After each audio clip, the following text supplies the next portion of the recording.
Excited na si Bibi! Marami pa siyang kailangan gawin para maging ready ang lahat. Bibi, huwag masyadong ten. Focus! Ganito ba? Ay, naku. Gatot Kacha? Need help? Injection! Wala ako. Ito na lang! Wag na! Please, ibalik niyo na ako sa base! Wag! Bruno! Hello? Gising, Bruno! Okay na ako, Bibi! Let's go! Asikasong tunay si Bibi. Tumulong sa heroes, nag-set up ng event. Kahit koryo, hindi niya pinalagpas. Magsisimula na ang pinaka-inaabangang performance of their lifetime. Pwede nang huminga ng malalim si Bibi. Pero teka, tinatawag ata si Bibi sa stage.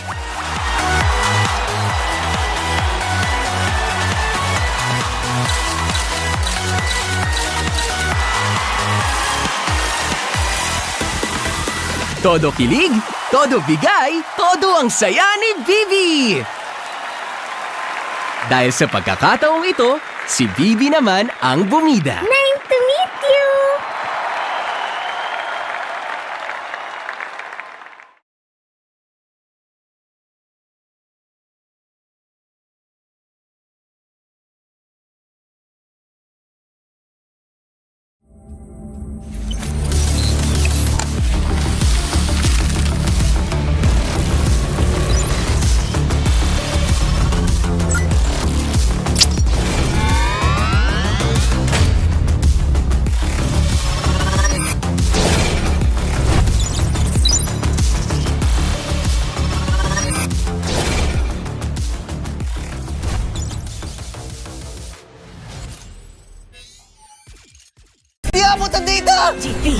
JJ Bro!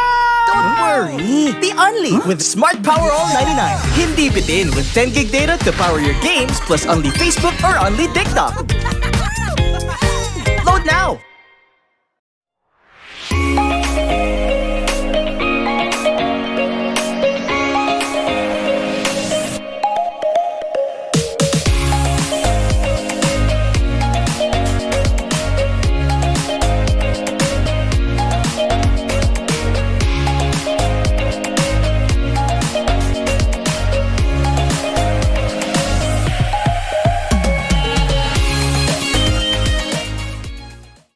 Enemy alert. Your scalp gets 1.5 times greasier, causing dandruff. Get triple anti-dandruff power. Supercharge with Clear. Pang-marinade! Panggisa! Pampasarap! Ang daming ititimpla!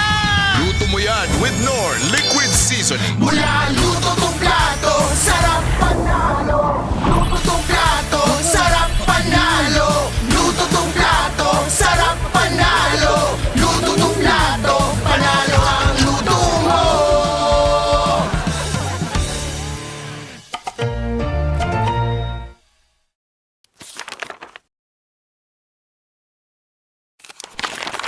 Kung isa ka sa mga player na natigil matatag sa MPL PH, anong sekreto ng isang field? Para sa akin siguro yung passion ko sa gaming talaga. Kahit anong game kasi gusto ko maging magaling eh. Yung passion ko sa gaming is nakuha ko siya simula nung bata pa ako eh. Parang sobrang saya ko sa mga nilalaro ko and sobrang saya ko lalo kapag nananalo ako. So, piling ko din ko nakuha yung passion ko. Nabanggit mo din na CPU yung GOAT mo. Kasi nung MPL Season 1 nakita ko siya mag-funny, sobrang nagalingan ako sa kanya. Mga tropa natin dito, at nakita mo naman si Pew! Sinasayawan lang dito from wall to wall, sinabihan ni Angela, pero he still got the kill para dito kay Karina. Tapos ngayon naman, kaya siya yung GOAT ko kasi sobrang tagal niya na, tapos nasa top pa rin siya. Nabanggit ni Cartesi na ikaw daw yung player na iniidolo niya at tinawag niyang GOAT. Siyempre masaya kasi yung lahat ng tao na parang nag-ML ang sasabihin GOAT na si Carl talaga eh. Lalo na siya ng international and masaya pa rin na nakikita niya na ganun. Siyempre pinagdaanan ko, marami munang talo bago nag-champion, ganun naman yung cycle eh.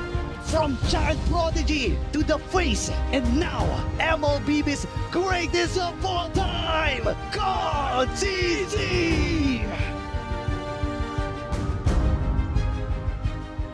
Paano nito nabago yung buhay mo at yung pananaw mo sa buhay? Sobrang dami nagbago sa financially, tsaka yung routine ko sa buhay, yung ginagawa ko sa buhay, tsaka pag lumalabas ako ganun, may mga nakakilala na sa akin. Feeling ko, habang tumatagal, parang napapansin ko sa sarili ko na mas madisiplina ako and mas mature. Siguro yung biggest lesson ko lang yung balance lang sa lahat ng bagay. Tapos ngayon talaga, ito na talaga yung feeling ko buhay ko eh.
Siya, sino yun?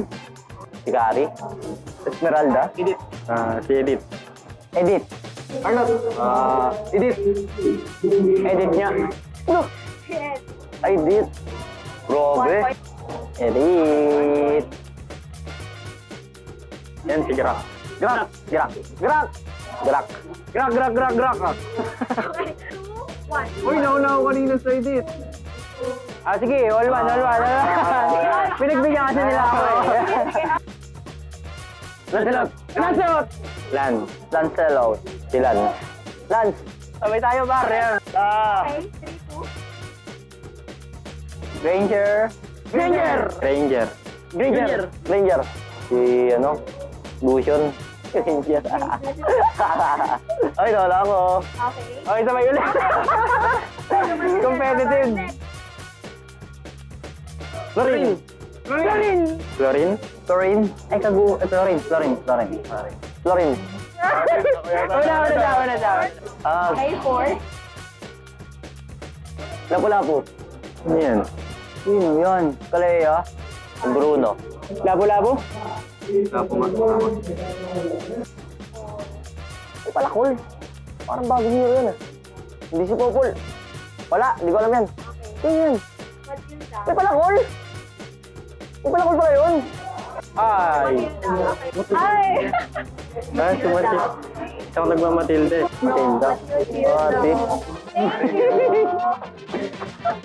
Yay! Ano yun? Matilda may palakol?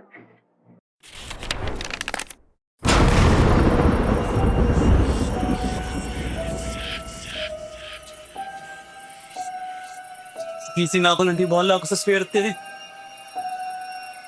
Sabi mo, mag-win streak ko to. Dahil sa'yo, tambak na ako!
stars. Malakas, Pilipinas, malakas, face the golden sun and repping for the 3 stars. Look at us to the top, no ifs, no buts. Winning any game para to sa PIN, yes. Di mo matitinag aming boses sa new level. Nasa kalye man o mobile, you know I become a legend. Listen, open fire, we unite, we winners. But with pressure, like diamonds are made of. Switching lane na parang gera, HP racing made a setup. Pagkakatang buhat ni Hilda, full dome SS parang Laila. Susundan ko ang iyong wakas, kasama pataas, tagumpay natin to dahil tayo'y malakas para sa Pinas. Nasa amin ang alas, hindi to atas, kinikilala sa taas kasi kami ang malakas para sa Pinas. Nasa amin ang alas, hindi to atas, kinikilala sa taas, ganito kami sa Pinas, yeah.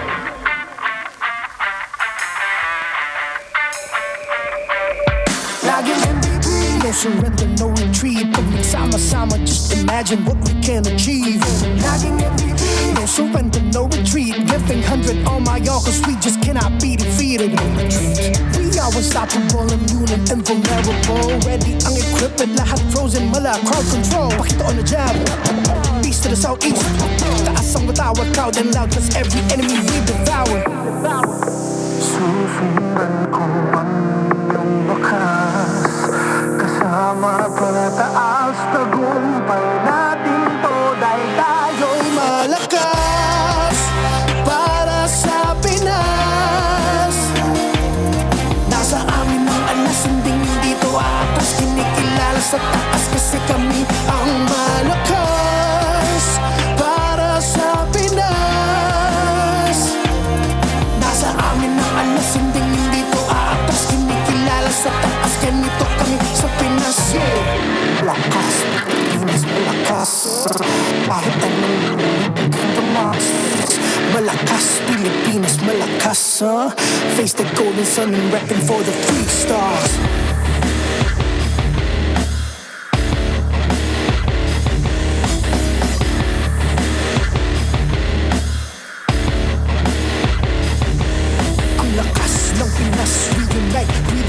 Ang lakas ng Pinas, reunite with the stars. Ang lakas ng Pinas, reunite with the stars. Ang lakas ng Pinas, with the stars.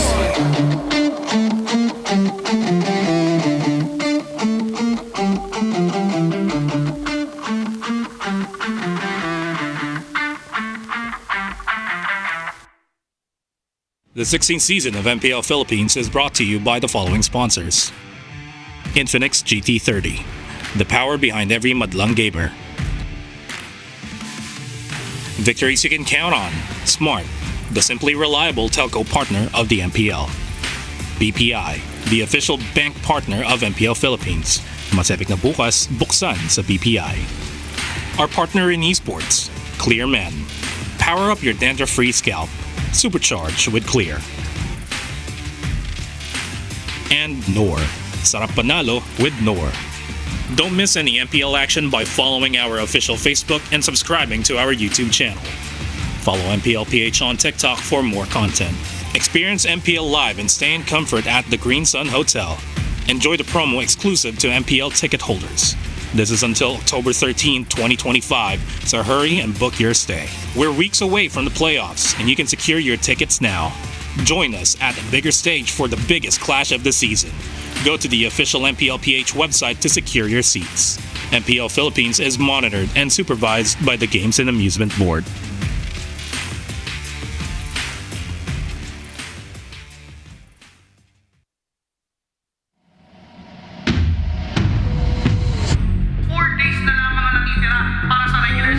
Nating tulos na kami and tanggap na rin namin na hindi kami makakapag-playoffs.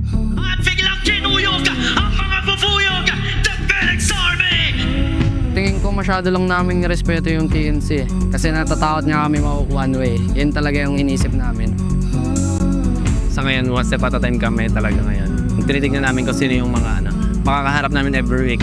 Sila yung pinaghahandaan muna namin.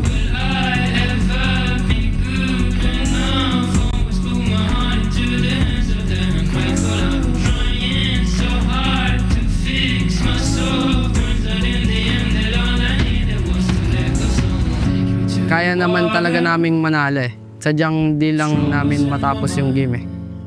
Tingin ko kapag natalo namin yung Aurora, magiging malaking confidence boost sa amin yun. And yun din yung makapag-secure sa amin sa playoffs. Ganong senaryo ulit, i-commit na lang namin kasi ganon din naman eh. Kung ano na yung resulta, kumbaga, no regrets. It's nothing to lose kami maglaro at mas gagalingan pa namin para ma-expand yung momentum namin.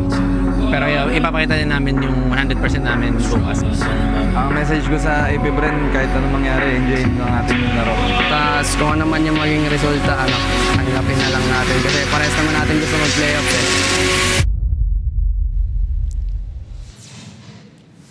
Welcome to MPL Arena. It's Family Day Sunday and we're still looking for the final 3 teams to step into the playoffs. This is your very own Odin na nakasama nyo rin kahapon when Team Liquid Philippines and Onyx Philippines joins Aurora Gaming playoffs bound. Talagang ramdam na natin ang gigil sa loob ng Land of Dawn. We were able to witness some more than 20-minute games kahapon and the tides are definitely changing here at MPL Philippines. And remember, the remaining teams are all contenders pa patungo sa playoffs. Let us know your predictions kung sino pa nga ba ang 3 huling teams na makakapasok sa playoffs. Sama-sama nyo kaming saksihan ang Lakas ng Pinas! Namaskar to all of our Bengali-speaking fans all over the world. You're watching MPL Philippines Season 16. It's the final day of Week 7.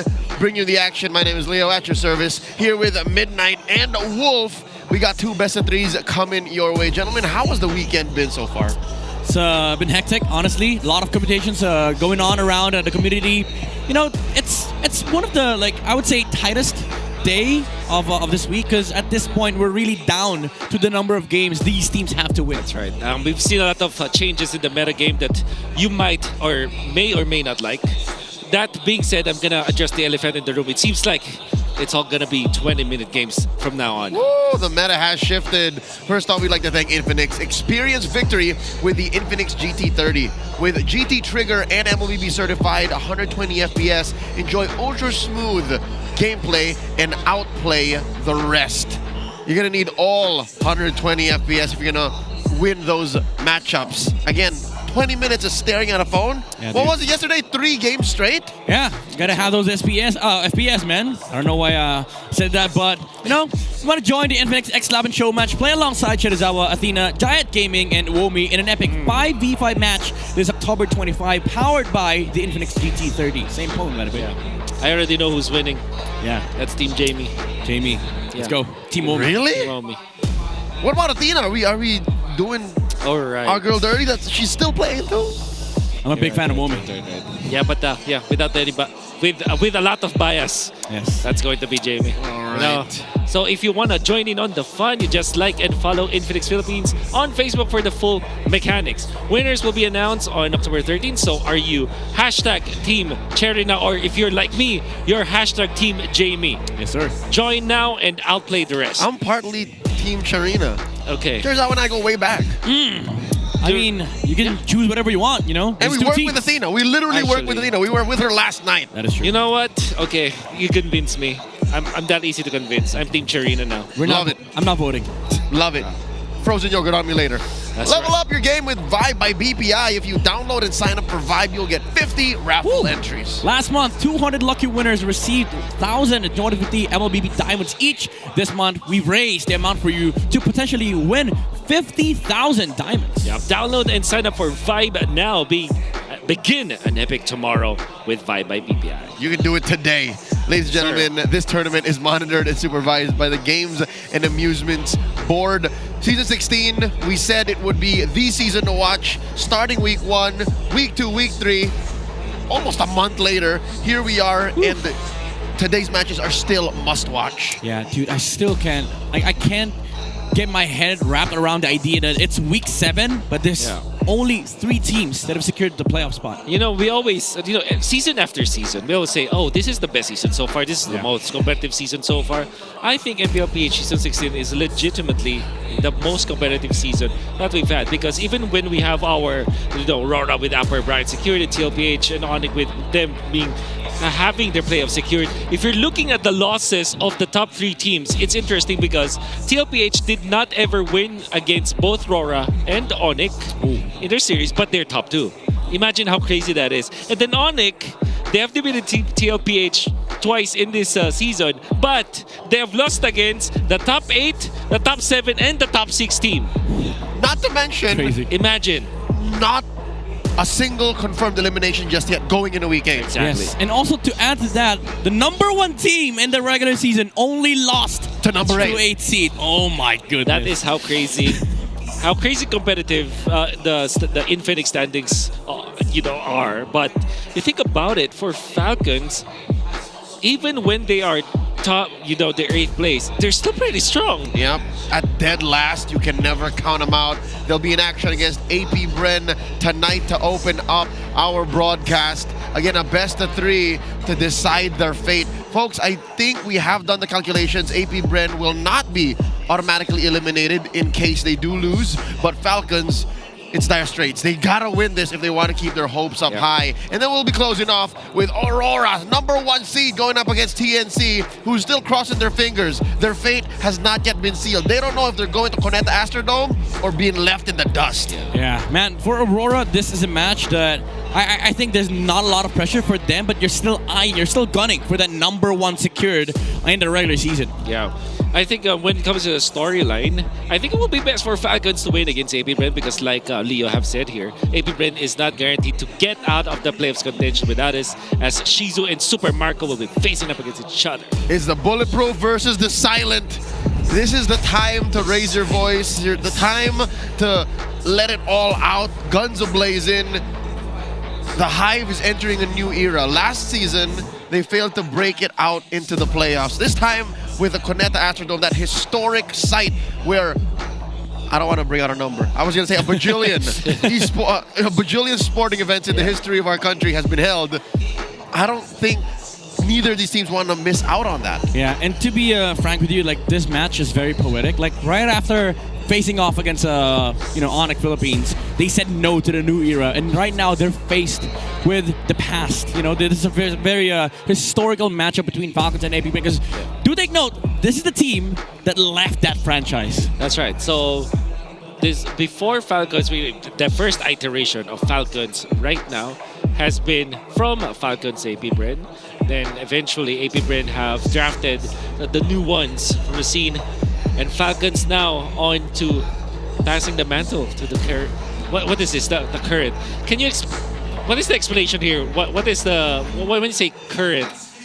The current meaning this new wave of talents. Yes. Okay. These are now. These are old heads you're seeing. Dudes who played in the single-digit seasons. And Flapdeezy says, I don't want to pass it on. Yeah. I still want to become champion. I can still become champion. Yeah, again, they said no to Onyx last time. They denied the fact that this is a new era, but APBR, on the other hand, James Pans is ushering and trying to usher the new era here for a lot of these sophomores. Yeah.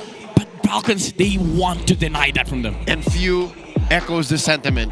As long as he can still play and contribute healthily to his team, he will still play. What can stop Kyle Arcangel? What can stop Cap?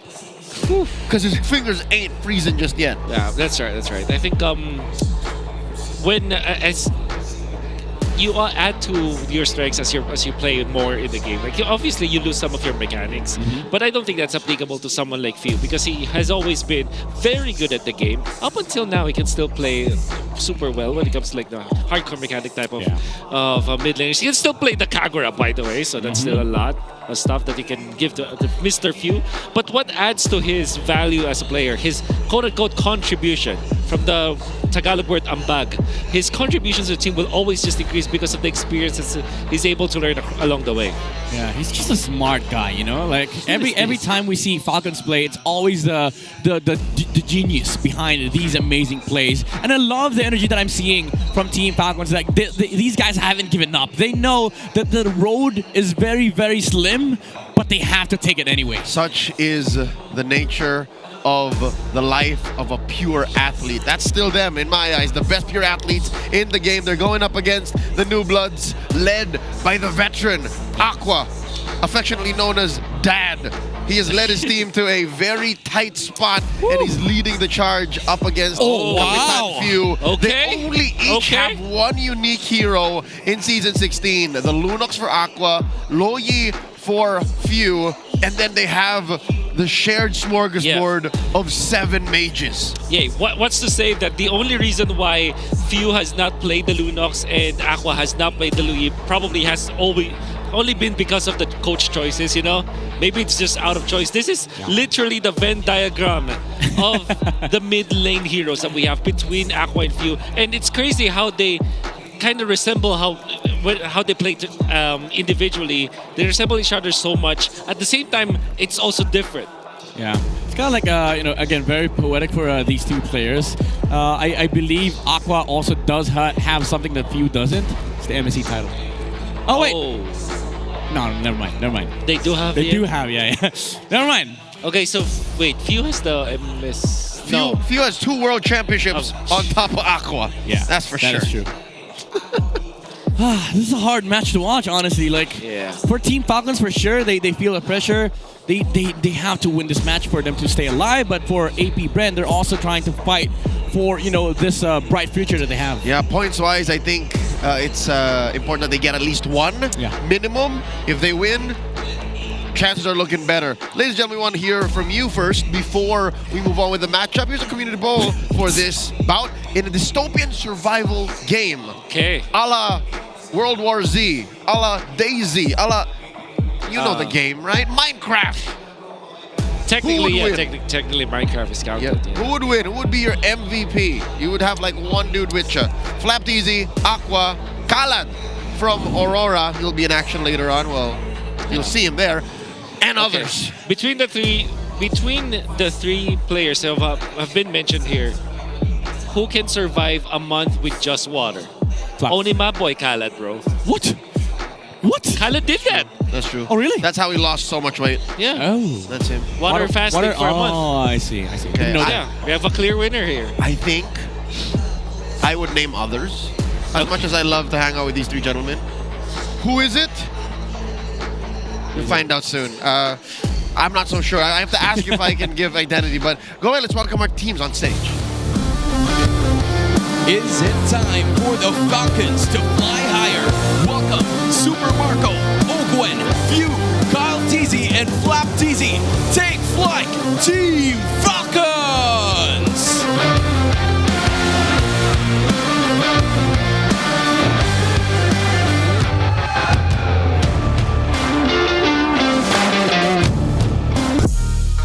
Is this the Hive's new era to thrive? It's Shizu, X-Nova, Aqua, James Banks, and Lord JM, ang pinalakas, APBR!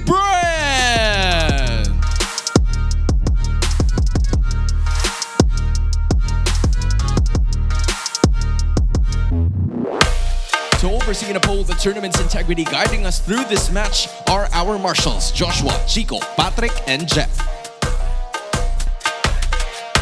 Joined by their 2 teams are their respective coaches. It's Coach Trevor for Team Falcon and Coach Jeff for APBR.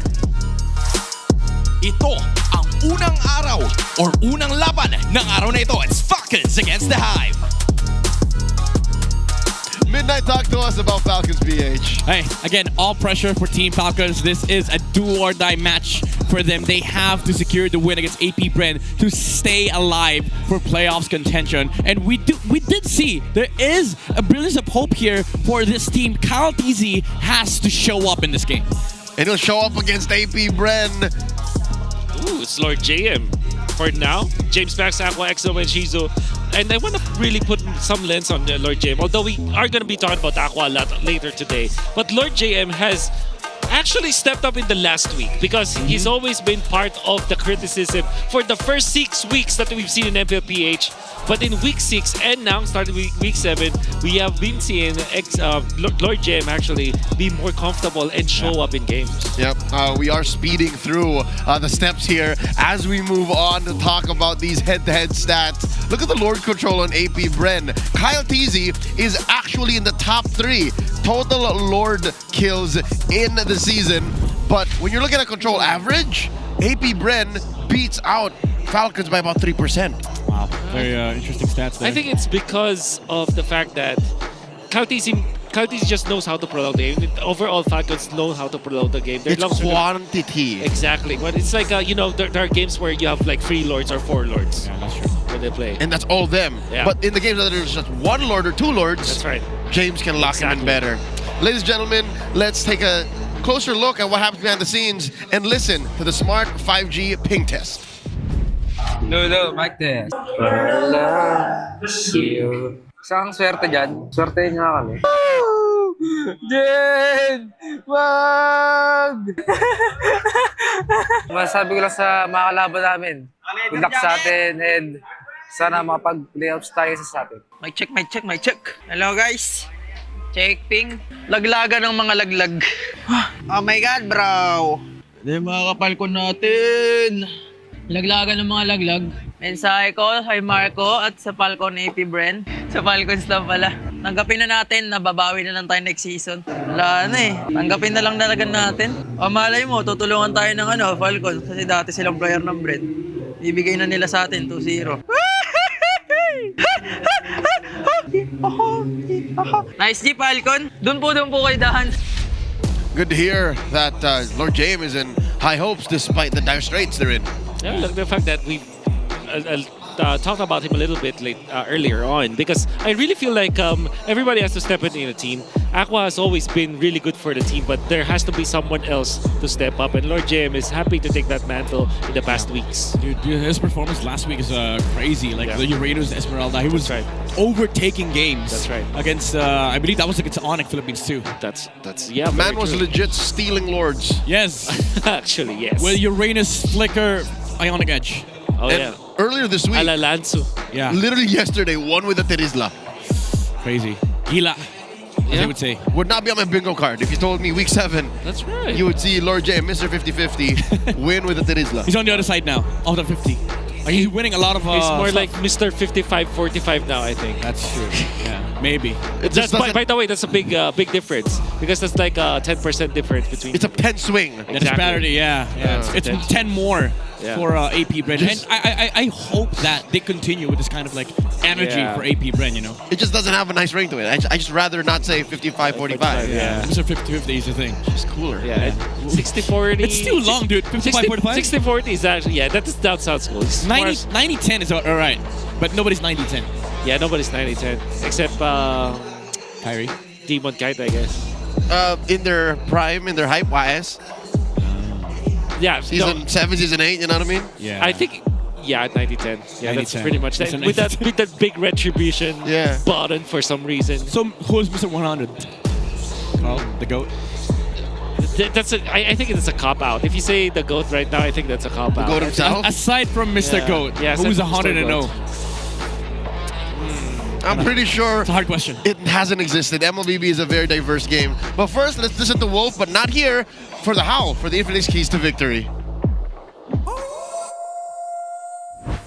Welcome to the Howl. Ako pala si Wolf, bringing you the Infinix Keys to Victory. It's Falcons going up against APBR. Dalawang teams na naghahabol sa kanilang playoff spot. Para sa Falcons, they have to mind the minion waves, especially in the mid to the late game. Nakita ko kasi na ang APBR ay magaling mag-macro in their past games. In fact, yung kanilang panalo versus Onyx and some of the games versus TNC, they could have won just because of their map control. At nakikita natin na ito yung kahinaan naman ng Falcons. So I think that in the mid to the late game, kailangan ayusin ng Falcons yung kanilang wave management. And also, para kay Kyle Teasy, yung funnel strat ay mukhang susi para sa panalo ng Falcons. And I know that this is weird to say kasi ang galing din ni Super Marco kapag siya naglalaro ng mga marksman, but it felt like like yung Falcons ay nag-iiba yung playstyle kapag funnel core etong nakikita natin mula kay Kyle Tizzy. At napakasolido naman kasi ni Kyle Tizzy even in the late game. So maybe that's what we can expect mula sa Falcons. Now for AP Bren, what they can do is to deny the Ogwen suppress. Dalawang heroes lang naman yan. It's the Kaja as well as the Franco. I feel like kapag kukontrahin nila yung mga funnel core, pati na rin yung mga assassin cores, ang napapansin natin mula sa side of Falcons ay kumuha sila ng suppress. And it seems like this is working for them. AP Bren just needs to deny that. And also, yung Lord Dance ang magiging susi para sa AP Bren in this series kasi naman magaling din naman yung Falcons when it comes to the late game Lord Dances. They just have to be crafty with their approach. Hindi pwedeng parehas lang sa mga ginagawa nila in the previous games dahil pwedeng naaral at nabasa na sila ng Falcons. They just have to make something different today. Yan ang abangan natin. Back to the casters. In a nutshell, there's a lot of focus on Team Falcons PH's draft. They want to attack Ogwen. They want to deny the funnel from Kyle. Yeah. How does Coach Treb and Coach Moody attack this from Blue? I mean, I'm pretty sure there's a lot of remaining options left for like the funnel strategy, even the Franco Kaja suppress thing. It doesn't have to be a suppress. By the way, we need more suppress in this game. That's literally, you named all of them. Yeah, it's the Divine Judgment and the Bloody Hunt. That's it. But yeah, in terms of like overall draft preparation, I do think that there are a lot of options. One option would be first space those heroes. Why wouldn't you? So you can kind of deny it?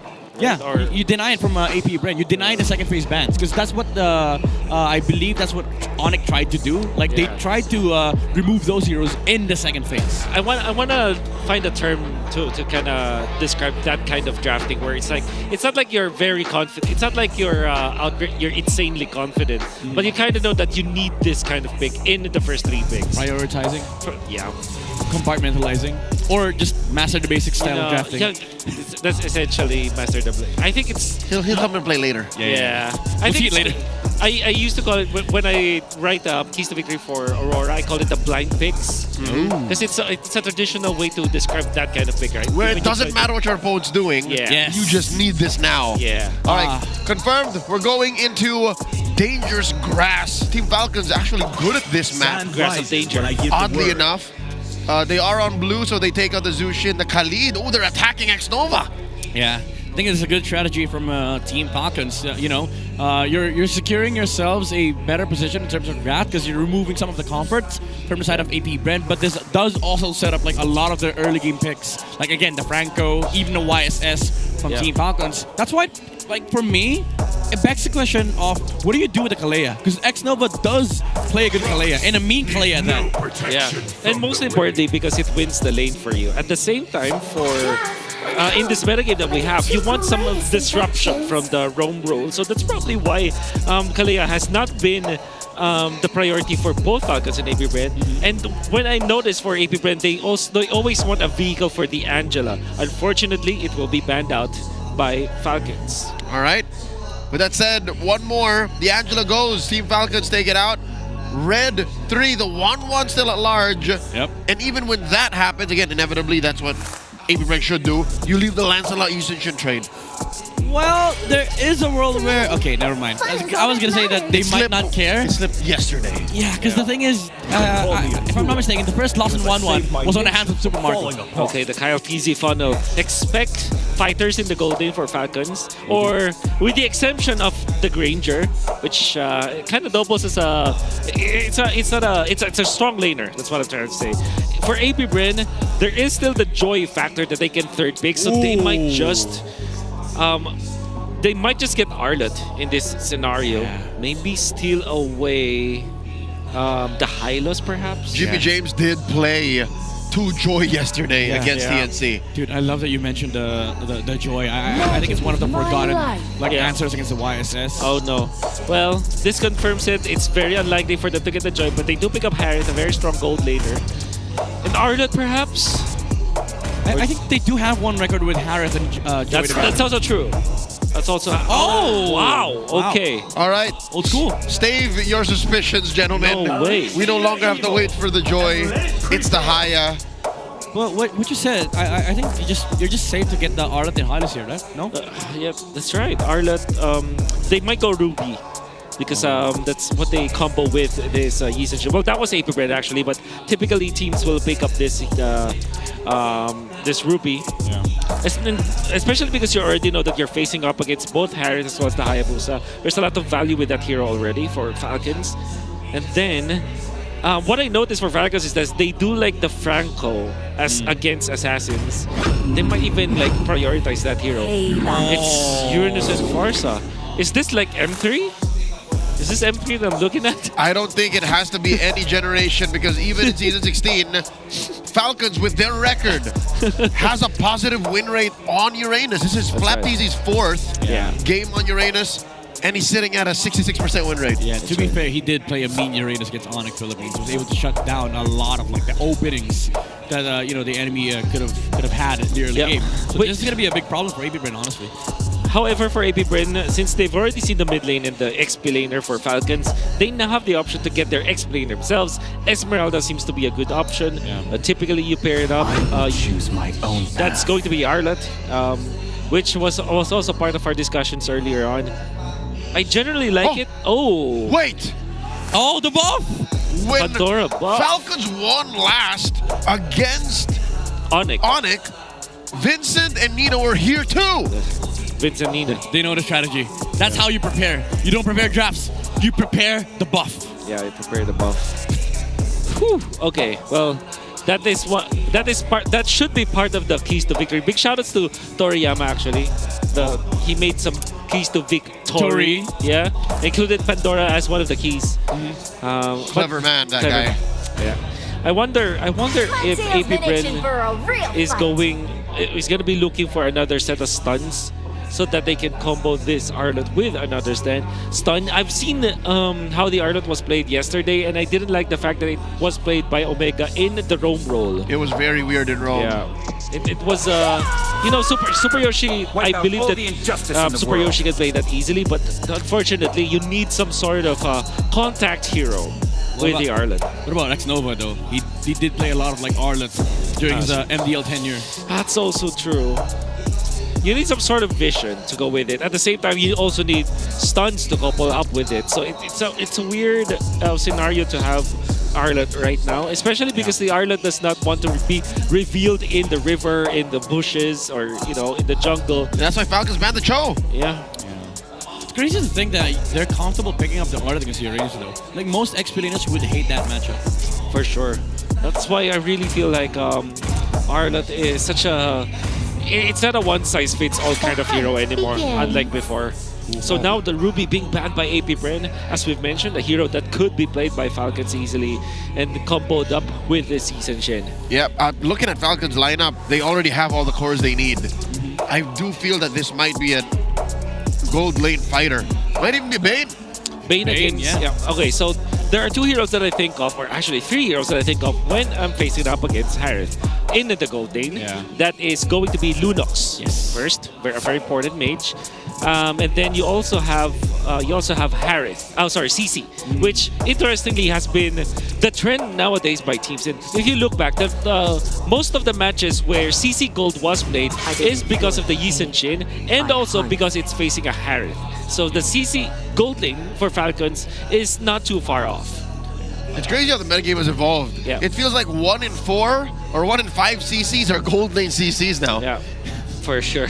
Crazy. Oh, I mean, crazy. That's 25%, so that's that's pretty high. I mean, if you're Team Falcons, go for it. You know, Post Project Next. Post Project Next. I mean, Super Marco, he does have, I believe, one record on Ruby. This season, but again, unfortunately, Ruby's been banned out. So there is still the idea of like going to the the gold lane fighter route. But looking at this lineup, honestly, like I'm even threatened to say that Falcons might be looking at the Moscow and Yi Shin. Yeah, it's kind of greedy, but you know, it's their MO. That's Team Falcons. I guess they have the Farsa anyway, so that they can they do have the bridge to the late game. So or Granger. You mentioned Granger earlier. That's right. Still out there. So we are in Dangerous Crash. But yeah, the third hero that I wanted to mention, apart from Lunox and CC, is the Bane, which has been... I think this is a good Bane draft here for Falcons. And then there it is, the open suppress. They choose this over the Franco. Yeah. I understand why though, because it's great versus both Harith and the Hayabusa. It's more reliable. There it is! Oh my god. My big belly boy! You know what's great about this is that they have 4 heroes that deal magic damage, and Kaja amplifies that. That's right. Okay, for AP Bren, they're going to be looking... There's no Valentina, which would have been perfect actually against both Bane and Kaja. That's why they banned it. Okay, so what do they pick up?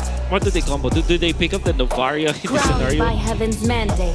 Oh, first? No way. Welcome back to the metagame. Last seen in the wild card in early days of MSC main stage. And also the first time in MPL Philippines. Zetian. That leaves only Yin. The only unpicked hero in MPL Philippines. Sad Yin noises. Still, oh my goodness, Yin is still in the wardrobe, man. Sad Yin But noises. I think, you know, I'm just gonna say it outright. I don't think this is a Z game. Yeah, I was gonna say, do we like this? I don't personally. I understand the merit behind it. You're playing in dangerous grass, you get the vision, you also like counteract the mountain shocker, but well, it also is a cancel against a better Air Strike, but I don't know. It feels like they don't have much. That dynamic never went anywhere. Wait. And she essentially just always... Oh, wait. Is it a CAG? If it's a CAG, then we're fine. It's not. No, it's not. I can't confirm that it's Z. Oh, my lord. Here we go, ladies and gentlemen. Game 1 in a best of 3. We welcome back a hero that was last seen months ago. Zetian. Picked here by AP Welcome to Mobile Legends. Is that how you properly pronounce it? Zetian, yeah. Zetian. I said by... Can I just call it Z? Z, yeah. I said by our lovely friend, Mr. Rockhart. Oh yeah, of course. Zetian, yeah. I believe in Mr. Carl Rockhart Toe. All right, so here's the thing. Anecdotal, all right? Real quick, nothing's going to happen here unless Lord JM overextends himself. Anecdotally, Zetian is such a bad hero, even in ranked games. She doesn't deal enough damage. Like, I was tilting the other day playing RG because somebody played Zetian. That's right. So maybe they'll just utilize this Zetian just for the vision. And their late game scaling. Yeah. I'm just trying to find ways to really justify this pick. And apart from that, I think the only reason why they picked up the Z was to cancel the Farsa ultimate, right? But they don't need that because they have the Grok. Yeah. Is that their Valentina at home solution? It's a discount Valentina for sure. It's Valentina from the streets. Not even at home. You know? It's the Eastern Valentina. It's weird. And that's the thing, right? They already have the Grok to answer the Farsa and cancel that ultimate. Yeah. They don't need the Z. I mean, we'll see if they're going to be able to make it work. Make Fused life a living hell. But also, I mean, it does give a lot of good options versus the Kaja. Like, you get the... You know, you get the vision in the bush. You know where they are. Exactly. And also, like, the flicker combo from the Kaja gets disrupted by the passive of the Zetian. Oh yeah, when you come close to her, she just pushes you back. Yeah. And again, it gets delayed by the Phoenix because he has to stop in his tracks. And I gotta say though, Zetian looks like an Aqua hero. It does. It does. Kind of, you know, everything about it is just speaks Aqua. Let's only see. Ultimate range. Gwen, he's level 4 though.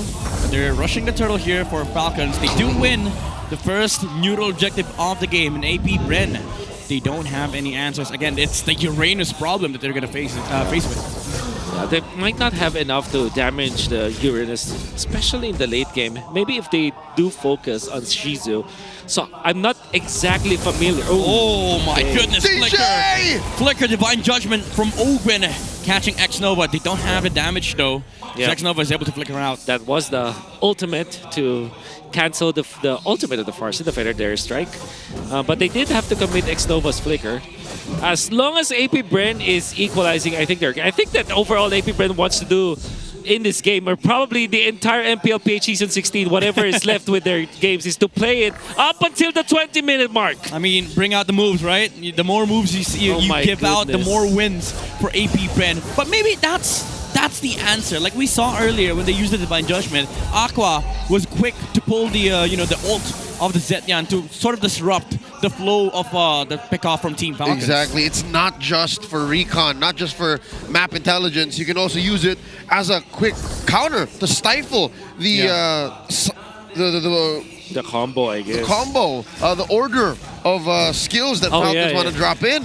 It makes it awkward, but that still puts Falcons at 1,000 gold ahead. Just because Falcons aren't doing exactly what they want doesn't mean APBR's stopping them from doing anything at all. That's right. It's still just a band-aid solution at this point. Like we at this point, we still are yet to see like the real value, the real proposition as to why they went with a Xenia option. Because if you wanted more vision, Novaria was available. Yeah. I really thought Novaria would have been the pick here for APBR for them to counter the vision game. At the same time, I think I get what Leo is saying here. It's like the Zetian essentially stops the string of spells, of skills that Falcons want to do. It's a cascading of skills. Yeah, exactly. Halts the sequence, basically. Okay, here we go. Turtle coming up. Lord Jam making his way close. Does have a final slash and a flicker. Flapteezy holding the fort here. Ogwin, I don't know if APBR has made him out here, but again, that's what the Fury of the Phoenix is for. Yeah. Like, they never have to worry. Yeah. They have the vision here, but setup is being slowed down here, but Team Falcons Flap is just holding the turtle in front of X-Nova. They're trying to look for the right target here. Great pull. Oh, there goes the vision from the Mountain Shocker. But the Earthen Rampart is going to stop the turtle take, but the Ogwin with the Divine Judgment, but slash from Lord JM. Kaltis still takes it. Few takes down X-Nova, first bomb of the Farsa, but there is the counter answer from James Maps, sniping off the bird. The Kaji goes down, but the gold laner, Super Marco, joins the fight and takes out the other members of APBR. Prior to that clash, there's exactly just the Holy Crystal that Super Marco was donning. Literally, no boots, just Holy Crystal. And that's enough. That was why Jace Pax was literally exploded in front of Super Marco with half HP. Yeah. One spell from Super Marco destroyed APBR. And that would be enough. X-Nova and Shizo looking to repair the damage done to this lane post-turtle take. And Ogwin is waiting in the wings. Ouch. Predator strike from Few. Shadow's not going to land onto the far side. A lot of pokes. Oh, X-Nova goes down onto the top side. I believe that was a Divine Judgment again. Yep. And from Ogwin. And with the fleeting time, Divine Judgment. Oh my goodness. The duo. Final slash though. The punishment onto the arenas. Flicker out from Flapteezy. They took out the Hayabusa in mid. Oh my goodness. Now Shizu will try to just defend, but Kaltisi eventually will get out of this. Traceless? Get out No of this. Traceless? What? No dash! I don't know why it says Shizu gets the punish onto the jungler of Team Falcons. What was that, chat? Hey, I literally just said that Kaltisi, there's no way that he will die there. Did not commit any retribution. I think he wasn't able to reset the Traceless for sure, but there wasn't even an attempt. Dude, I think he panicked. He could have hit the Harry. Yeah, exactly. Just one combo, one melee, one range, 1-1-2 dance move coming out from this Yisun shit could have reset the Traceless for sure. That was fight or flight. He chose or. Love it. That's a good one. That's a good one. Thanks. I'm here all weekend. 10 out of 10. Another 10 out of 10 performance then for Super Marco right now with the Arcane Boots. He is up 4.7k in the metagame where the gold laners don't have as much farm, especially when you compare to junglers. Yeah. He is the most farmed hero in the map right now at 4.7k. It's so good. He maximized the gold shield up top, got the push first, and then was part of the fight that broke out before the first turtle. Oh, DJ! That's the combo. Deadly catch, but X-Nova still survives. Tectonic charge from the Grog as there goes the counter punish. They're gonna wipe out Team Falcons away from his settle, but Flapteezy says no. He is a tanky boy. He wants to fight Aqua. His HP is whittling down, but the Phoenix Strike is hurting the Uranus. Kaltisi, he's looking for the snipe here, but Lord Jam finds him. Shizu on the backside, no HP. Retribution coming out from James Banks. Secured the objective here for APBR. X-Nova more like a supernova. Man blew up and knocked up all the members of Falcons. And it was such a maximum range of the influence of the tech charge with that knockup hitting onto 4 members of Falcons who seem to be separated from each other. And we are going to see it in slow motion, hopefully. My God. Oh my goodness. I guess Leo was Look right. at that. It's the fury of the Phoenix. Oh my God. It's the fury of the Phoenix that stopped Team Falcons. I believe even Super Marco couldn't spit out the second charge of his second skill. Nope, I'm convinced that even Coach Moody and Coach Trev jumped up. Yep. That's how big that tech charge was. Everybody was jumping. I saw Ren Vito hop up too. Almost. Huge. Not enough though. Huge. If you are able to knock charge. up Ren Vidug, I am gonna say that you are indeed a strong guy. Yes, sir. But kidding aside, AP Bren, I think that they're utilizing Aqua and the ultimate of the Fear of the Phoenix in a more of a utility kind of manner, wherein you're not looking for the damage, you're looking for vision and that mini stun. It's not an actual stun, but the point is, it's just a short stun, but it's very impactful. You gain vision on where the members of Falcons are. You set up for a tech charge, and most importantly, you stop the combo from Falcons. Lord J missed out on the final slash. Flicker from Ogwen didn't even cast the Divine Judgment. Tectonic charge from X-Nova. That was a big one. Canceling the Bitter Death Strike with the Fury of the Phoenix again. Aqua goes wild here, takes down Ogwen and AP Bren. They're making Team Falcons work here. They don't have the team fight spells for the side of Team Falcons, but Easy, he's still fighting. He's a Uranus. But James Banks finds the Farsa on the backside, takes out Few and AP Bren. They still have everybody while they take out 3 on Team Falcons. It was too much to give X-Nova this grok. Y'all thought he was lethal with the Khalid. Oh no! Flap! Oh, Flicker out. He's fine. Cyclone Eye. He's fine. Yeah, he's safe for now, but AP Bren, they are in front of the Lord. They don't have retreat though for James Banks. Yeah, we are hyping up X-Nova, and X-Nova is doing well, and even Mr. Lord JM catching important members of Falcons. But I think that at the center of it all, although we are now featuring Zed, the 129th hero to be used in MPL, I believe that it's Shizu that has been so good in the clashes. We are not hyping him up that much, but I think it's just maximizing the Zaman Force. I think his timing with the ultimate is so good that he is able to just deal the damage in the entire duration of the ultimate. He's really good payoff, but the setup, oh my god, the setup I agree. is literally all X. Yeah, dude. Oh my god. Twice now in 10 minutes. He got the tech charge of a lifetime. This guy can go international. Honestly, at this point, yeah, might as well go international, but they have to fight for it. And first step is to take this Lord for AP Bren. Again, the sequence has to be very, very layered from Team Falcons, but Aqua, he's been disrupting all these fights against Team Falcons, and the layering, as Wolf has mentioned, Shizu fights under this Fury of the Phoenix. All right, despite the 2 major fumbles that AP Bren have caused Falcons, the nest is still up by 1,000 gold, so that means farm is still on point. Yeah, still okay. Yeah.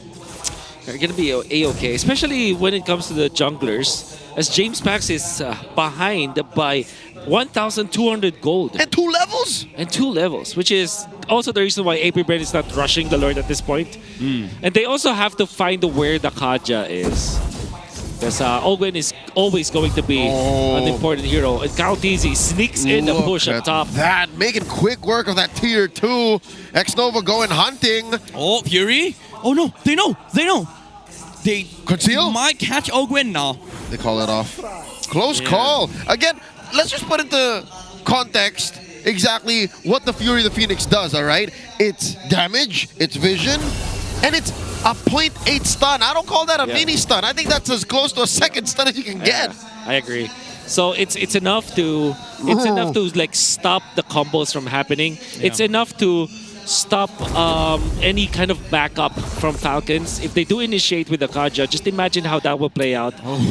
And that's just Falcons winning the map, I guess. Dude, Falcons is showing out the veteran skills against AP Bren. The macro in this game has been phenomenal. But James Banks is done with all the shenanigans that Falcons is pulling out. But easy. He also wants to fight the Ogwen, the Divine Judgment Flicker play. They don't catch anybody. Lord James able to set up onto Flapteezy. But again, it's a Uranus, it's a tanky boy. Tectonic charge onto Ogwen. Shadow kill, it's going to be able to land on Ogwen. Fury of the Phoenix has been used by Aqua. But Shizu gets caught out by the Bane. One spit, and he falls. X-Nova as well going down. And Team Falcons outmaneuvers AP Bren. Falcons put a stop to AP Bren shenanigans. A third time's not going to happen as they make a beeline towards the Lord. And it was a battle between initiators or Falcons and APBREN. Ogwen started the fight with that divine judgment onto Xnova with against Lord JM, I mean. And they weren't able to net anything out of it. But then Xnova fumbles on his own, only catches Ogwen on the opposite side of that cliff or of that boulder in the mid lane. And then it was already APBREN losing a lot of control in the fights. They committed the Zaman Force, they committed the Z ultimate to counter the Farsa ultimate. But in the end, Falcons had Super Marco with that flicker play, just waiting for Shizu to show himself and make a little bit of a mistake. When he flickered in, the combo was there for Super Marco. Deadly catch in to the burst down from the second skill. And that is Super Marco with technically a trinity of items with the Divine Glaive, the Lightning Truncheon, and the Holy Crystal. Everything that you need for a Bane to burst down anyone in the mid game. Call it a quartet. He's got everything he needs to be able to ruin even turrets. As APBREN try to recover, accept the fact that they're going to have to defend inside their base. We've learned that Fury of the Phoenix isn't as good as a reactive spell. We mentioned it might be a way for them to respond, but it's only really worked in this 14-minute game as a way to set up Xnova. Feathered Airstrike coming in from Few. I think they want to break into the base. Look at these waves. Yeah, they're looking for a potential target here. Ogwen is trying to snipe anybody on the side of APBREN when Xnova stops the Kaja on his tracks.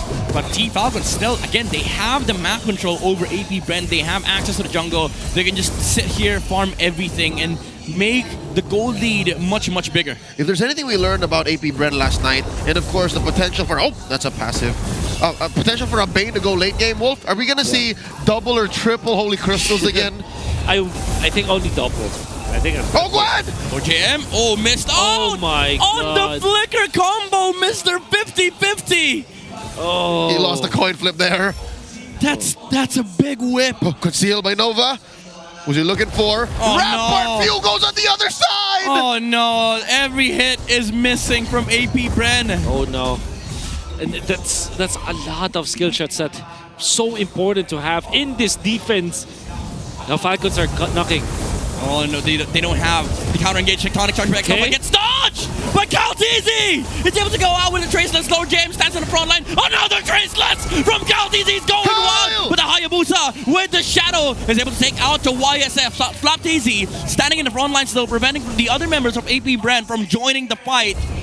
1-for-1 trade. APBREN, they do smile at the end because they did get the kill onto the YSS. Yeah, but all things considered, Lord JM would 10 out of 10 times give himself up to take down Kyle. Yeah, and that regard, they were successful. Big credits to James Banks as well. Waiting for the right moment to strike in this recovery that he is trying to do. He is just 10,000 gold right now compared to the 12,000 gold of Kyle TZ. Needs exactly one item of a lead for Kyle TZ. Dude, Kyle TZ is crazy on his YSS. I don't know why we only see the YSS at this point, week 7. Why not pull it out week 2, week 3? But at the end of the day, they're still fighting for their life here, and Kyle TZ is making it work. Super Marco, though, might get solo killed by the Hayabusa. Deadly catch is not going to catch James Punks. Oh, no. Oh, big oof. That's such a weird positioning coming up from Super Marco. He was in too deep. I think his eyes were on the turret. Probably. And as a Bane, I'll tell you now, he's not wrong, Lord JM! Why was the soloed? I think that's worse than the Bane situation. Yeah, why was the Arlet there? What was he doing? I wish I could answer your questions right now, but it's very clear for both teams that positioning is key. This is dangerous grass, but unfortunately, those who are mispositioned are easily punished with this map. Yeah, Xnova trying to get a vision here onto the Lord Pit.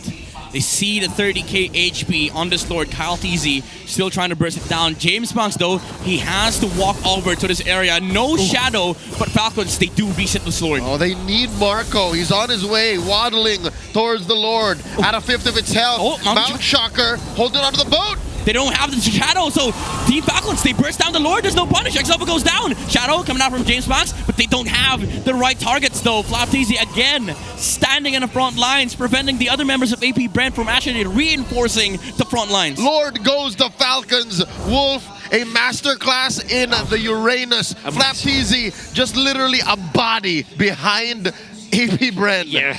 And when I said that, is this MV during the draft? It's because I am reminded of how strong the Farsa plus the Uranus combo is when it comes to those Lord Dances. This is actually the first edition of the Lord Dance that we've seen back in that era, where we are seeing the Uranus just being so brave into the backlines because he knows that at any given moment, if he's able to put his opponents down low, the Farsa can just finish it off with an ultimate. But in that situation, they used it in a way that they are just making space for Kaltizi. Ogla comes in, Divine Judgment, pops Nova!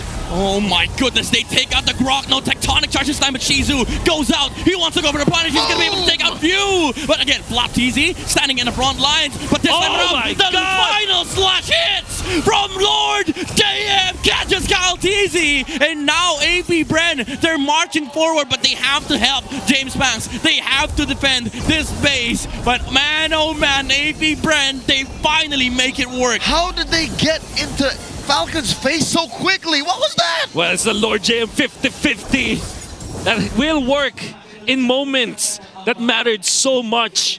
And during that moment, Lord James just found an opening, found that Kaltizi is just dealing the damage against Shizu. I think that Kaltizi wanted to be the one to take out Shizu because he is actually dealing so much damage. Fury, they want to prevent the push, but the Lord JM again finds Ogwen, and the Kaja goes down. They take out the tower too, and one more kill goes to Shizu.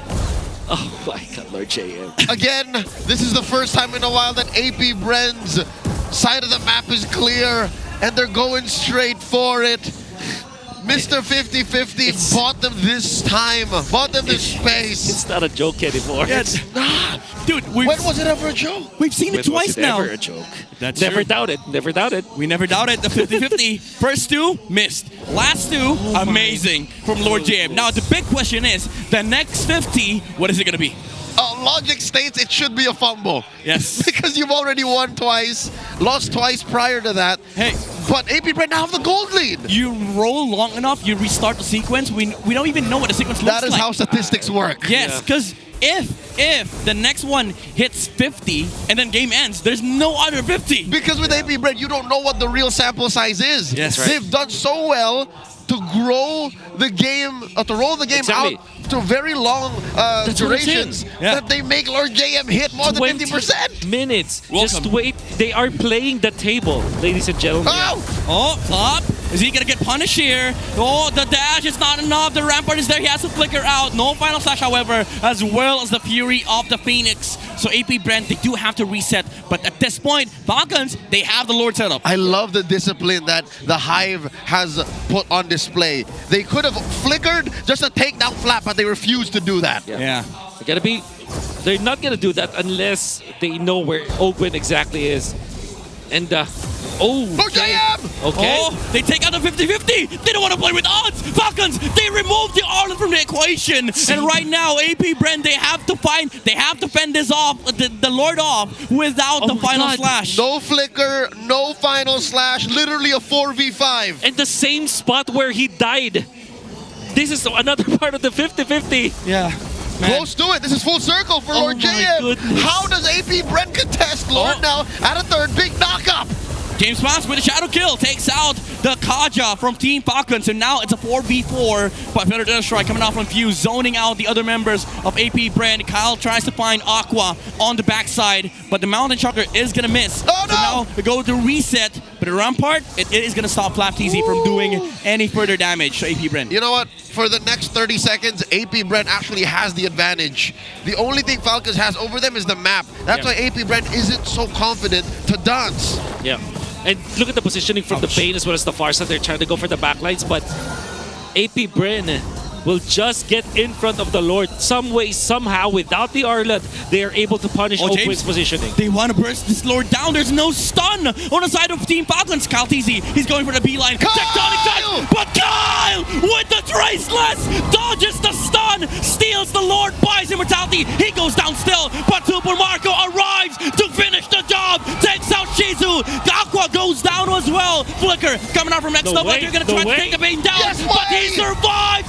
The bulletproof, still bullet ready for Team Falcons. 1 by 1, AP Brent falls. Mr. 50-50 is left alone. In the absence of he who who has been named. Falcons pull it hard on him, and they spit on that thing. They're in the base. And Team Falcons, they march on to secure the victory for Game 1. Team Falcons at match point. Team Falcons take it first against APBR. Is the championship gene that is still part of Team Falcons. 5 of their members won the M5 World Championships. When they see an opening, they will not let go. And all they had to do was trust Calteezy that he will be able to get the retribution up. Hell, he even got to be alive, immortality, and then the Winter Crown. Able to buy so much time. And then Super Marco with the flicker, he knows his job. He is there to take out Shizu. And when he flickered it, he bursted down Shizu so quickly that this Harith couldn't react. And all during that entire sequence, the win condition of APBR, that Arlet, Mr. 50-50, wasn't there. That was a mistake You know for what? APBR. I don't think anyone expected Falcons to respond the way they did. But we're awarding our MVP for Game 1. The Uranus that, if I'm not mistaken, did not die a single time. Is that right? 2-0-11. Flap Teasy. You're right. He's just a body for Team Falcons. He prevented so much from APBR. It took a lot for Lord James to finally find those good final slashes. But the one big problem that he had was there was a huge wall standing in his way. Yeah. But I guess this is the only time where I will say that I do not agree with the MVP. I honestly feel it's Super Marco this game, and of course Calteezy the second. You know what? But nevertheless, I will not discount the fact that Flapteezy understood his task. Yeah. He was designated. Trevor said, "Okay, this is your job. You have 3 things to do," and he did all of them. You want to play? Go play. Go play. Oh my God. There wasn't any overextension from Flapteezy. To be fair, Marco and Kyle throughout Game 1 had their own fair share of shortcomings. Of course. They randomly got caught in places where you would scratch your head and say, "That's true." Okay. Look at that. Look at just the same, they redeemed themselves in the final moment. That's They right. pulled the 50-50 on APBR when they weren't expecting it the most. So I guess the MVP nod goes to Flap because of his consistency regardless. Yeah, that I can live with, honestly. And to be fair, Falcons have started this game the way that it should be played. And yeah, this is the highlight where Shizu is able to take out few, and then there is Mr. 50-50, wait for him. Finds the opening. Oh Sees my Kyle, look at that God. beautiful play. Use the Uranus as a vengeance stack. And then that's the Lord James spot. Yeah. That's the It's one That's the side. other 50. It's one side per river. It's just like one here. Dude, oh my goodness, this Look at that. freaking traceless into ammo purchase. Watch out for Marco. Watch out for Marco. Look at that flicker. Oh, beautiful stuff from Team Falcons. That's the innocent flicker. Where was this for the past 6 weeks? Where was the YSS? Well, super. Look at. Did you see that regen, by the way? Yeah, dude. When he drank the energy drink. Oh, it's half health almost. Look at that. The amount of heal that he had. That's illegal. That's his baba. Yeah, that's stronger than Alpha. His little juice box. That's right. Oh my God. 20 minutes. Yeah, Bane, good hero. Yeah. That's what I'm Super telling good. you the past 5 years. Super good. Nerf, please. No, please. No, come on. I'm just kidding. I'm just kidding, Leo. That's all it took, right? That changed his second skill. Yeah. The max damage output upon max charging the ale. And 250% magic power conversion. With the Holy Crystal. With the Holy Crystal, that's 185. Yeah. So 185, what is 250% of 185? I don't know, man. That's bajillion. Yeah. Bajillion. But it's probably around 400. But by the way, I also want to say that this lantern, instead of a second Holy Crystal, he chose to go for the lantern, and I think it's genius because it is the way for them to just destroy X Nova in many situations. HP-based damage. Because Ogwin is just deciding to just pick up the X Nova anyways with a suppress. He's not even targeting it against James Banks. It's like the smokes and mirrors here committed by Team Falcons. James Banks is not the actual target. X Nova is. Yeah. There's a world where APBR actually won this. Yep, I agree. for sure. Maybe that is if The other side of the coin. the other side That we didn't get to 50-50. Yeah, what if Lord JM?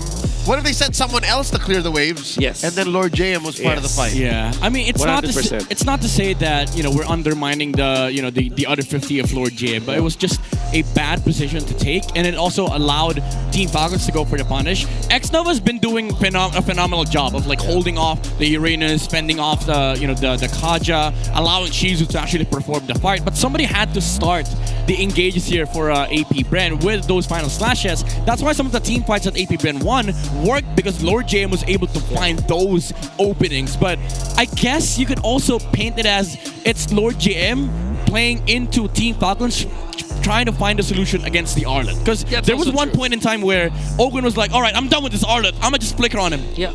And in hindsight, though, the value of the Arlet is displacement more than the stun. Because the thing about Falcons is that they will not overcommit. You see that the Uranus will be the only one to show. The Farsa will pop the ultimate and force that the ultimate. But when it comes to Super Marco as well as Caltizi, they're just gonna make sure that they have enough distance from their opponents, which is where the Arlet ultimate comes in. Yeah. X-Nova's ultimate is more of just a stopper, of a stun, a knockup, a very big one, but at the same time, you don't really displace anyone. And if Caltizi and Super Marco have just positioned themselves well, there's no way for AP Bren to win the team fights. That's why I feel like this Arlet ultimate is so important because of the displacement factor. And take note, Caltizi never let off of the gas when you're talking about farm. He's a RBPI rich guy, farming up to about 750 GPM in the face of AP Bren, who really never gave up. The only time that AP Bren really took an L and took a knee was when they were already defending inside their base. Yeah. But even after that, AP Bren was still actively trying to fight. It's just that in that last moment, in that last Lord fight, they had the, I don't want to say wrong, but less than ideal configuration of team split to answer the Falcons. Which is why, again, if you're going to say that there's a world where AP Bren win this, I would actually back you up 100%. Yeah. It was just a matter of like micro positioning errors from AP Bren. Literally one dude. You change one dude in the fight, and then maybe they could have won that. But real quick, these two teams are fighting for the chance to play at the playoffs. They want to go to the Cuneta Astrodome. You can secure your playoffs tickets now. You don't have to win a best of 3. You don't have to fight Aurora or Onyx or Liquid. You can head to the MPL PH website and join us at the Cuneta Astrodome for the MPL Philippines Season 16 playoffs. Yeah, it's a tough job, man. Honestly, like fighting off RORA, Onyx, TL. Play 20 minutes. Don't worry. Yeah, play 20 minutes. 5 20-minute games in a series. Win a retry battle against Carl Daisy, like Demon Kite, forget about it. You can get ready for the playoffs as well, because the MPL Festival is set to bring super fans a super experience. It's something we like to call Super Fan City. Join us at the Cuneta Astrodome from October 22 to 26th, and we'll see you there. I love how you said the Super Fan City. Can you do it again? Super Fan City. Thank you so much. I'm a super fan now. I got a couple more. City. Got more in the tank? 2 more times. All right. Tops. All right. I'm not gonna max you out right now because we still have a series later. Yes. Yeah, we'll do it later. We'll have a star match later on. Let me pose a problem though. Okay. What is the problem? What do you do if you're Team Falcons if AP Bren just decides to ban out YSS? What did you do if you're first AP? Because AP Bren will now be technically the blue side, right? Yeah, maybe they go blue. Oh, we don't know because AP Bren is the most red side team. That's also true. That is true. Okay. So if that happens, what is the other choice? You go for they usually go for Lancelot. Yeah, Baksha, Lance, Fredrin. That's yeah, right. those are your 3. So and then the YSS. AP Bren has to find a way to clutch all of those so that they put Kyle on a weird hero. Yeah. You know, that's a very interesting question because that also creates another problem for all of the people out there, for all the teams. What is the substitute actually for the Yi Shin? Because it seems like we're always saying like, hey, pick a funnel core whatsoever. But in hindsight, that's literally just Yi Shin. Think about it. True. Because there hasn't been any alternative. No other. So far, I mean. But he doesn't have the same utility as you. Exactly. Yeah, that's true. And there was Onyx tried to go for the Lancelot and the non-marksman gold lane, which is technically a funnel core as well. But it doesn't feel as good as the Yisun Shin because it does not hit turrets from a distance. Because basically you're still a marksman. And it doesn't reveal the map. Yeah. Doesn't have that stun as a part of it. That being said, is it time to bring back Sasuke? Yeah, he's the only other hero who can do that. That is true. Except reveal the map. One of the most complete junglers out there, yeah. All right, we've got magic defense. We got a lot of other ideas to try and break this whole conundrum, the equation of what to do without Yisun Shin. That's something that Falcons is working on, I'm sure. And of course, AP Bren up against the wall. They could lose right now. But real quick, let's go to an All Access. Odin is with two very cool people. One of them, you know, as a former Falcon, it's Pando. Falcons Nest, mag-ingay dahil 1-0 na against AP Bren. At nabanggit na nga rin ni Burrito na kasama natin ngayon si Pandora. Hello, kumusta ka naman? Nakita ka namin dito ng isang araw, ha? Okay, sarap pala manood dito sa harap. Sobrang lamig. Lamig, di ba? O ngayon, kumusta naman? Anong pinagkakaabalahan mo sa real life mo? Kasi na-miss ka namin na maglaro dito. Working, tsaka meron akong inaayos na business ngayon. Baka naman sumobrang yaman ka niyan. Huwag mo naman kaming kalimutan. Di naman, sakto lang. Relax Okay. Susuportahan namin yung business mo once na out na yan, ha? Pero ano naman masasabi mo ngayon sa napanood mo na match between Team Falcons and AP Bren? Sobrang dikit ng laban at halatang pareha silang gusto manalo. At ayun, buti na nanalo yung bias ko. Di ko alam kung Falcons ba or AP Bren, pero nanalo yung bias ko. Yung bias mo, hindi mo sasabihin kung sino, no? Hulaan nyo na lang daw. And ano naman mensahe mo ngayon sa mga dati mong kasama? Siyempre, ang Team Falcons. Anong message mo sa kanila? Siyempre, galingan naman nila lagi. Tapos, lagi naman ako nag-chat sa GC. Sabi naman nila, babawi sila. At ngayon, nung nanood ako, pinapakita ako lagi ni Super Marco ng moves niya eh. Parang iba yung aura ni Super Marco sa dalawang game sa Onyx tsaka sa ngayon. Oo nga. Tsaka syempre, shoutout din kay Coach Trev. Lagi siyang sinisisi kaya natatawa ako sa mga memes niya. Sana marinig niya to after, di ba? Oo, may mga memes ka pala, Coach. Pero si Ogwen, di ba? Anong masasabi mo sa kanya bilang gwapong pinsan? Galingan niya lagi. Ano ba masasabi ko kay Ogwen? Siguro ano ba sinabi sa kanya? Wala akong masabi. Lagi kami siya nag-uusap eh. Pero tandaan lang niya pag na-miss niya ako, magkita na lang kami sa Christmas party. Malapit na yan, ha? Pero alam mo, pinag-usapan talaga yung appearance mo dito nung isang araw na ikaw daw ang lucky charm ng Team Falcons. Ano masasabi mo doon? Di ko alam siya nag-isip na gumawa ng kasabihan sa akin na lucky charm daw ako eh. Pero nakakatuwa naman kasi nanalo nga. Yun, sana patuloy-tuloy hanggang next week. At ayun, natutuwa ako sa mga memes at sa mga TikTok videos about sa akin eh. At ayun, patuloy lang nila na supportahan yung Falcons. At nagpapasalamat naman ako at kilala pa rin nila ako. Ayan, i-shoutout mo naman lahat ng mga fans na nanonood ngayon sa bahay, pati na rin dito sa MPL Arena. Shoutout sa super fans dyan at sa mga sumusuporta ng Falcons. Kung bilang na lang ba kayo sa kamay, okay lang yan. Basta andito tayo at tuloy lang suporta at baka makapag-playoffs pa. Maraming salamat sa iyo, Pandora. We are so happy to see you back again here sa MPL Arena. At ibalik na muna natin sa ating match between Team Falcons and AP Bren kasama ang ating mga casters. Alright, more accurately, he was with 3 people. That was Pando, Nina, Odin. And then, no, that was Kyle TZ's paramour. Oh, really? Yeah. Was it? Yes. I do not know. So, you guys don't, aren't you friends with Kyle on Facebook? Aren't y'all buddies? Oh, yeah. Okay, yeah. I only know MLBB. It's good info. What? I only know MLBB. That's he's your only friend. Yeah. MLBB is my only friend. All right, check it out. AP Bren on the play. Oh my! So they switch up their own habits and tendencies to try and clutch a game 3. Because they will steal the Yisun Shin, bro. Oh, it's a steal. It's not even. No, it's not a deny. It's not even It's block. steal. And they will pick up Zetian with it. Oh, Yisun Shin, Katot, Zetian. We're going back to wild card meta. That's right. Yisun Shin, Zet, and Katot. Okay. I think if they pick that up, I don't know. Who's to say that Falcons haven't figured out that that's the answer?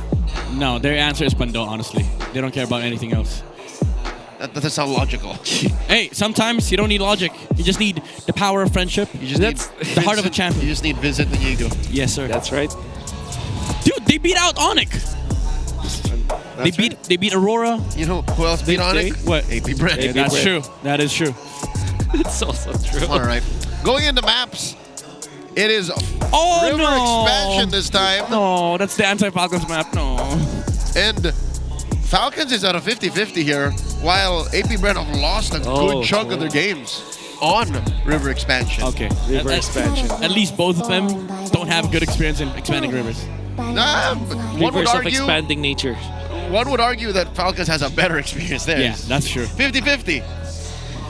I do hope that this will be Yi Sun-shin, but honestly, I have not seen James Sparks play the hero that much. Has he never? He has. He has, but not much. Weirdly enough, he's played it 3 times. One twice. How many wins? Oh, one twice. It's a positive win rate. Wolf, I have a big question for you. What is this Zushin ban from Team Falcons? Are we seeing Baksha again from Kyle? No, it's not. I think they just know that Zushin is just a very strong hero that's can't be held by anyone. And I think because they also pick up the Jushin so much, they know the value of this hero. Few likes it because it's a big lane bully. This is just a check. Oh, this is just foretelling. Like, this is Kalea. This is Coach Jeff, yeah. Hey, Moody, Trevor, we're picking up YSS first pick. Shin first pick. Third pick, Gatot Kacha with Harith. And then they last pick the Zet. When the coast is clear. That's right. Blue 4-5. That's right. That's what I'm seeing. You know what? The Zet wasn't so bad in game 1. I think it did what we expected it to do. It's just the pieces didn't fall into place. I would say the Zet did not. The Zet was okay because it was Aqua who played it. I think it speaks all Aqua. You know, it's just an Aqua hero. It's all the player. In the season where Aqua took a break, Moonton made a hero for him. So if you don't ban Yi Sun-shin, I don't know anymore. But at the same time, you also have to ban the 1-1, right? Yeah. It's gotta be. Housekeeping, bro. Okay. Also knowing that James isn't so good on the Lancelot. He played it 4 times, lost 3. So I would rather leave that open. Yeah. But yeah, this is it. Too late. You gotta ban the 1-1 and then accept the fact that it's Yi Sun-shin coming through. Yi Sun-shin first pick. Okay. 1-1 open. Oh! It's a trade! Yo! They're offering. Okay, Blue pill or red pill? YSS, and then maybe Falcons take 1-1 Farsa. Dude, that's Lord of the Rings. That's right. Dude, wait, no way. They lose this trade, right?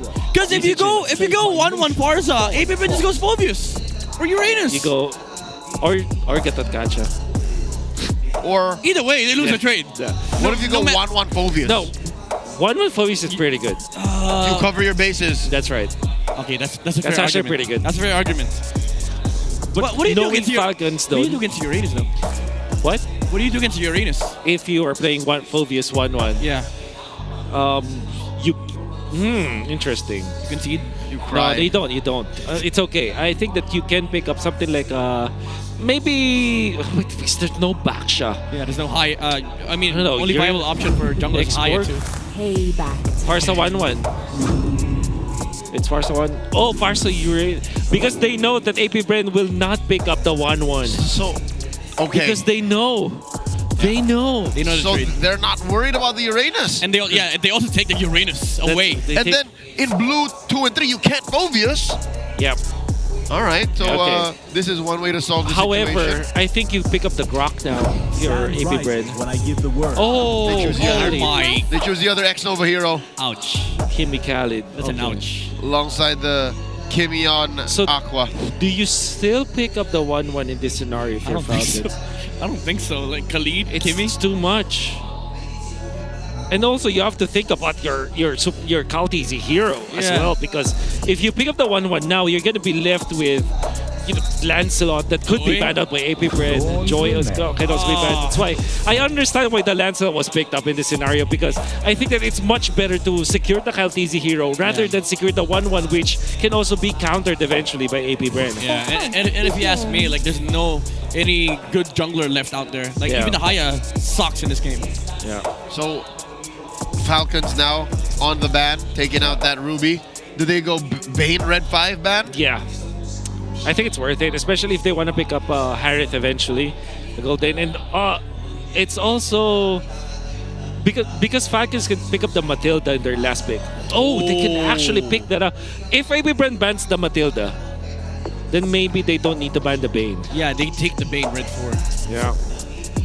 The Matilda all of a sudden becomes a very strong hero in this matchup. Interesting. Oh, there you go. The OG Brand Victress member. Of course. Call in. Yes, sir. She was AP Brand before any of these AP Brand players were here. That's right. OG Brand. Oh, there's the Grok. So, wow, what? AP Brand is one who bans it? Are they afraid of a red 4? Yeah. Grok pick from Falcons? Maybe. Yeah, because that means that this Farsa versus the Kimi matchup will be Farsa-sided. Just because of that one lane delay. What do we think about Ogwen's remaining heroes here, the suppressed heroes? The Franco and the Kaja. Right. Both are super good. I think in a way, the Khalid can answer that kind of combination, like the Farsa Kaja or the Farsa Franco. But if you win in the early game, you actually neutralize the Khalid so much. The Khalid will eventually become a liability for AP Brand. Whoa! Yo, they banned the Bane themselves! We circle back. This is where we originally started on Red 5 ban. So what? Harith red 4? No way you give Shizu Harith, right? But Shizu can pick up the Lunox if that happens. That's right. Like there's no other good options left for Team Falcons now, unless they have to, unless they go for like a last pick gold lane. Like, Brody. What do you do though? Like if AP Brand just decides to go for a Granger? If AP Brand goes for a Granger, I think maybe you hopefully pick up the Matilda. Yeah, I think Falcons is fine with that. So red for Matilda, and then hope that AP Brand plays Granger, and then you just pick whatever for Supermarket. Yeah. No. Or no, you gotta think they're Harith. Oh wait, what about Obsidia? I am the power of light and Kaja color. was banned out. About the Obsidia, I think Obsidia is more of a last pick. Yep.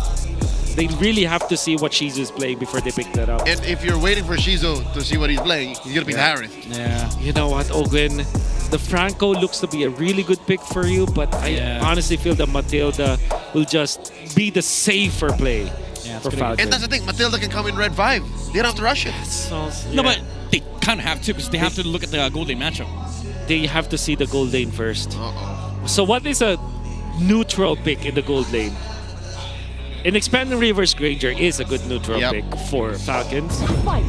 Fight for the Oh, they ultimate. go for a normal Falcons lineup. This is so Trevor. Like they don't care about their enemies' draft so much. They're so weak against Esmeralda. That's true. Oh my goodness, Lord JM. Lord JM, come on. Is he gonna bring it out? Bring it out. Esme Granger, right? Sounds good here. Or Esme Harith? Even carry, honestly. He lost with an Esmeralda last night in that clutch game against TNC. So can he redeem himself today? So the only benefit of having the Harith instead of the Granger is that you have true damage against 2 tank heroes of Falcons. Wait, they might even CC. Yeah, that's right. Oh no, it's Matt. Never mind. Esme Harith, or Esme, I think Esme Harith, right? Yeah. So that's Harith. End of one thing. Okay. Yeah, that's very. Yeah, but now if you're Falcons, do you pick up the Lunox on Super Mario? I don't think so. Like, okay, even though you have a Shred, there's so much going on in a team fight. Zaman Force. Bruno is actually pretty good now. If they had the Matilda. If they had them, but they did it. They pick up the the Hilda without the mat. I don't like Bruno into Khalid, bro. I don't like. Yeah, sure you have a dash. Oh man, but this guy has so many dashes too. Do we just go circle back to Moskov? Yeah, Moskov carry. Yep, Oh my god. The last time Falcons played Rome Hilda, they played it against Onyx, lost that game. This is what caused them to go to game 3. Yeah. To be fair, Falcons did an amazing job of like preventing the disaster on first phase, but it still ended up like super AP Brand favored draft. This game, 1-1 was totally snuffed. Yeah. Does this put her at the 99 point something percent contest rate? Finally. Wow. Order in the world. Insert Toy Story meme. I don't want to play with you anymore. Okay. Interesting stats here. Counter index actually is negative for AP Bren, but that's just because of the fact that Team Falcons, they have an amazing early game. But the thing is, their conversion is kind of low because of this Moskov. Yeah. It will take so much time. I think now for Falcons will be the team that would love this game to go to a 20-minute game where this Moskov is just gonna run around the map. But I guess the problem here is that there is no actual way to stop the Yi Sun Shin from farming. They can pick up the Hilda, but I think the Hilda will be on anti-Kali duty right now. Man-to-man defense. Yeah. I have a big problem with this Falcons trap. They don't have stun against Harith. It's odd. Against Kimi. You know what? Both sides have very light CC. Yeah. Falcons almost none. But AP Bren has all damage though. AP Bren does not actually need to stun people down. If you think about it. They're chasing you down. Yeah, they're just gonna overload with damage. Now that I think more about this game, I think you put so much weight on Fuse hands right now when it comes to like defending the lanes and also outputting the damage. Fortunately for him, the only way to cancel that out is through the Khalid ultimate. Ladies and gentlemen, it's match point for Team Falcons of PH. Win this game. Welcome to Mobile Legends. The playoffs dream lives on. AP Bren up against the ropes. They're looking to take us all the way. Welcome to game 2. Gentlemen, there's one more thing I failed to mention. AP Bren's draft, it needs a lot of gold, a lot of XP. Yeah, that is true. Scaling all the way. But we've seen X-Nova perform on this Khalid. There was a game where he was actually over-farmed, where he was richer than his own gold laner. I think that's just a product of Project Next. That is true. That's also true. Oh, Flap TZ with a early contention for the Lethal Wonder. They weren't able to stop James Max, but I think the pressure is enough. Ouch. No win on the Lancelot for Kyle TZ. Oh, wow. Yet. Wow. That's his best hero, by the way. To think that it is Kaltizi has not won with this Lancelot. That's, times are crazy. MPL PH is crazy. Yeah. Dude, Lord JM is such an Esmeralda specialist. I've never seen this matchup go down to 50% health. Yep, in the first minute at that. Yeah. Neither of them had to overcommit. It's just Lord James is just that good. Yeah. Shizu on the Harith, and this is something of a, something of a good thing for AP Bren fans out there, because we know that Shizu has been good with this hero. Even in the previous game, she's going to be suffering from that Bane. Now, it kind of made me think why Falcons had to ban the Bane themselves. Yeah, they could have taken it. They could have taken it, and there's really no reason, because there's no hero that is getting countered by the Bane anyways. Yeah. That is true, actually. It's a good point. Like, sure, Farsa, that she hates Deadly Catch, but that's about it. That's about it. She's on your side. Turtle started up here. Yeah. Vision, do they have it? Kyle TZ is not able to steal Turtle away. James Pass with Mountain Chalker onto the backside. Kyle TZ goes down, and look at the amount of sustain and damage they have. Aqua, he falls, however, but X-Nova healed some of the damage up. And they managed to equalize the tray, but AP Bren, they did get the turtle. Yeah, Kyle TZ, I think, committed the Thorn Rose to try and go for the steal, but instead was left out in the open for AP Bren to collapse on. And the more important thing there is Kyle TZ died in that exchange. James Banks is able to get 1 assist, lives through all of that skirmish, gets the turtle, and now has a significant amount of advantage over the jungler. Yeah. There's a new version of an Esmeralda Uranus here. It's the Hilda and Khalid. They're just chasing each other down, healing up. And that leaves both junglers actually just farming up. It's more fun to watch, at least. That is true. More punch. At least there are some, dodges. There are some. There's a lot of action. There's rotations. Esmeralda Uranus is like, you don't even have to target any of your spells. Tap. People are saying that Uranus is a hero that don't need to target your anything. You can also say that with the Esmeralda. Those people are haters. Those people are haters. To be fair, if you're an Esmeralda, you have to hit the ult. But that's essentially the second skill of the Uranus. Yeah, but that's technically it. The thing is, you're not losing out. Like, yeah, sure, you have to hit the ult, but you're still also an Esmeralda. Yeah. Even without the ult, you're still Esmeralda. That's right. Exactly. So these people are haters. Like, they don't understand. They don't understand the intricacies, the depth, and the 4D chess you're playing as an Esmeralda and a Uranus. Like, they don't appreciate it. Yeah. At this point, you can actually just exchange these names and they still will work the same way. Yep. Yeah, this guy looks like a Uranus main. Yeah. Especially with the hair. Happy birthday, what was that, Austin? Happy birthday! Happy birthday to you guys! About half a minute until the game resumes. There's a little kink that we're getting fixed on AP Brent's side. And oh my god, you see that? A prediction. He pulled out an 0-2. Look at this Sigma gentleman over here. Okay. Flex your friends. Come on. Flex your friends, obviously. Show me some baby friends. Yep. Where are your pets at? Show me the sleeping friends. Tell your cat I said psst, psst. Is that how you talk to your cats? No, I talk to them like in English. Oh, okay. Isn't it like? No, I don't talk to them like that. Okay. Yeah. All right, Seth says it's go time with that Dutch angle to get us back into the map. Okay. Right now, clear lead. Wow. Okay, I was about to say it was a clear lead for AP Bren, but Falcons actually winning some of the gold. They did the same way in game 1. Remember? Yeah. I guess there's more gold on the Hilda because honestly he's just getting more vision. She sees everybody. Yeah, he sees the Khalid, he sees the Kimmy, but the Khalid only sees the Hilda honestly. Oh. Just a little bit. Just a little bit. Yeah. Look at Ogwin. How is Flap more farmed than Lord Jim? He's leaving the lane faster. Has a kill as well. First thing. That's right.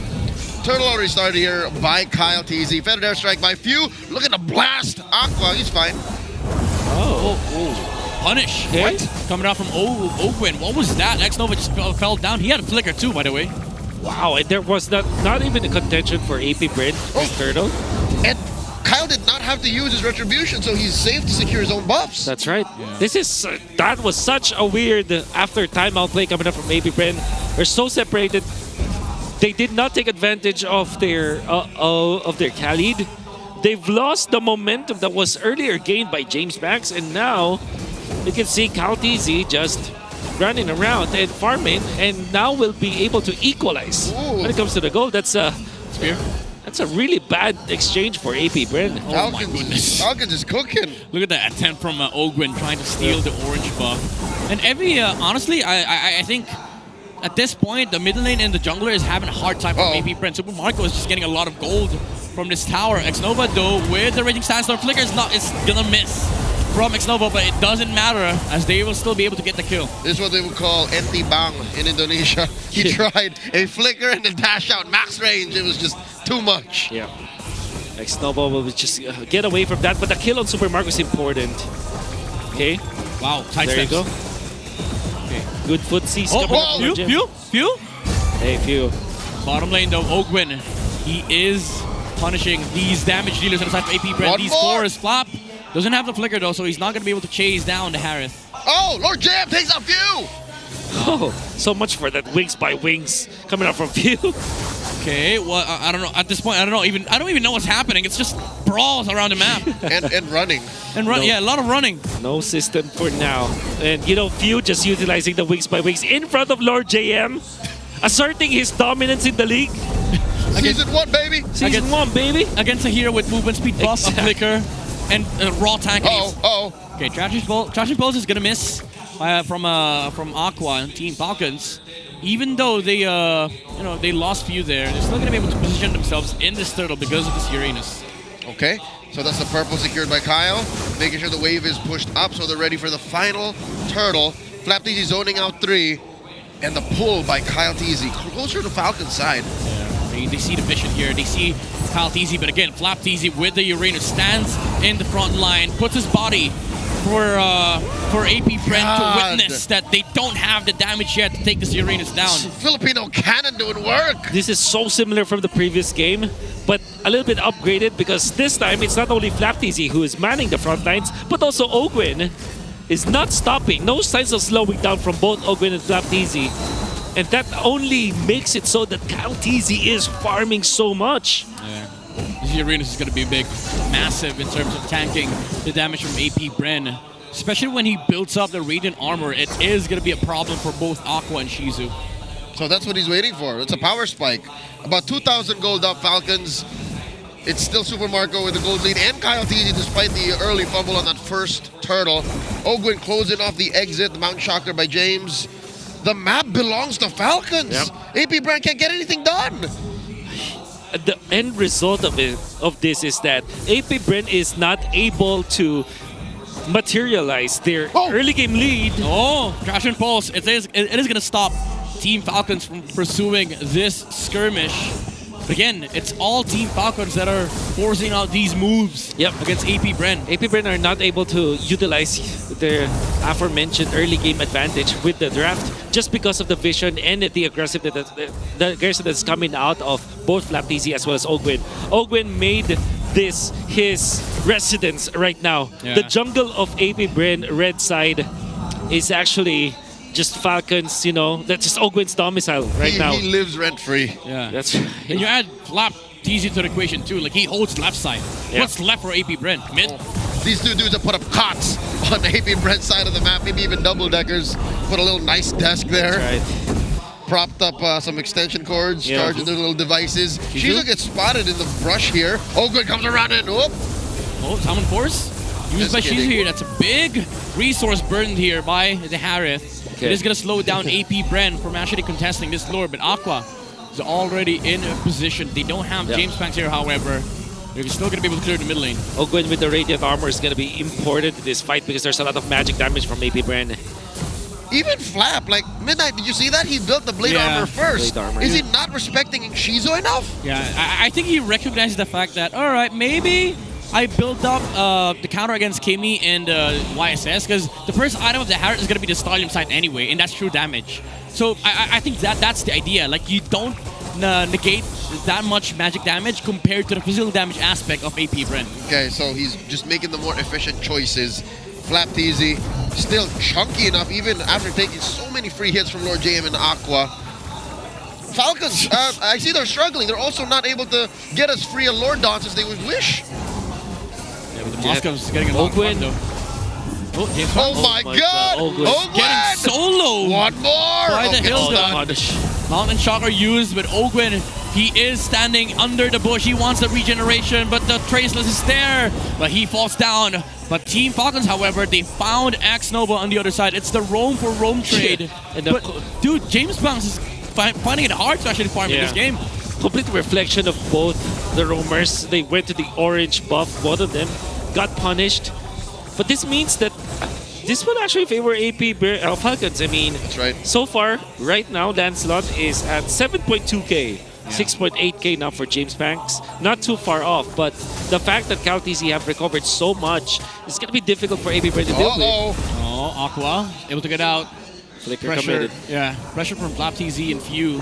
Too hard though for Falcons still to take this Lord, but honestly, they don't care. Yep. Marco's farming up the Storm here on bot side. Again, I'm going to come back to something we mentioned in Game 1. Just because AP Bren is trying to stop Falcons from getting to the Lord Dance doesn't mean Falcons isn't doing anything else. Yep. It's not like they're taking this lying down. They're still working the map.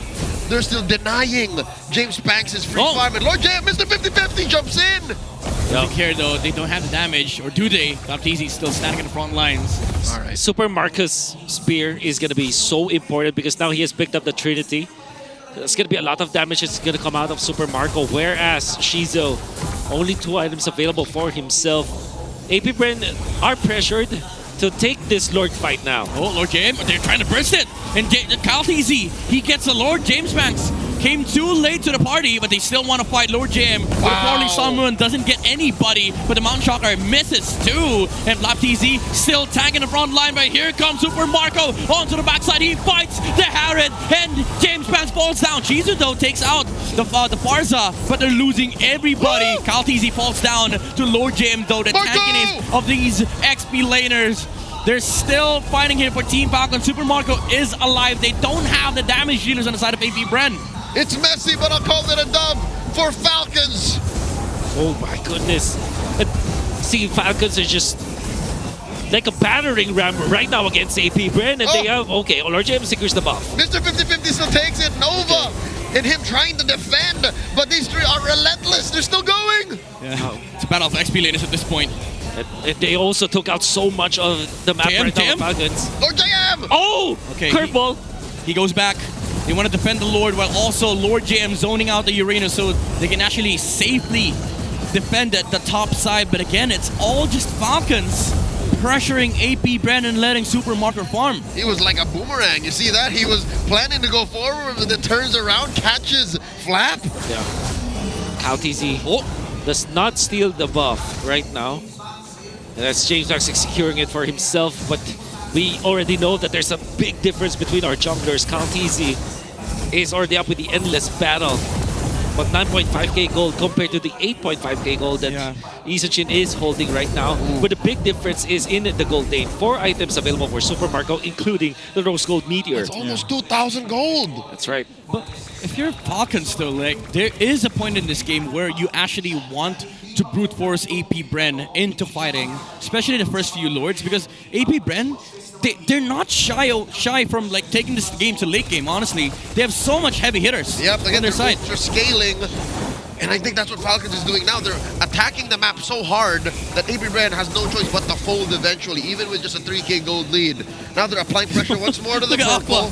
He's dealing more damage to himself than against Ogwen. Few with Predator Strike. He's going to catch X-Nova, but the movement speed is there. Heal as well from the Khalid, but FlapTZ is still standing and sitting in front of the faces of AP Brent. They still don't have the damage to take down this Uranus. 30 seconds until the Lord spawns lower quarter. No matter how you slice it, Falcons have a better chance at dancing. Yeah. Especially because of this Uranus Farsa that they still have in this game. Not to mention the Moskov. The Moskov from the split push and manage the long lane.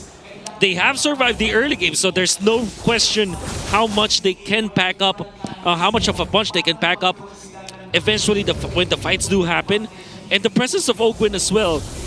2 tanky heroes to man the front lines, to disrupt the positioning of the members of AP Bren. Yeah, and they also have to worry about the Spirit of Destruction, especially in this Lord fight. Now, CalTZ and FlapTZ has started the Lord dance. They see Aqua on top side. Ogwen, though, gets found by the Harith, but Lord JM, he is going to be punished by Super Marco. Flicker forced out from the Esmeralda. Good positioning from Team Falcon, still holding onto this Lord. Great game IQ from the Falcons as well. They sense that these 3 from AP Bren are circling around, and they decide to halt the blitz. FlapTZ got 2 on him. Lord JM and Nova. They can't take this Uranus down. Yeah, they're going to try and melt this FlapTZ down, but again, Aqua doesn't deal that much damage against the Uranus. Flying from Ogwen coming out to find James Max. They see the damage he does on the backside, but Shizu, Summon Force already committed. He's trying to take out CalTZ, but the puncture out is there. James Max is going to be taken out by the SOD of Super Marco, and CalTZ goes back to the Lord. FlapTZ again in the front lines, zoning away AP Bren, and they secure the first big objective of the game. That was $1 million SOD, the perfect target at the perfect time. Oh my god, Super Marco. He's telling us how good he is with his Moskov. And FlapTZ against 4 members of AP Bren. Dude, they're seriously... The most difficult hero to play in the game right now is Uranus. Wake up, everyone. Wake up. You've been lied to. They need more penetration, honestly. Like, this Divine Glaive is not enough. Even with a glowing one, look at Super Marco fighting 1v2 in the front line because he has a big meat shield. In the name of FlapTZ, the Filipino cannon, still not even half HP. Nope. And they've synced the wave in top and mid. AP Bren can thank their lucky stars that bottom is all the way out. So they have that at least less to think about. Lord James hasn't died much. Shizo just died once, but this gold lead has ballooned out of control. 6,500 gold up. They lose their top lane inhibitor. This is what I was talking about. Eventually, even with this tight kill score, Falcons will batter the map so hard that AP Bren will have to fold. Lord JM dealing the most damage in this game. Yeah, dude, his back, and it probably hurts so much right now. Yeah. He has done 90 damage against Team Falcons. And there has to be something for AP Bren when it comes to their playmaking, because I think that they're so reactive as Falcons, and they are reacting really slowly. And the fact of the matter is they have not killed anyone from Falcons for a long while now. Yeah. It's been a long time since they've seen a kill, and James Pax is unable to make the plays. 11k. He is actually rich if you think about it, but apart from that, there's no one else 10K for this Harith is not gonna be able to match up against Super Marco's 12K. Ogwen just built his blade of Heptases, man. He got bo. The ball. Oh. Honestly, I think at this point, if you're AP Brent, find the Hilda. You don't have the damage against the Uranus. That's before the Hilda finds you. Yeah, that is true. Because if the Hilda finds you first, then that's a whole different story. Flapteezy! No. Not at all. Not at all, yeah. Not even close. Not even against 2. Well, to be fair, even if they do try against Esmeralda 2, it's still a no JM for Falcons. Does not have the ultimate now. Yeah, it's still a no. Like, these 2 X-Planers are just... They're the ones fighting, honestly. And for some reason, I think we still can expect a 20-minute game. Even on how one-sided this was from the get-go. The Falcons will just position themselves around this Lord that's coming 22 seconds from now. They can even wait for it to evolve, because I think it is going to be evolved anyways. It already is. 5,500 gold up. AP Brent's cores are online. Yep. It's just smaller advantages and ways you can game the map so it's not so hard to dance. That's true. Lord JM gets caught by 2 down bottom. Yeah, the map is owned by Falcons right now, especially with the superiority of having that SOD X-Nova gets bursted down, but he does have the heal from the Sandguard. Lord JM though, they will try here for Team Falcons, but it's still a no. Like, these 2 X-Players that are literally impossible to kill for both sides. This is what's causing these games to last so long. I love Esmeralda Uranus, man. Oh my god. I miss this. Lord James is so good at it. Oh, the conceal from X. Ogwen, finally they find the Hilda. That's the condition from AP Bren. We did say that earlier. Now they turn the tides. But again, it's still a slow Lord fight here. Federer strike coming out from Fuse, zoning out Lord JM, but Flapteezy, he is going to try and sustain some of the damage here dealt by AP Brent. SOD still being weighted out by Super Marco, but AP Brent tries to go for the burst. No! The knockoff! SOD! Super Marco hits it right on the mark, and Team Falcons, they delete James Vance, they delete Shizu. No damage healer from AP Brent. And Super Marco with a Super Micro onto the backside. Flapteezy falls, however, but Lord JM, with the movement speed superiority, is able to get out. Oh, he's looking for lifesteal. At this point, no one can actually fight into the Moscow Fuse. Not again! You don't have Blinker Fuse! He's just buying time. He's just buying time. He made Lord JM commit. Yeah, Super Marco though, he is gonna end the game. There's still a cannon. Is it gonna be enough? Aqua is gonna be taken out. Lord JM gets a recall, but there's so much minion, and Team Falcons, they stay alive!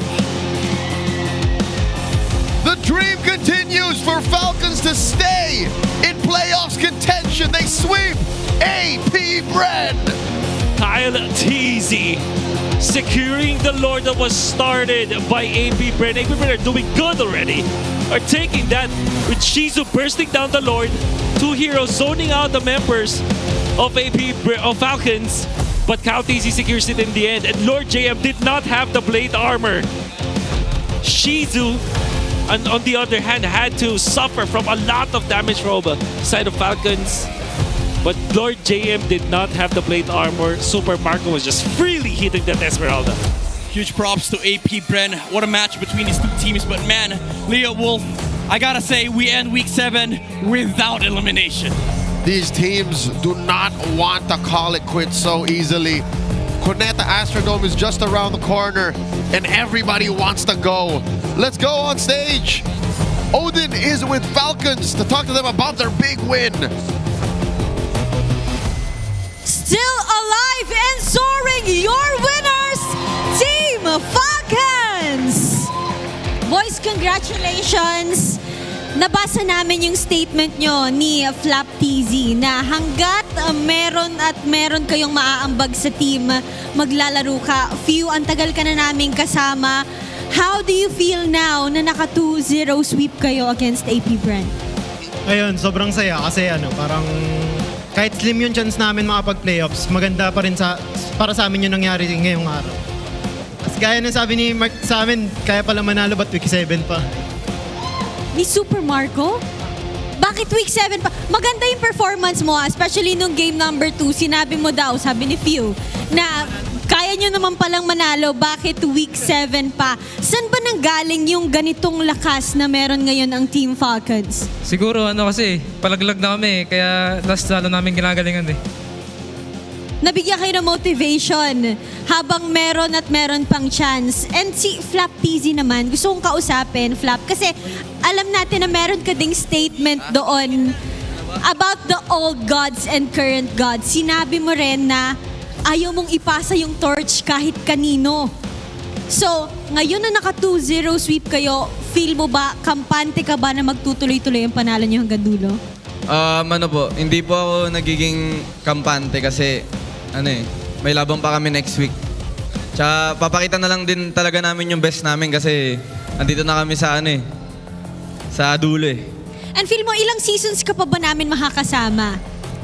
Siguro mga 143. Oh, mas matanda pa sa ating lahat yung seasons na makakasama natin, si Flap TZ. And now si Ogwen naman, parang kinausap na natin lahat kasi deserve nyo rin talaga itong spotlight para sa inyo lahat. Yung Hilda, game number 2, talagang binigyan mo ng problema ang APBR with your performance. At nakausap din natin si Pandora na nasa audience kanina. Anong gusto mong sabihin sa kanya bilang lucky charm daw ng inyong team? Thank you, Pando. Isa kang alamat. Isa kang alamat, Pandora. And now, what is your message sa lahat ng Team of Falcons supporters na nandito ngayon? Sa mga fans ng Team Falcons, maraming salamat sa pagpunta dito. Abangan nyo kami next week. Next week yung final boss. Doon talaga namin malaman kung makapasok kami. Once again, give it up for your winners, Team Falcons! All smiles para sa Team of Falcons, and the dream is still alive para sa kanilang playoffs contention. That was a 2-0 sweep against APBR, and let's see kung ano pa nga bang masasabi ng mga casters sa nangyaring larong yun. Sweet embrace to celebrate a sweet victory. Pandora United with his Falcon brothers. Once again, congratulations, Team Falcons PH, clutching a victory here, getting a point, and staying alive in Season 16.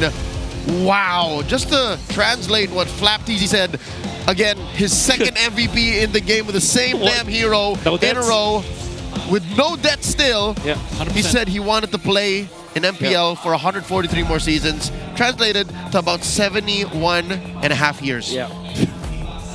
And I wish I could live through all that of that. Long. I wish. That's the plan. That's his plan. And you know what? By season 159, he's still playing Uranus. That's right, Uranus.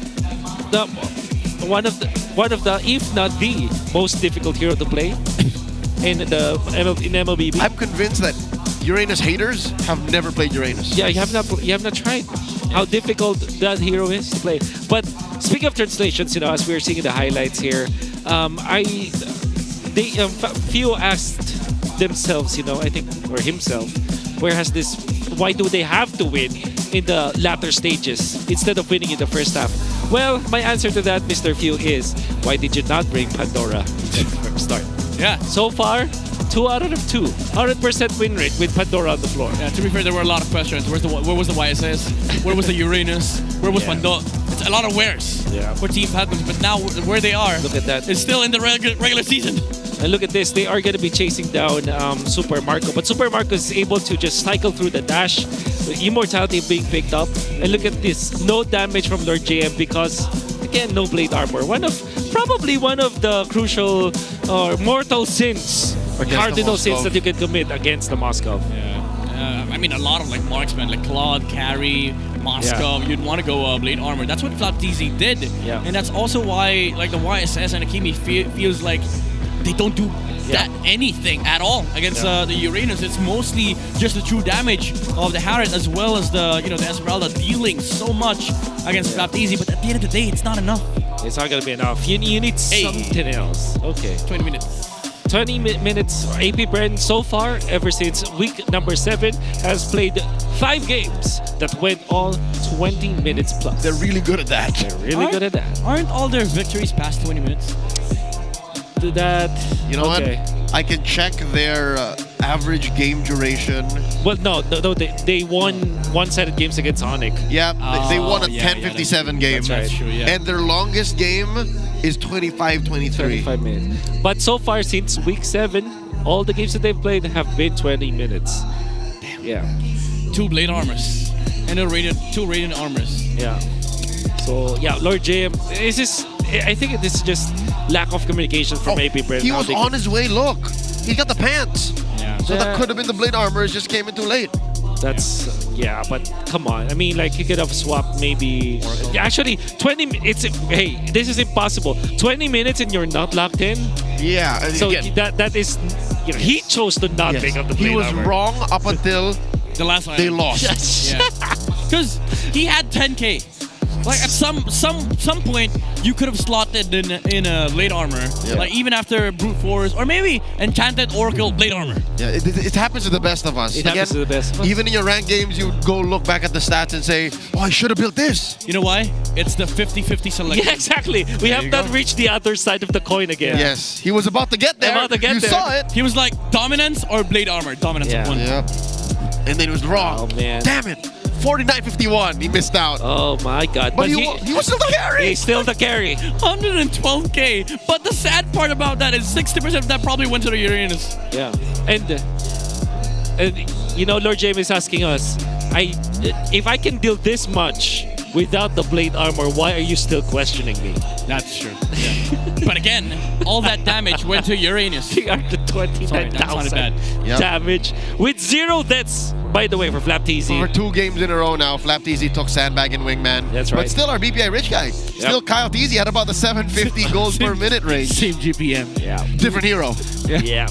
For Kyle TZ, by the way, I think it's important to talk about this player because I think he's been instrumental in the past wins of Kyle TZ, particularly when it comes to securing the neutral objectives. As a jungler, obviously it's your task, but at the same time, he is very crafty on when it comes to the Lord dances. Sometimes when you see him use the Yisen Shin, he's utilizing a different combo to secure the Lord or the neutral objectives. And now playing the Lancelot, he just made sure that he is able to secure the neutral objectives despite not having Ogwen in that scenario. And that was a calculated risk.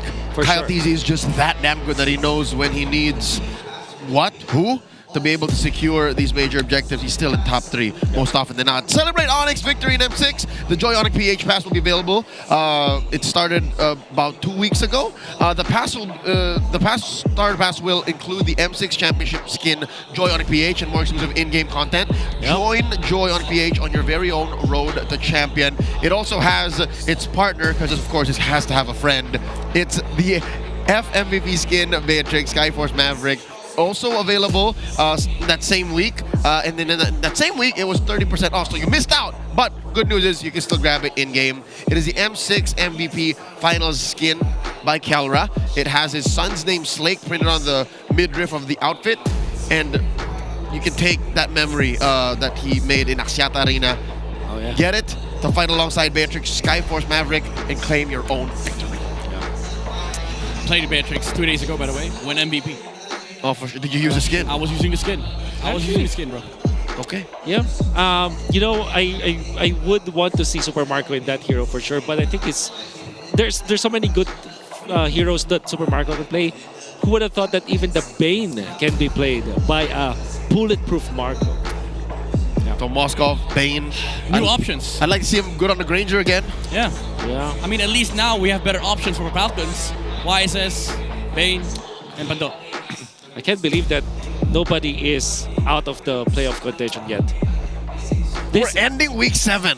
This First is time, by such the a way. good MPL. It is, I think. First time since franchise history. In franchise history. Yeah. That's right. That's how good MPL Philippines is now. Yep. That's right. No eliminations, brother.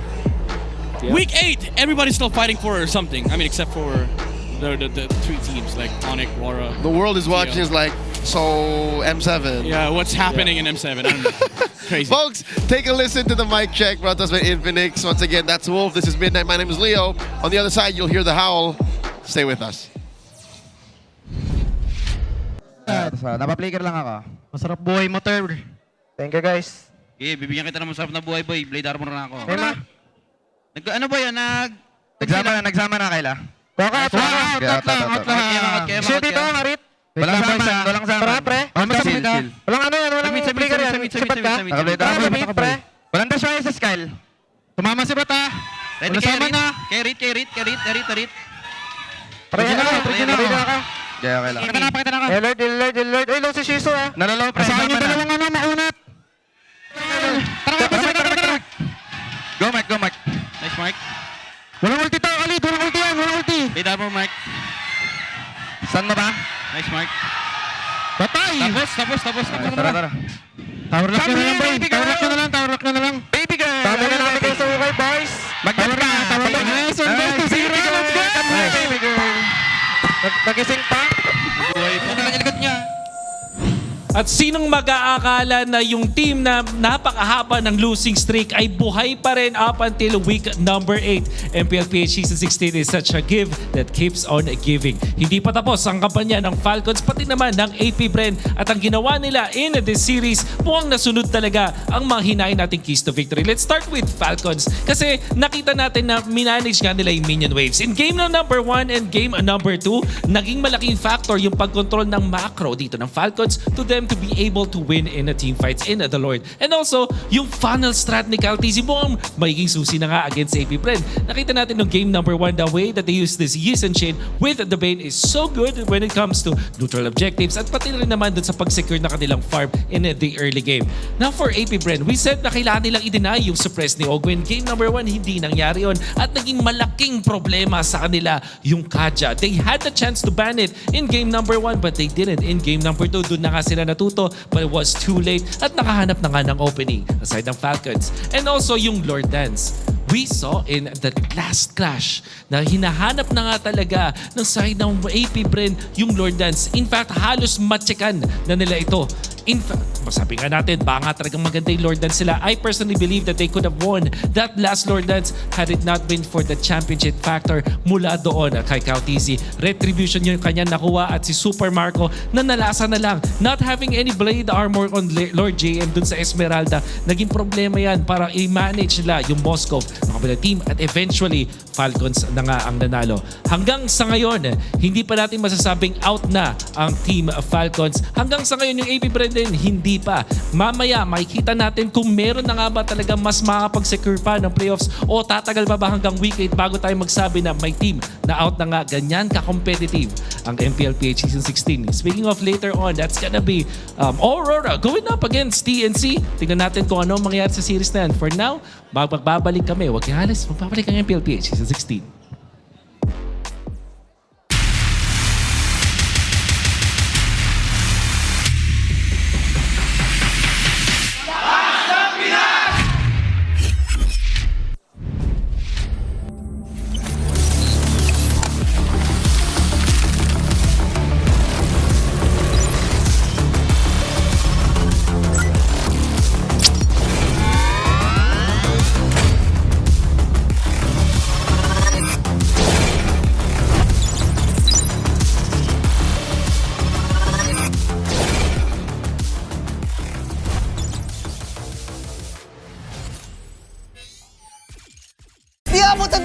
Defeat.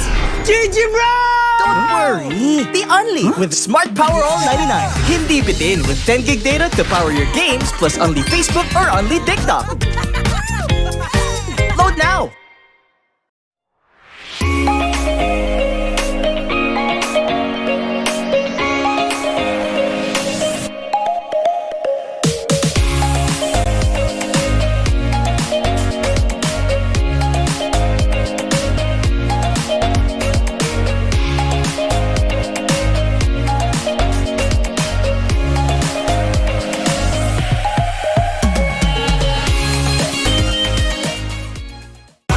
Enemy alert. Your scalp gets 1.5 times greasier, causing dandruff. Get triple anti-dandruff power. Supercharged with Clear. Pang-marinade! Pang-gisa! Pampasarap! Ang daming ititimpla! Luto mo yan with Knorr Liquid Seasoning. Mula luto tong plato, sarap panalo! Luto tong plato, sarap panalo! Luto tong plato, sarap panalo! Luto tong plato, panalo ang luto mo!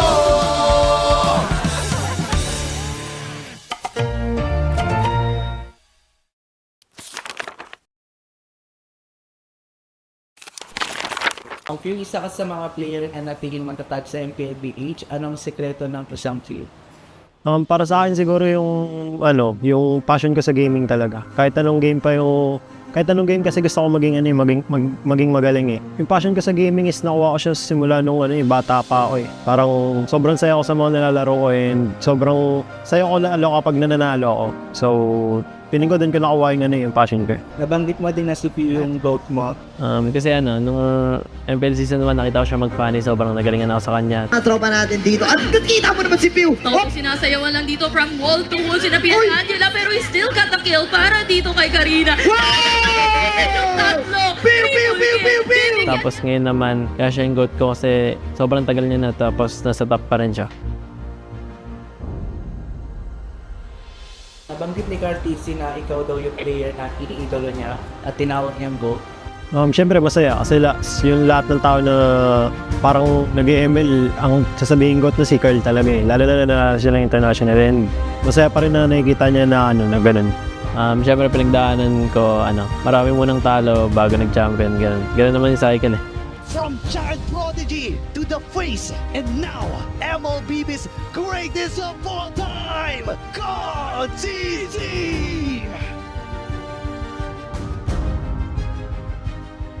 Paano nito nabago yung buhay mo at yung pananaw mo sa buhay?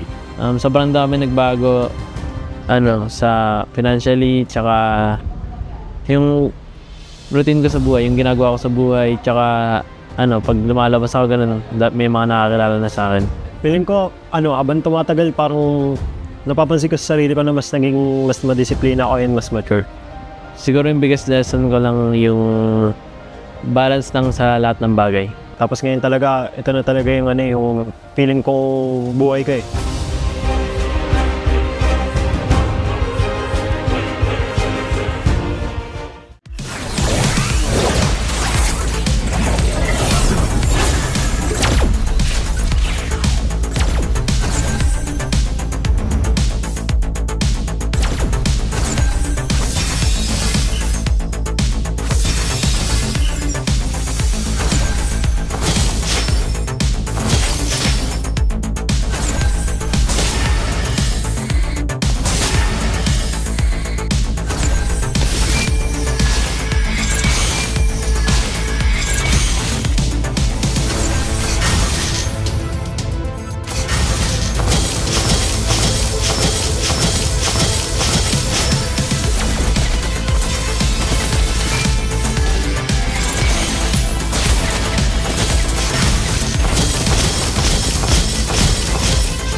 Siya, sino yun?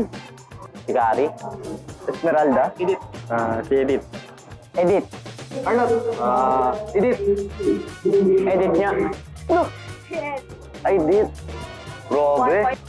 Edith. Yan si Gerak. Gerak! Gerak! Gerak! Gerak! Gerak! Gerak! Gerak! Gerak! Uy, nauna ako kanina sa Edith. Sige, all one. Pinagbigyan kasi nila ako eh. Lancelot! Lancelot! Lancelot. Si Lance. Lance! Sabay tayo, pare. Granger. Si, Bution. Granger. Okay, wala ako. Okay, sabay ulit. Competitive. Florin. Florin. Florin. Florin. Florin. Una siya. May 4. Lapu-lapu. Ano yan? Sino yan? Kalea? Bruno. Lapu-lapu? Lapu nga. Ay, palakol. Parang bagong hero yan ah. Hindi si Popol. Wala, hindi ko alam yan. Sino yan? Ay, palakol! Ay, palakol pala yun. Ay! Ah, si Matilda. Siyang nagmamatilda eh. Matilda. Ate. Yay! Ano yun? Matilda may palakol.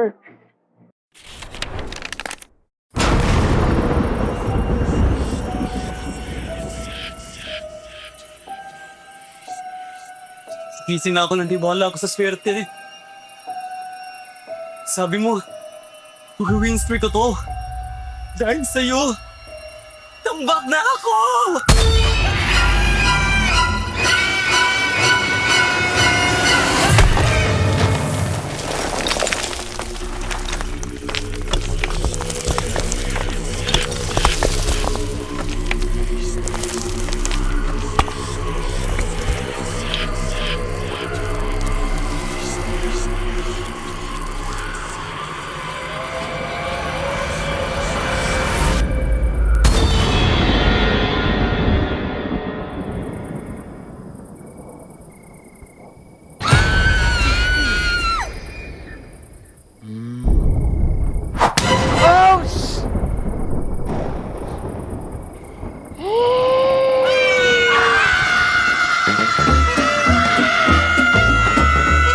Gusto mo talagang swertehin? Basahin mo na ang current patch notes. Andito na ang Ready for Next, the biggest gameplay update of the year. Break through boundaries with the new Broken Walls map update. MLBB, we are ready for next.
Nagtataka ba kung bakit nawala? Basahin na ang current patch notes. Andito na ang Ready for Next, the biggest gameplay update of the year. The all-new Dangerous Grass Map update. Use it to your advantage. MLBB, we are ready for the next.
Napag-iwanan ka na rin ba? Andito na ang Ready for the Next, the biggest gameplay update of the year. Get a head start with the new Flying Cloud map update. MLBB, we are ready for the next.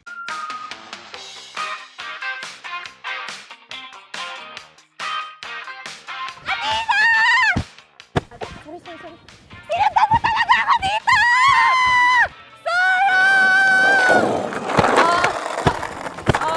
Hoy, ano ba mga bulag ba kayo? Hindi parang mga bulag kasi wala ba kayo nakikita? Mga bulag!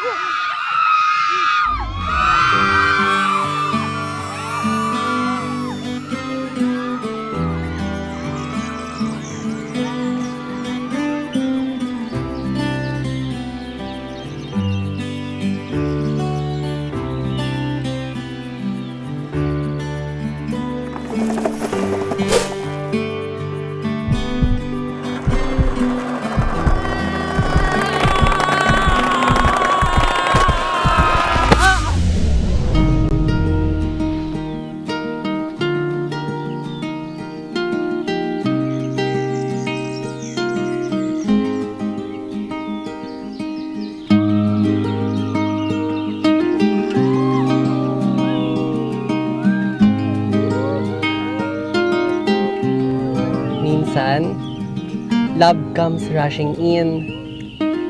Parang bagong expanding river sa Mobile Legends. Andito na ang Ready for the Next, the biggest gameplay update of the year. Navigate the river with the new expanding rivers map update, MOBB. We are ready for the next.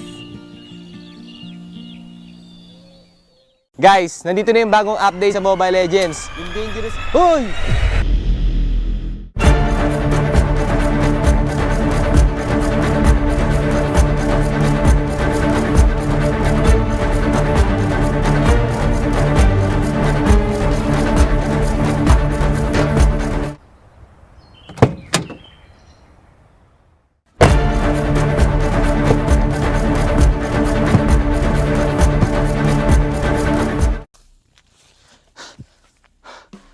Okay, guys, yung sinasabi ko nga pala kanina yung bagong update. So una, yung dangerous grass at yung broken walls. So sa broken walls, guys, meron mga iba't ibang butas yung mga walls sa mapa. So mas magbe-benefit dito yung mga jungler kasi mas magiging mabilis na yung pag-gank nila kasi mas mabilis na yung pag-roam nila sa mapa dahil may butas na. At guys, magbe-benefit din dito yung mga heroes sa walang mobility dahil di na nila kailangan ng mobility para humakbang sa mga walls na to kasi may butas na nga. At sobrang magbe-benefit din dito, guys, yung Johnson kasi mas marami na yung shortcut, so mas mapapabilis yung pag-roam niya sa mapa. At yung pangalawa naman, guys, is yung dangerous grass. O yung dangerous grass, nagdadagdag si Muntun ng mga iba't iba pang grass sa Mobile Legends para mas maraming opportunity para mag-gank at mag-ambush. At marami pang iba, guys. So, yung pangatlo naman is yung flying clouds. So sa flying clouds, pwede kang umapak sa base at mapupunta ka sa lane mo na mas mabilis kapag ginamit mo ito. At yung pangapat naman, yung expanding river. So si Muntun magdadagdag daw siya ng maraming tubig sa river kaya mas magiging mabilis yung movement speed nyo kapag umapak kayo sa river. At yun lang, yung mga bagong update ni Mobile Legends kaya i-check nyo na. Payong mo.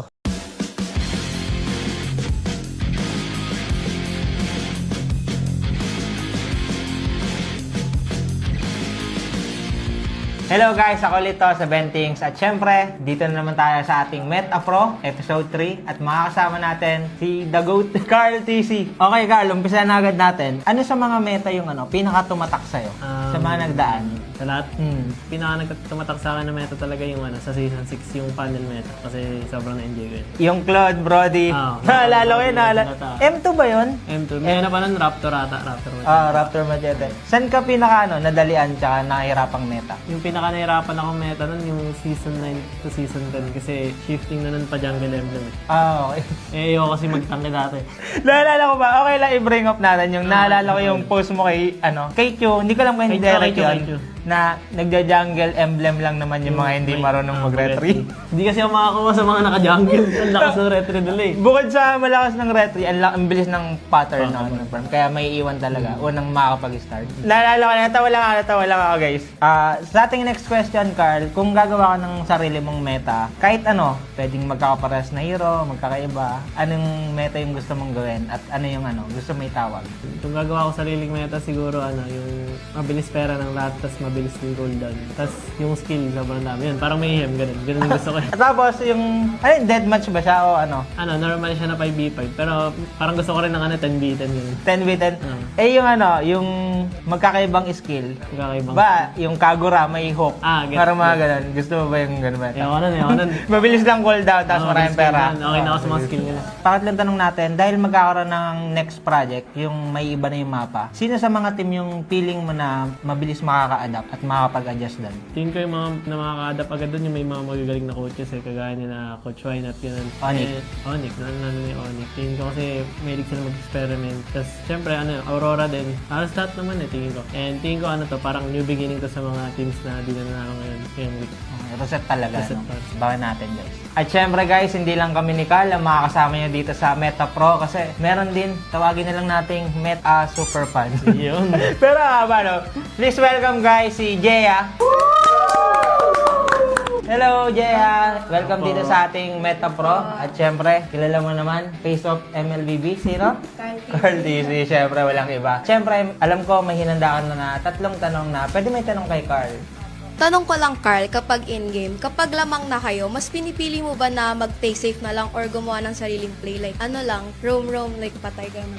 Kapag lamang sa meta ngayon, mas pinipili ko mag-play safe unless may aasim na kalaban gano'n. And pag nakakita ko ng opportunity na sobrang ganda, doon na ako gagawin. Ayun, napakagandang tanong, Jeya. Yung next question natin. Ano yung top strength mo when it comes to jungling or yung role mo? At ano yung part na gusto mo pang paunlarin? Siguro yung strength ko sa jungler, yung game IQ, shot calling, tsaka malawak na hero pool. Tapos siguro yung aggressiveness namin. Tsaka yung gusto ko pang parang i-improve sa game ko, gusto ko matuto laruin naming team yung Pani. Okay, Pani. Abangan namin yan, Carla, Pani Para sa ating third question, Jaya, meron ka pa ba dyan? Meron pa po. Ngayon, di ba, uso yung meta. Sa ngayon, ano yung sa tingin mo yung pinakamalakas na meta sa jungle ngayon? Like hero ba to or... Hero to.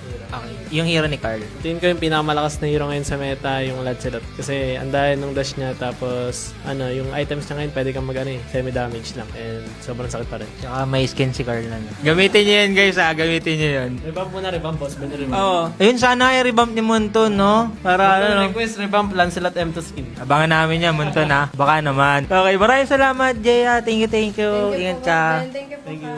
Okay, syempre Carl, eto na yung pinaka-mainit sa lahat. Pwede kang ngumiti kung feeling mo mas malakas ka sa pangalan mababanggit natin. Mga kapwa natin tong jungler. Pero umpisahan natin, syempre, Kyrie. Yan ang gusto ko. Diyan ako nag-iinit Okay, King Kong. Tipin ng liquid yun, no? Carla, malakas. Sutsujin. Okay. Demon Kite. May tango ba? Ano kahit Mainit to Kahit curl Okay. Siyempre, sa ibang region naman tayo. Chensi. Wow, medyo napakonting smile lang din si Carla. Mukhang papalagyan Okay, Saida. Ang init. Sabi ko, ngiti lang Ako sa inyo Okay, pinagpawisan ako doon, Carl. Maraming salamat sa ating pagsama sa Meta Pro. And syempre guys, kung gusto niyo rin makapunta rito at baka kayo na yung isa sa mapili sa ating Meta Pro Super Fan, huwag niyo kalimutang pumunta rito sa Greensun, Makati, and available yung ticket.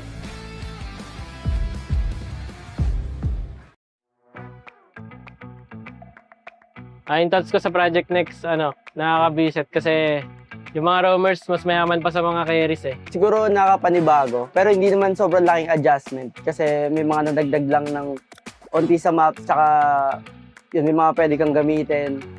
Pero yung rotation sa mapa, tsaka yung...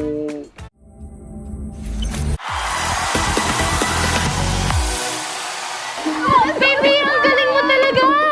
Talent ka pala, Bibi Ibang level ka talaga, Bibi! Nakaka-proud ka talaga! Wow! Bibi so happy! Thank you, Bibi! Bye-bye, Bibi! Bye-bye! Tapos na ang concert. Tapos na ang performance. Pero si Bibi, sobrang saya pa rin. Bibi! Bibi! May emergency! Emergency? Doon! Bibi! Ano na naman to? Tara!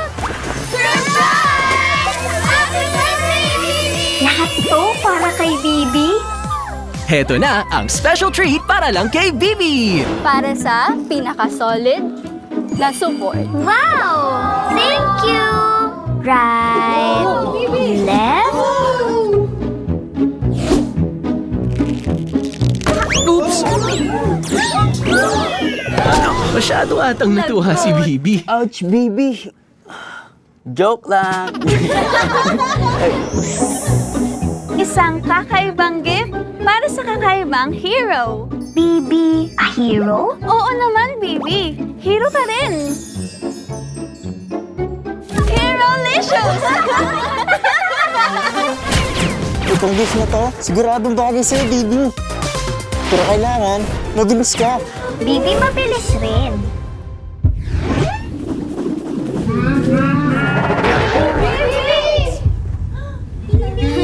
Di mabilis, Bibi. For me?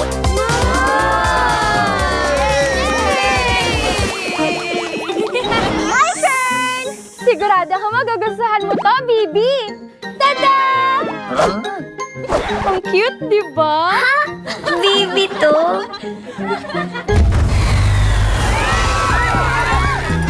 Sanay ako sa dilim, pero para sa'yo, Bibi, makakaliwanag naman. Ang gift na to ay tatawagin natin liwanag sa dilim. Ang liwanag! Happy birthday, Bibi! We love you! Isang espesyal na selebrasyon para sa pinaka-cute, pinaka-supportive at paborito mong kalaro. Walang iba kundi si Bibi. Bibi happy! Bibi loves you!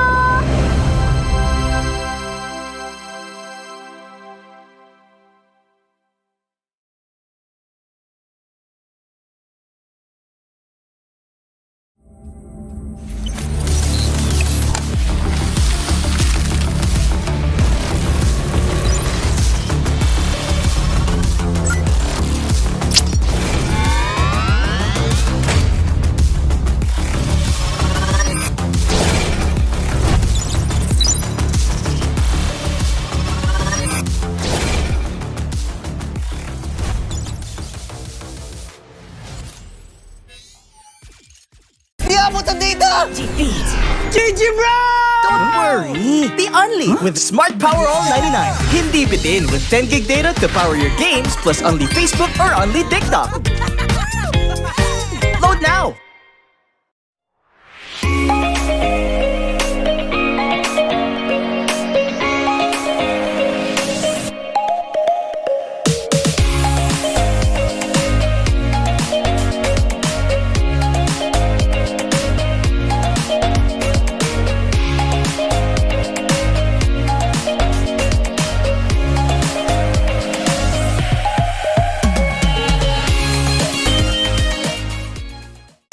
Enemy alert. Your scalp gets 1.5 times greasier, causing dandruff. Get triple anti-dandruff power. Supercharge with Clear. Pang-marinade! Panggisa! Pampasarap! Ang daming ititimpla! Luto mo yan with Knorr Liquid Seasoning. Mula luto tong plato, sarap panalo! Luto tong plato, sarap panalo! Luto tong plato, sarap panalo! Luto tong plato, panalo ang luto mo!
dangerous.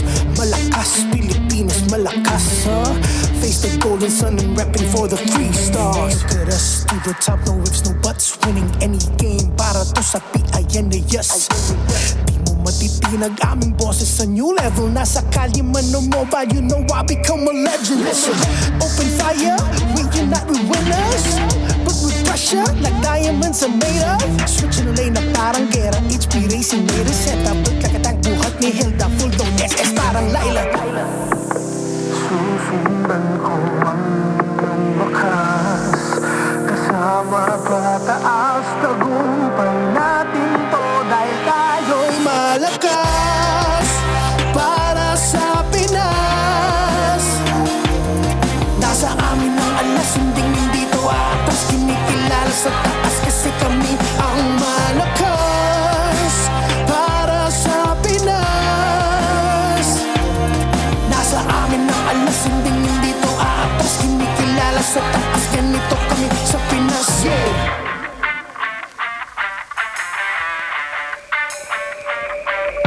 Laging MVP, no surrender, no retreat. Pag nagsama-sama, just imagine what we can achieve. Laging MVP, no surrender, no retreat. Giving 100 on my all, cause we just cannot be defeated. No retreat. We are unstoppable, immune and invulnerable. Ready ang equipment, lahat frozen, mala, crowd control. Pakita on the jab, east to the southeast. Taas ang watawat, proud and loud, cause every enemy we devour. Susundan ko ang iyong bakas, kasama pataas, tagumpay natin to dahil tayo'y malakas para sa Pinas. Nasa amin ang alas, hindi to atas, kinikilala sa taas kasi kami ang malakas para sa Pinas. Nasa amin ang alas, hindi to atas, kinikilala sa taas, ganito kami sa Pinas, yeah. Lakas, Pinas, malakas, kahit anong tumas. Malakas, Pilipinas, malakas, face the golden sun and repping for the 3 stars.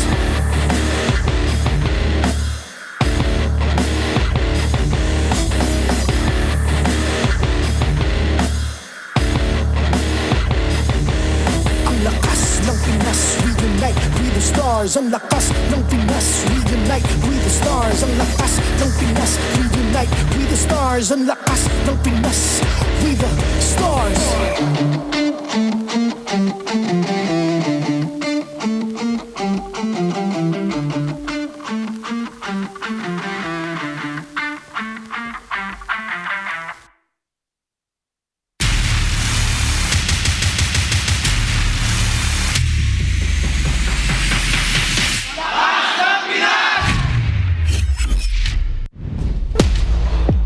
MPL Philippines Season 16. Smack dab in the middle of tonight's broadcast. We're down to one more best of 3 to close off Week 7. At your service, my name is Leo, here with Midnight and Wolf calling the action. We just witnessed a sweep. The sudden rise of Team Falcons PH in the twilight of the season. Super crazy, man. Again, gotta say, Week 7, this is the first time I've seen MPL not have any eliminated teams by Week 7. We go down to the last week, man. I had a very quick chat with the great Kyle TZ, and he quickly mentioned as well that it was Coach Moody that made a lot of difference in the team because they've always wanted that life coach that wasn't, when Ducky left and just Trevor's left. They needed that. Moody makes the difference. We'd also like to thank Smart. Yeah. More chances here, more data, more GG as well. Experience the winning power of Smart's only 5G and enjoy it with a Smart Digital Prepaid eSIM. Smart, the simply reliable telco partner of the MPL.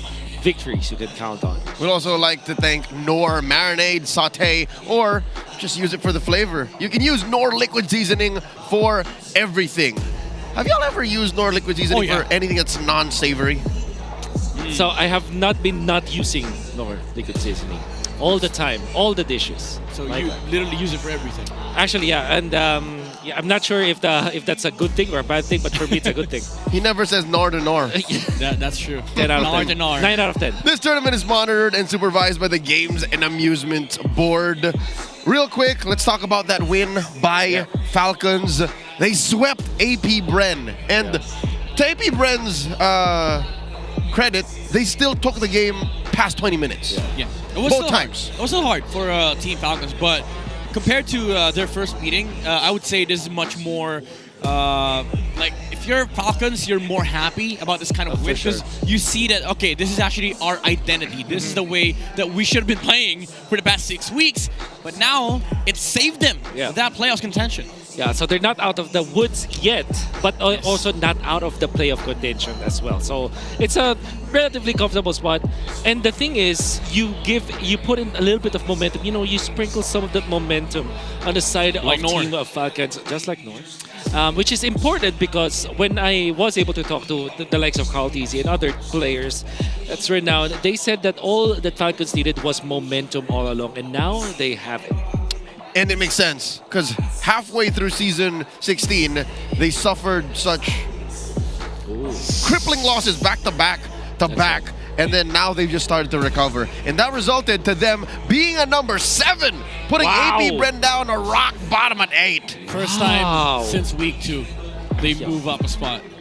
To be fair, AP Bren have played less games or fewer games compared to Falcons. That's true. So 30 games, Falcons will only have one last series left.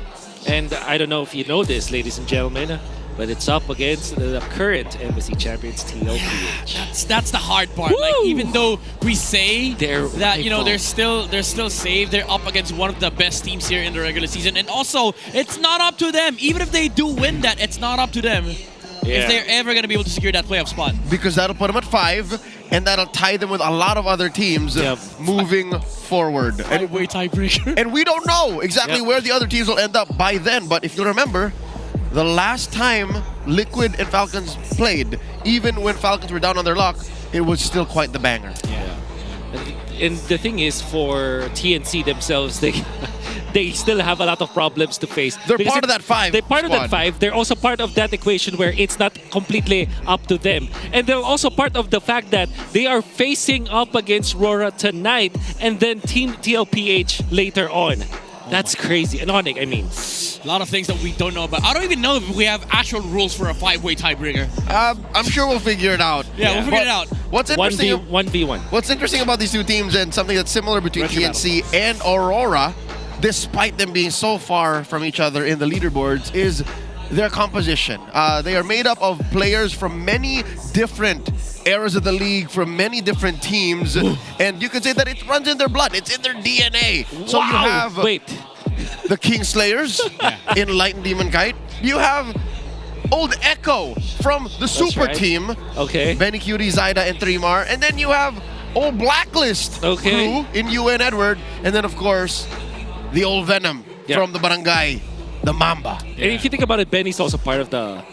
True, technically speaking, I think it also runs in that... There's some overlap. Yeah, we could actually put Benny's picture alongside Chapter too, because he was part of, you know, the phenomenal Smart Omega, the Barangay.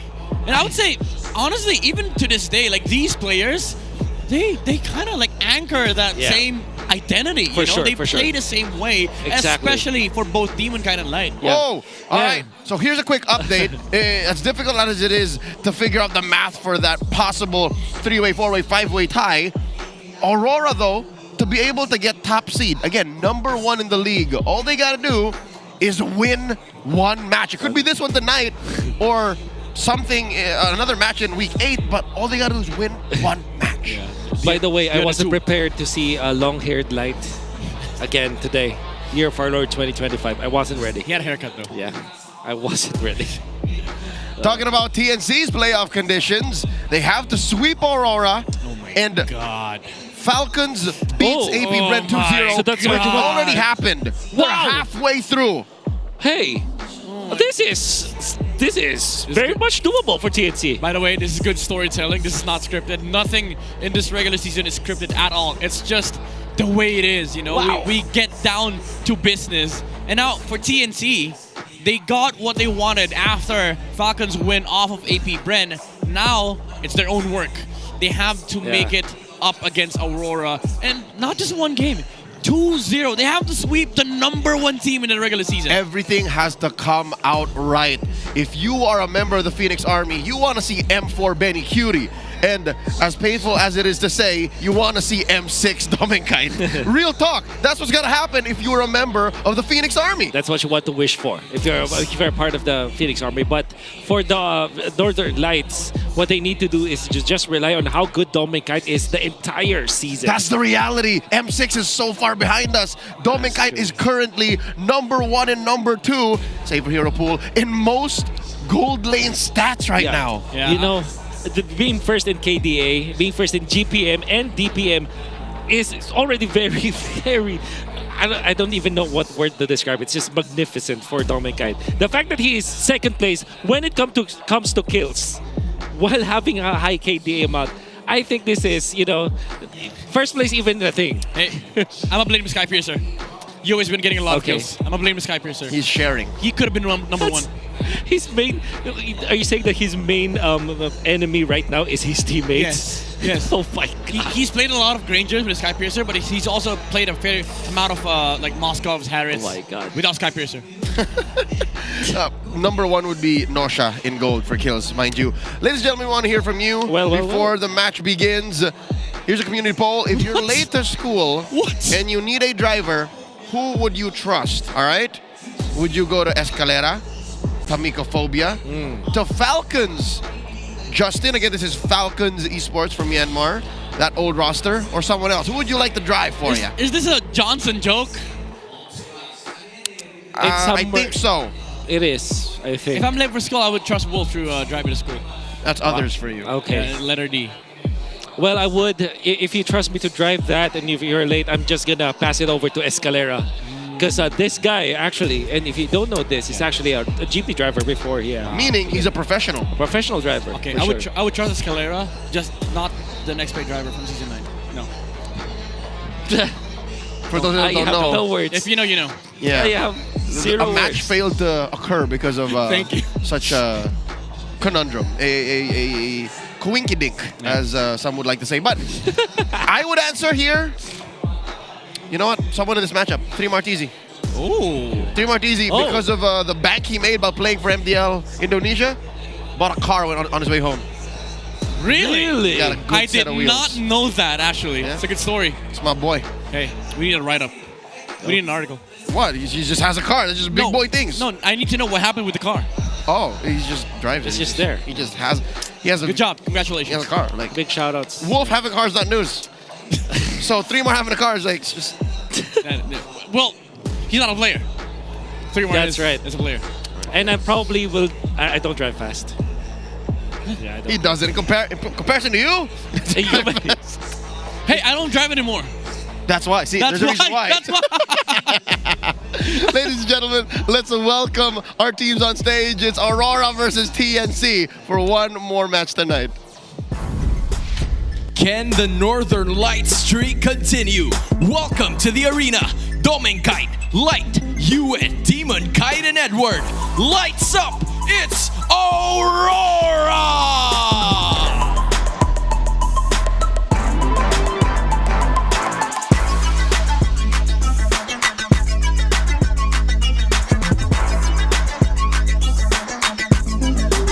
Are the phoenix that continues to burn. It's Benny Cutie, Chaknu, Lancy, Zaida, and 3 more. Rising once more, TNC Pro Team!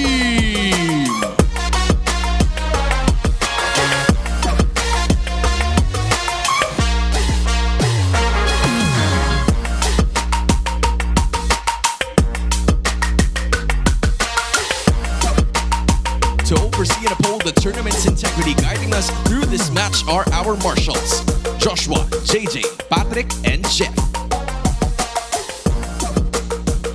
Joined by the 2 teams are their coaches. It's Coach Master the Basics for Aurora and Coach Atamax for TNC. Last match of the day, MPL Arena. Let me hear you scream! Currently #1 Aurora, even on individual rankings.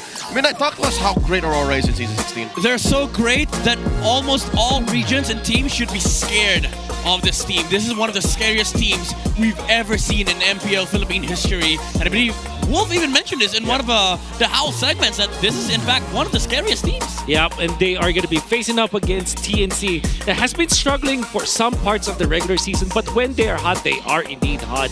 Benny QT has been showing us a different style of gameplay that we have not seen from him before, or maybe we have seen, but it's a different take in this season. The fighter golden for Benny QT, not a sight that I would want to see, but I am enjoying right now. You know what? Throwing back to Season 9, Midnight mentioned the Next Play Evo situation. It was against Benny's team. He was against then Echo that same night. I remember it was a Friday night. It did not happen. He played a lot of Yu Jong Gold. Yep. So are we throwing back to that meta game? I mean, kind of, because you also have the Raiders on the other side, and they've been successful that season. They won that season. They won that season, in fact. Oh, so that was when Demon Kite and Light were on top of the world. So, just to put it into context, if we did see some stats, some spider graphs, Aurora would literally be engulfing TNC's graph. Yeah, dude, light system. Yeah, it's because even with the drafting, when it comes to early game, they're just really good. Ladies and gentlemen, let's listen to the smart 5G ping test to hear what these players are saying before the match began. Hello. Yue? Pinsan ko yun? Malayo. sabi na magre-react agad eh. Message daw ni Trimar kay Edward. Ano, Mar? Idol ka daw ni Trimar. Ito, si Saida, ano message mo? Ako yung messenger nila, guys. Translate ko, sabi niya, di man kahit good luck daw sa'yo, di ka daw makaka-retry. Uy, Saida, huwag ka mainit sa katapat mo. Kalma ka lang. Yun, sa message daw nila si guys, kayo. Sana daw maganda yung papakita namin laban sa Jack, to light, ano sabi mo? Inspire ka? Daming nanonood. Aurora effect. Ito lang na si Hito. Ay, to! Balik ka muna dito, to! Saktong lakas, saktong tama, malakas ang tama. Ang aking mensahe ay good luck sa atin at galingan natin. Naway masarap ang ulam natin mamaya. Kainan na. Nawanam na pag umanta ako, baka baguhin sa loob ng venue eh. Baka umulan ng mga luha dito sa venue eh. Patuloy kong panghahawakan ng iyong mga salita. Kumakatabi yung katabi ko dito. Ang lamig sa tenga, init sa ulo. Iba-iba tayo paano mag-ritual. Patulad ng katabi ko, kumakanta yung ritual. This song is brought to you by Demon Kite. Lamig sa tenga, ang init sa ulo. Is it just me or is Yue trying out something new? In addition to singing, which is confirmed something that players really do prior to matches starting. Again, might have been a way to get rid of the nerves. Yeah. Was he casting? Was he? Or was it spoken? Oh, actually, that might have been spoken poetry. That might be commentary. Yeah, was that like an impersonation of what commentary sounds like? Maybe. I gotta check it out later. Or prose. You're right. Was that slam poetry on MVP? Simulation, honestly. I would love to see another slam poetry. We can start it. For now, Wolf, you gotta start talking about these keys to victory brought to us by Infinix. Let's all listen to The Howl. Welcome to The Howl. Ako pala si Wolf, bringing you the Infinix keys to victory. It's RORA going up against TNC. TNC's playoff rush. Ang kanilang kailangan gawin laban sa RORA ay i-survive yung early game. And I know this is difficult because RORA has been the most unique team when it comes to the early game. Napakagaling talaga nila. But what they can do, isa siguro sa pwede gawin ng TNC dito ay i-make sure na si Zaida ay nakukuha yung lahat ng jungle farm niya. Walang mawala kahit yung mga green camps. Kasi naman itong RORA, yung paisa-isa nilang pagkuha ng mga green camps sa kanilang mga nakatapat with Demon Kite ay bigla-bigla na lang lumalakas sila sa mid game. So if they do survive this, TNC might have a shot versus RORA. And also what they can do is to outpace the Domeng double. Ito yung sabi natin pagda-double lane ni Domeng Kite. Siguro sa expanding reverse this will be difficult as well. Maybe also yung sa drafting, wag nila ibigay yung Granger. Another way for them to do this is ipin down si Domeng dun sa lane. I-force yung 1v1 para naman pagdating ng mid game, hindi ganun kataas ang farm ni Domeng Kite. But it's not easy, but let's see if TNC can do it. Para naman sa Aurora, what they can do is i-punish yung TNC minion wave management. It's very clear na dun sa nakarang laban ng TNC, even with their wins, hindi nila naman manage yung lanes sila properly. This is something that Aurora can easily abuse. And also, they can force TNC to play funneled jungler. Ito yung mga non-MM gold laner para kay Benny. although there was a little bit of a win para sa TNC, well, it's not a little bit, actually important naman yung win ng TNC, but I feel like kapag si Zaida ay hindi nagiging bida para dito sa side ng TNC, nahihirapan yung kanilang squad, and maybe RORA can force this on them. And let's see if Benny QT can play another type of gold laner in this matchup. That's gonna be TNC going up against RORA. Back to the casters. This is like very, very tough for TNC. Their win condition is the one asset that Aurora had in this regular season. Win the early game. How do you do that, Wolf? Okay, yeah, that's I don't know the answer to that. Honestly, I don't know the 100% answer to that, but I do have some solutions. Okay. It's like if you can't win the entirety of the early game, at least win in some parts or at least equalize. That's why I recommended in the Keys to Victory for the side of TNC to at least secure the jungle, right? Don't wish for kills. Yeah. Don't wish to actually win the early game. Just make sure that you get all the green caps. Yeah. To be fair though, Aurora hasn't had the perfect early games. We've seen them lose one early game against Twisted Minds. So they're not unbeatable, they're not invulnerable, but you just have to find those like nitpicks for TNC. One thing Aurora did though is choose to be on blue side going into game number 1. We're about to find out exactly what the map enhancement is going into this bout. The first one to show up will be Broken Walls. Okay. All right. What are the stats on this real quick? We're about to check now. RORA, of course, and TNC have won 100% of their games in Broken Walls. To be fair, I don't think Aurora has lost any match in Project Next. They did go. They did go 3 games a couple of times. Yeah, against Sonic. Yeah, but they're fresh off of a sweeping victory against Twisted. Yeah, that's right. But nevertheless, I think the benefit of the Broken Walls is going to be Khalid, Hilda, all that jazz. But at the same time, now that we've proven, TNC also wants to play the Yi Sun Shin Funnel Core, but they will now ban out the 1-1. Alright, so this is 1-1 and Yi Sun Shin. I feel like RORA still wants to get that Yi Sun Shin. Yeah, they probably wouldn't care about the golden matchup at all, honestly, because at this point, you could still put the Granger and Harris against the 1-1, and both heroes, Dominica is very comfortable with. I feel weird about the whole gold lane situation, given that Dominkite isn't the adventurous kind. He's happy to get like the 1 or 2 good gold laners. Well, oh my god, I take it back. Okay. It's open, he takes it. This is his 8th hero. This is his 2nd time playing the 1-1. Oh, then he's still his 7th. Yeah. At the same Never time, mind. He's vanilla like that. Yeah, but it works. You know, that's why his hero pool is 7. That's number 7 too. You know, that means Yi Sun Shin is going to be up for TNC. Usually comboed up with the Arlet. However, against the 1-1, it should be the Farsa. No, it's going to be the Kimi. And I also want to say that the 1-1 in the hands of Benny QT is also something that Aurora denied from TNC. We know for sure that Benny QT likes to play that 1-1. It's the name of his friggin' kid. Exactly. Yeah. That's how much he loves the hero. That's right. So now, Aurora, do you go Fredrin here for Demon Kite? Yeah, or do you go Hayabusa? I like the Fredrin better because there is the Arlot as well, which, you know, in combination with the Arlot is good versus the Yi Sun Shin. Yeah. Another option is Lapu-Lapu with the Fredrin, which is also good versus the 2 heroes that TNC that exist so far. It's Arlot or Lapu plus Fred. Yeah. What about Hylos then? Lance is also. Oh no, Lance is gonna better. See value in me? I will choose my own path. Yep, Fredrin Arlot. Dude, this is just Aurora. You know, this is their identity. Pick what works. We don't know where the CC is going, but likely it's a gold lane CC. Yep.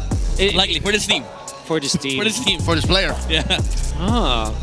But you have to have some sort of AoE control versus the heroes of Aurora, somewhere along the lines of Akalea for TNC.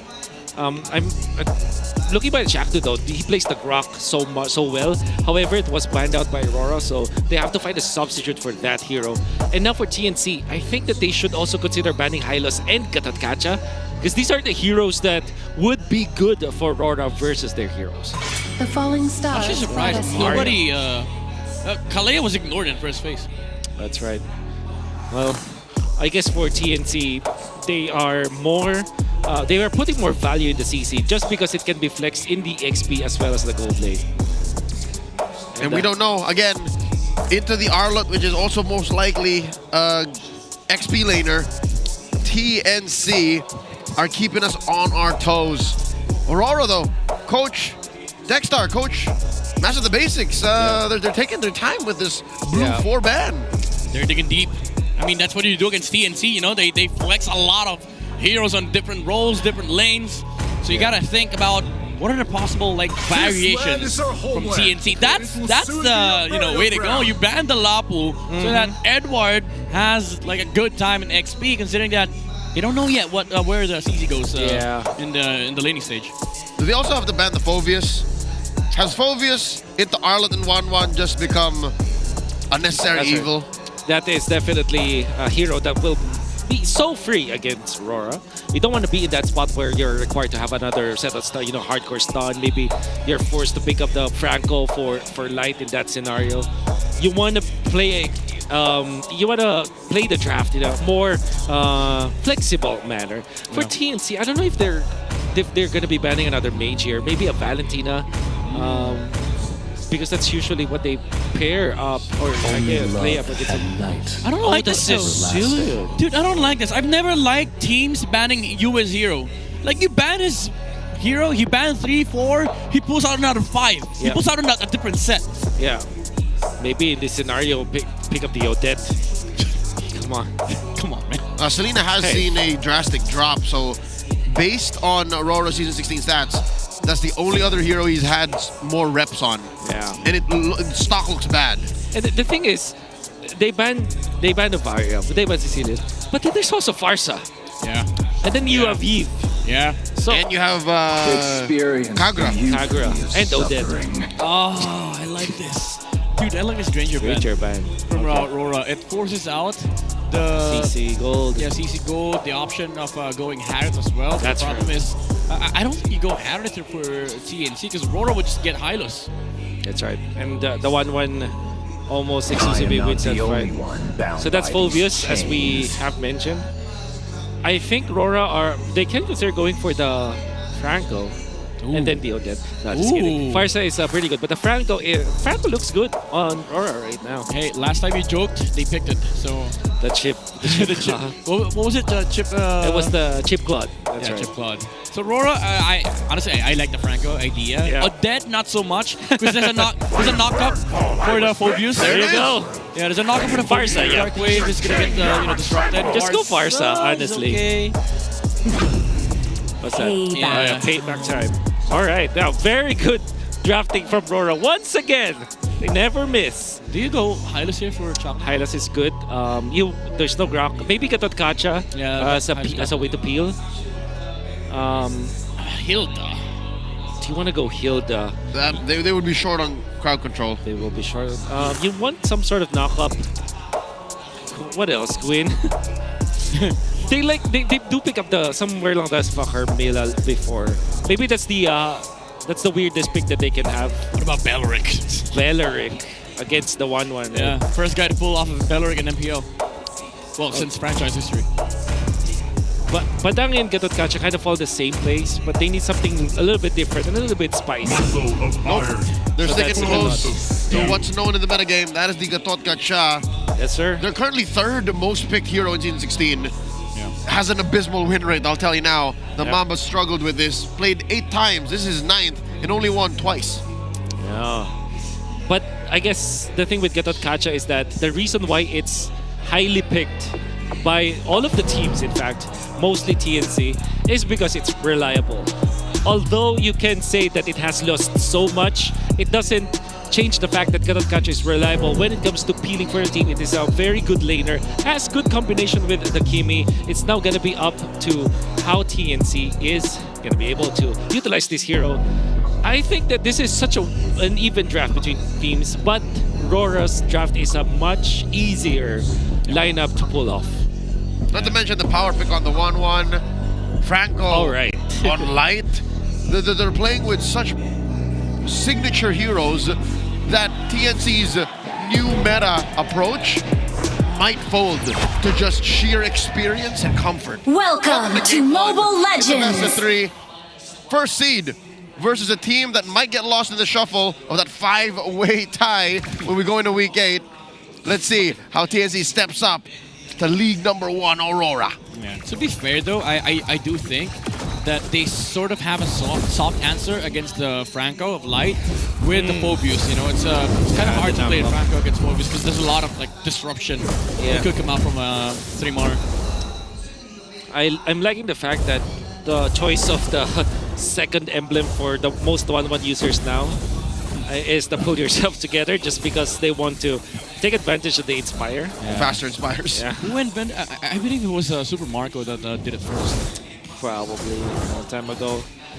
And also, Light is playing differently. I don't know why he's not trying to contest Zyda, but I think he's just waiting for the proper timing. Maybe wait for the Fredrin. He will connect with the Fredrin eventually.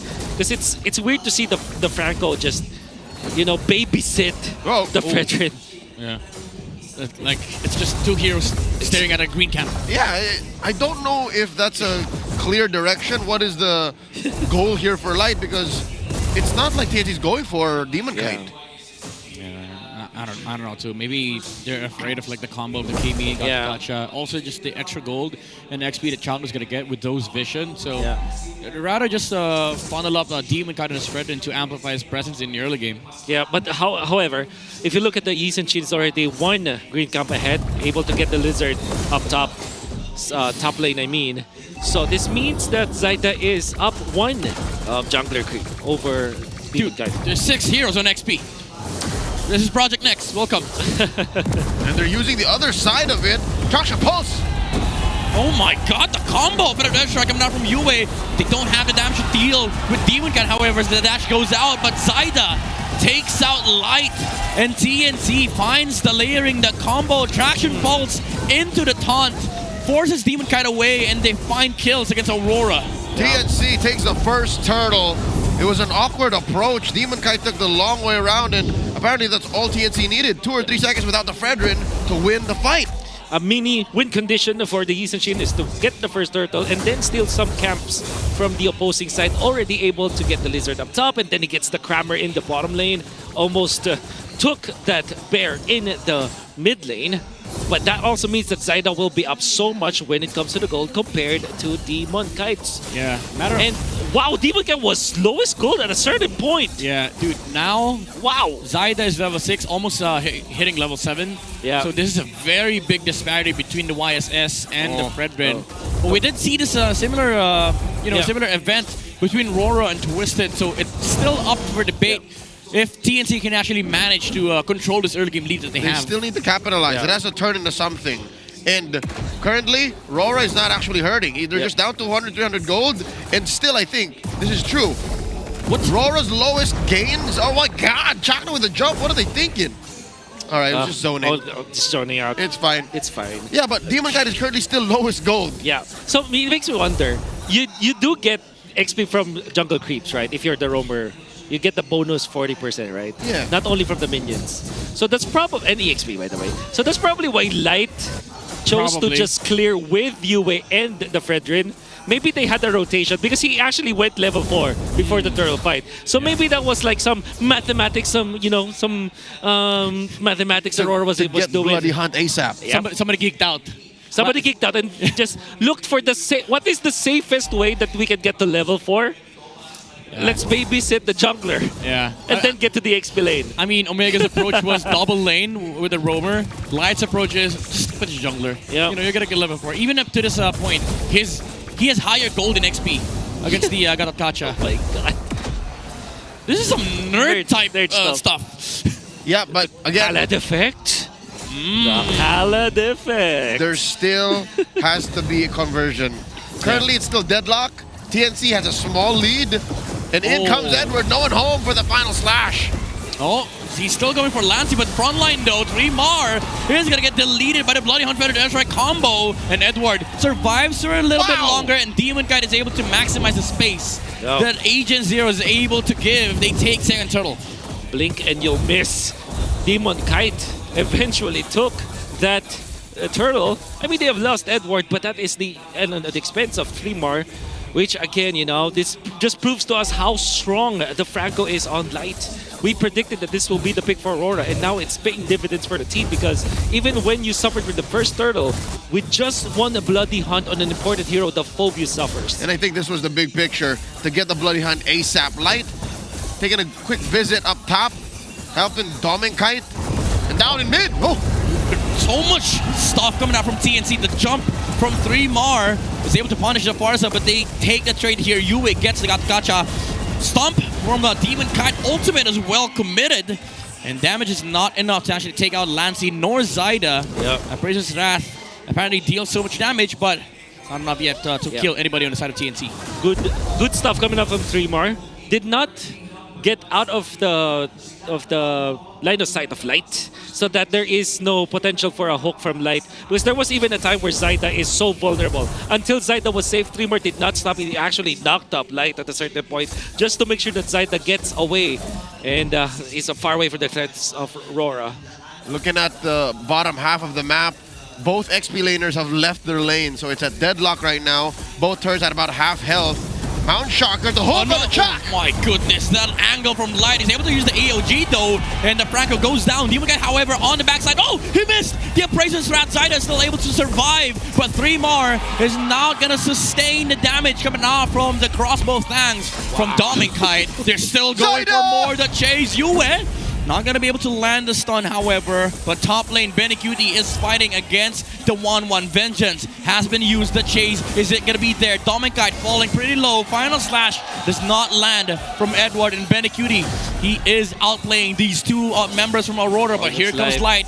Another reinforcement coming out from Aurora to help out the 1-1. An Arlott versus CC at 7 minutes. That's a wet noodle fight. No one was going to die, and the fact that it took Light to push them out changed the flow of battle. Now at the turtle pit, Turtle's getting taken quick by TNC. Demon Kite, he dashed in, but he still doesn't get the turtle. And now he falls. The punish from TNC's there. Revitalize coming out from Chapter to sustain the damage from Aurora. AOG to block the exit. Edward, he goes down.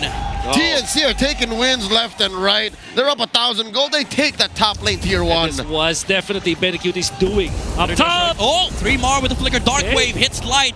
Yue got scared. He canceled the fettered airstrike, and now TNC is moving up to take some resources away from Aurora. And that turtle fight from TNC with Zyda just making sure that he has the stun with the ultimate, the Mountain Shocker.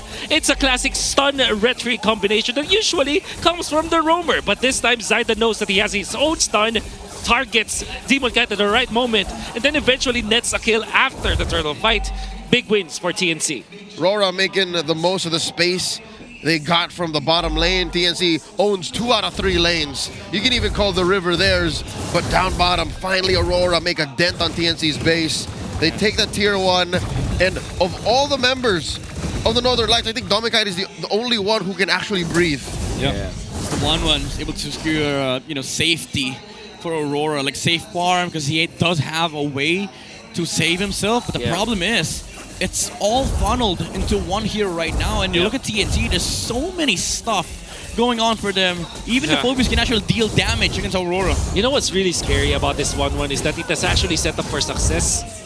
If there is one hero that can really make sure that the Dominic will be able to fly high, is definitely Light. And he already picked up the Winter Crown. So no matter what happens, Flicker Bloody Hunt Winter Crown will ensure that the crossbow tank will be available. The only thing is, can he do it?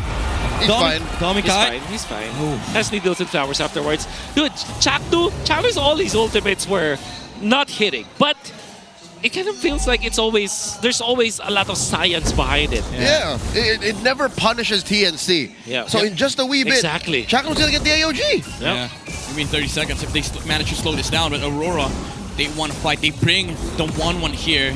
It's going to be a 5v5 team fight in the next few seconds. If somebody forces out a skirmish, Demon Kite jumps in, he goes for the taunt. It's Shock to revitalize, however. The taunt, it's amazing from the God of Kacha, and the damage coming out from Zyda takes out the Franco. Now they go for more. There's no appraisal strat from Demon Kite. And look at 3mar making quick work on the backside. He punishes the dashes, but Zyda oversteps. He gets taken out by the 1-1, but Shock lands the AOG, takes out Demon Kite. There's no crossbow thanks on Dominicite, however. Then he punches the orange buff to get some HP back. He's fine. He wants to find him. Goes for the 2v1. Keeps 3mar and Chakno at bay. The Mamba hunting down the demon. How can you make a hero as trivial as a Gatot Kacha look so flashy? And you know what sucks is we barely saw it, but it happened. We saw the tail end of the sequence. Exactly. You can just imagine. And he went for Winter Crown, so even when there is going to be the ultimate from Dominicite, he will be able to dodge that. Can actually sustain and stand in front of the 1-1 now. That's the real problem for Aurora. We saw earlier Zyda got brought down. I was about to say that, okay, they don't have any jungler, but so does Aurora because of Chaknu. Yeah. Among all of the CC goals that we've seen, I think Benny Cutie has been probably the most successful one. And in that team fight as well, he probably have won the fight for the team because he was able to let the curtain call on two important heroes. Yue and Edward cannot escape death. Both of them tied together. Yeah. The two most important heroes for TNC to lock down in that team fight. It's a Mountain Shocker by Zyda, spotting all members of Aurora, escorting this Lord from down bottom. TNC are in control. Yeah. Now looking at the map, it's all TNC. They still have the Lord bot side. Energy, Holy Defense is still up for Aurora, so they're still going to be able to prolong this push coming out from TNC. But that's like a big problem for them. Because honestly, yeah, sure, you can still scale up with the 1-1. But there's answers from TNC. There's the Winter Crowns. They have more damage dealers with the Kimmy, the CC, even the Flovius, in fact, alongside the YSS. So I don't know if they're going to be happy with this. Trash and Pulse coming out from Lancey just to zone out other members of Aurora. Fortunately for them, they're able to clear out the minion wave. And now for TNC, what I do know is that they don't have as much scaling as compared to Aurora. That would have been an easy way to say it if you're looking at the Goldaner, but then you also have to consider this is a Yi Shin. And if you're Yi Shin, if you have had a great start, which in this case he had a tremendous start at 9K right now, this means that you will be able to scale. And with Lancey also, 7.39,000. We have not talked about Lancey. Lancey has always been part of the most criticisms that people would say against TNC, but now he is playing so well. 3-0-6 on this Kimmy. Look at the Infinix hand cam. This is Chaknu, the Mamba, playing his Gatot Kacha. He's using the Infinix GT30. Experience victory for every Madlang gamer. Y'all can make like a predator on the Gatot as well. Hunt down those Fredrins running away. Yeah, definitely outplay the rest with those AOGs. And even with the Winter Crowns. Now we talk about Winter Crown on Chaknu. Yeah. There's two more. The TNC could come up with. There's already another one on, I believe that was Benny Cutie. That's right. And 3mar is building another set of Winter Crown. You see that glove? Yeah. You see that glove, you know what's coming. The glove in the ring. Yeah. Expert gloves. It's a player growth. The hero's ring. You know what's gonna happen? It's gonna turn into a crown later on. Yeah. Yep. It's Yep. That's a crown. It's definitely a crown. 1-2. So we're just waiting for 3mar to get his, and then suddenly Aurora's single insurance policy going into the late game just got neutralized. Yeah.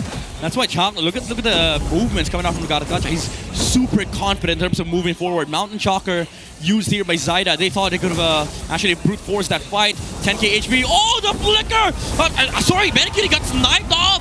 And Dominicite is able to use the Inspire. Takes out 3mar. And the 1-1 is able to deal damage against CNC. But Zyda doing his best to deal Lancey as well. Look at the damage coming out from McKimmy. Double kill for the YSS. That was such a crazy fight. It happened in a flash. Oh, and there's just two members left. Lancey and Zyda for TNC, and Yue and Dominicite for Aurora. TNC, despite their winning ways in the first 10 minutes of this game, they gotta respect these two. Zyda gets caught. He's alive. He's fine. Almost got outplayed by the far side. Trash and Pulse misses from Lancey, but Yue, he wants to go for the YSS. He's very, very low.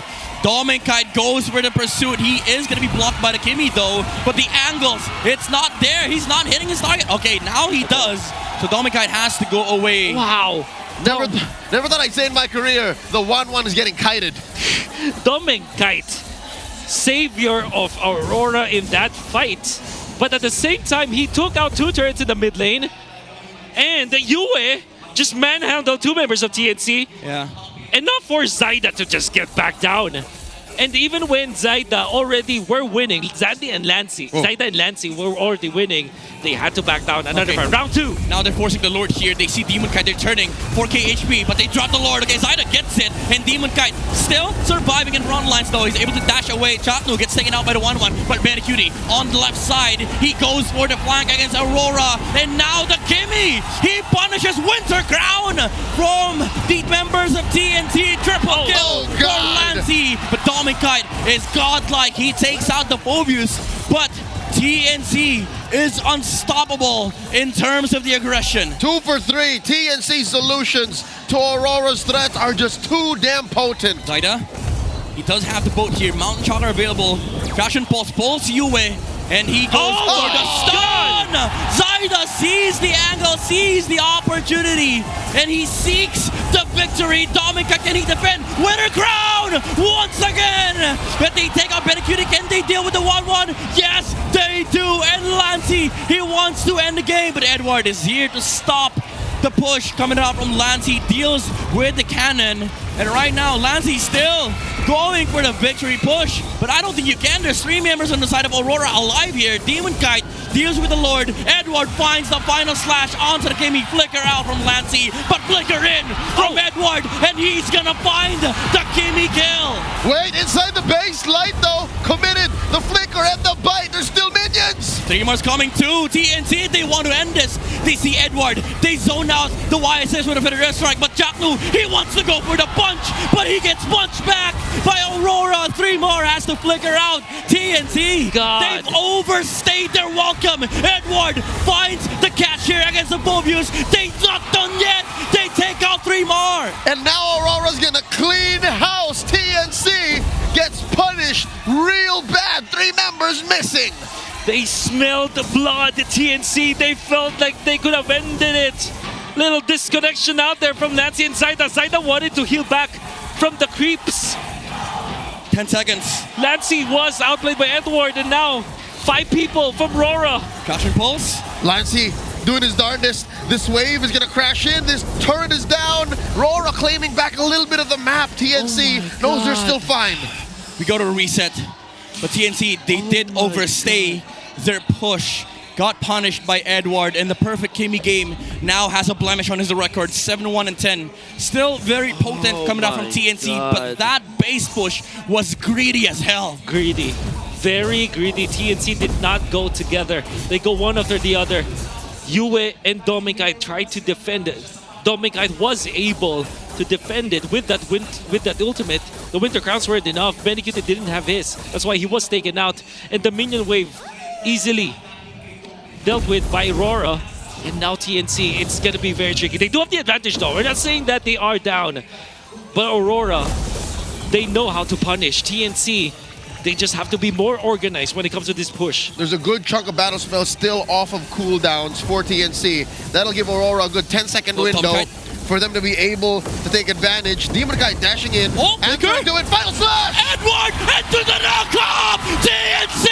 They lose Lancey here. 3 more is trying to fight for the front line. They get the control, but they don't have the damage. Zaida is late to the team fight, but they find a jungler on the side of Aurora. Domikite and Yue, they have to save it for Aurora. Benecuti, he is going to be chased down here by Domikite. Zaida joins the fight, but here comes the crossbow of Thangs into the hook from Light. Aurora, they find Zaida, Winter Crown from the YSS, but they got wiped off the map. TNC loses 5. That Lord was wearing an Aurora jersey. He was part of the sequence. They shot called him the knock-up TNC.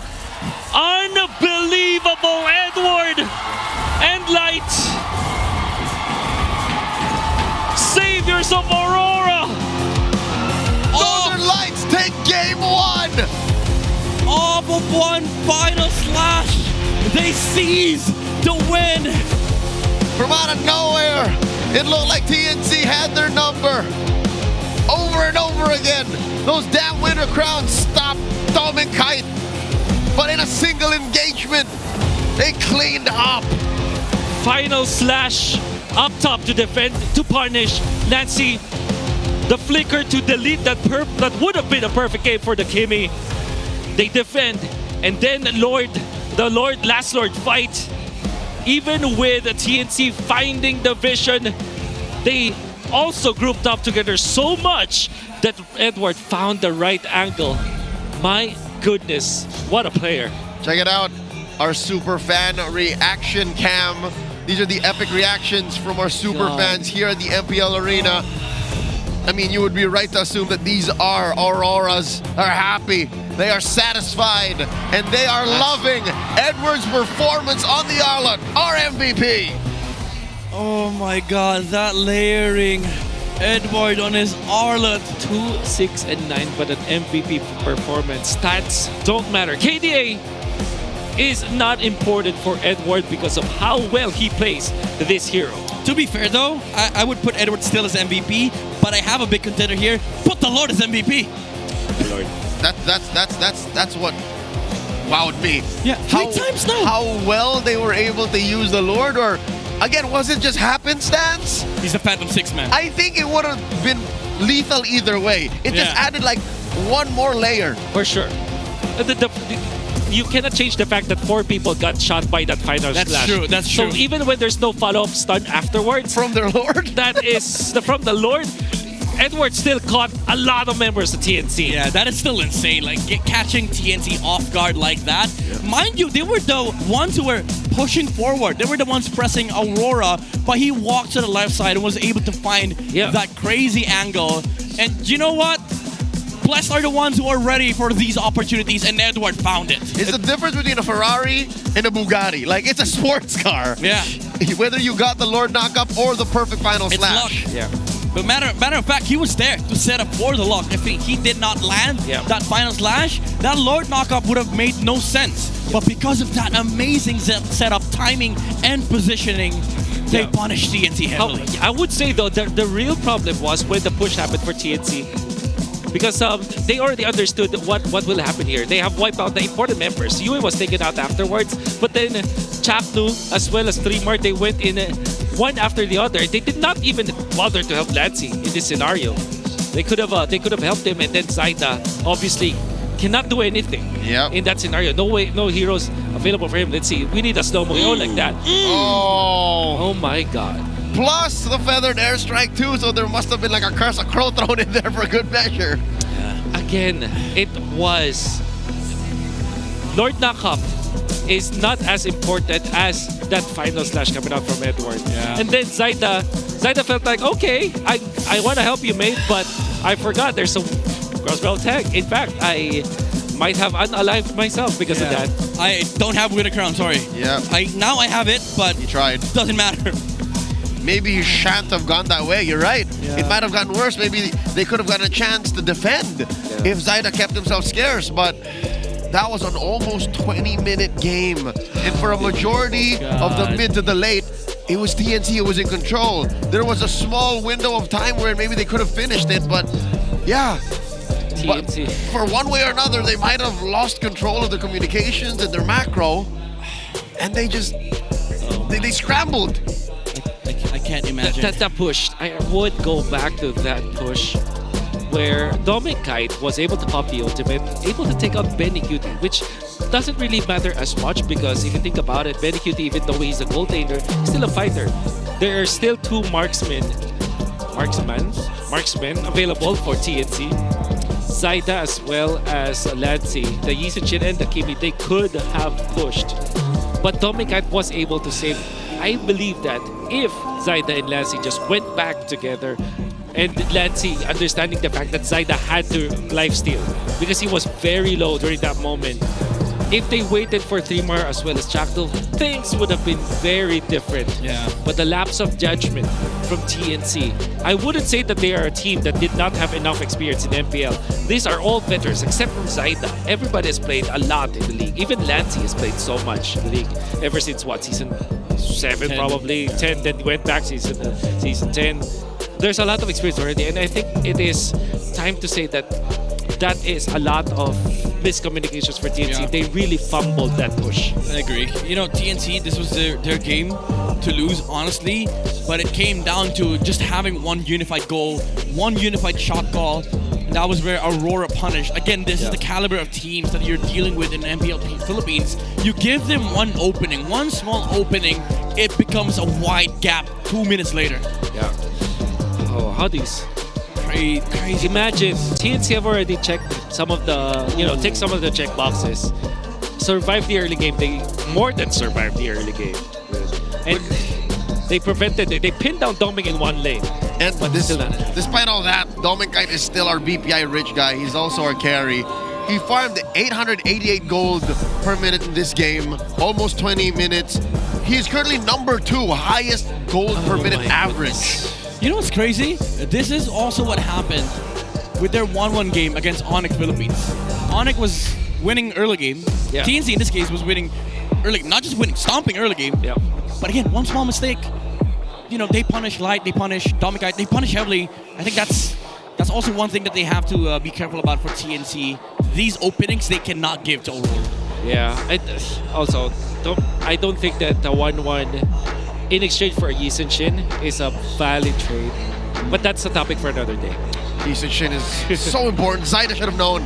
Ladies and gentlemen, if you open your game and you've been playing and claiming, you would know that you can get Kufa's Cursed Scroll Epic Skin for free. Just, again, open up the game, play, and then claim. It's right there. Do you guys get it yet? No, not yet. What about you? I did like a week ago. It's free. You play more games than me. No, I just claim more than you. Maybe you don't press it. Maybe play more than Okay, you know what? You also have to check out the Aspirant skins. Hey. The new line is out. It features Aspirants Unite. It has Vixana and Guinevere. Yeah, the first 10 times draw using diamonds is 50% off, by the way. I've gotten that. Every time draws guarantees an epic or higher quality skin. Come and join the draw and witness the power of aspiration. Aspiration together. Come in battle. Let's hit the next level. You know what that's from, yeah? Yeah. Okay. So, I would like to know if anybody got the skins. Did you get? I have the Fanny. It's the old one. That's old. I'm still yet to get the Leslie new is ones. also an aspirant. Yeah. Angela is also an aspirant. I need to get a new one still. Ruby is also an aspirant. That's right. I want the Ruby. I have all of them except these new ones. Okay. All right, let's get to know who our clear head super fan of the day is. Power up your dandruff-free scalp. Supercharge with clear. Oh, hey. There's this young man over here. You see his ice? You see his ice? Yeah. Feels like a super fan. Okay. Hey, there you go. There you go. Okay. Oh, okay. He's commercial ready. Not a speck of dandruff. Look at that. See? Ooh. Yeah. Clear All clear. head. That's what we need. That's what we. Ooh. Okay. He's used to this. Something tells me he does this often. Yeah, my man has a Riz. You know what else he has? What? Dandruffy scalp. That's true. And also a clear bottle. Bottle clear. Yeah. I have a bottle of clear. Wow. Good for you. I have 5 bottles of clear at home. It's not a contest, It's Midnight. not a contest. I'm just sharing. You want to make it 6? Sharing is caring. Thank you. Psych, it's mine. I have a head of hair now. I'm gonna cry. Yeah. Shoutouts to Ingan, but I don't know why I thought about him. Yeah. I think something about hair. It's good hair. If he has one. He has one because he's not a man of his word.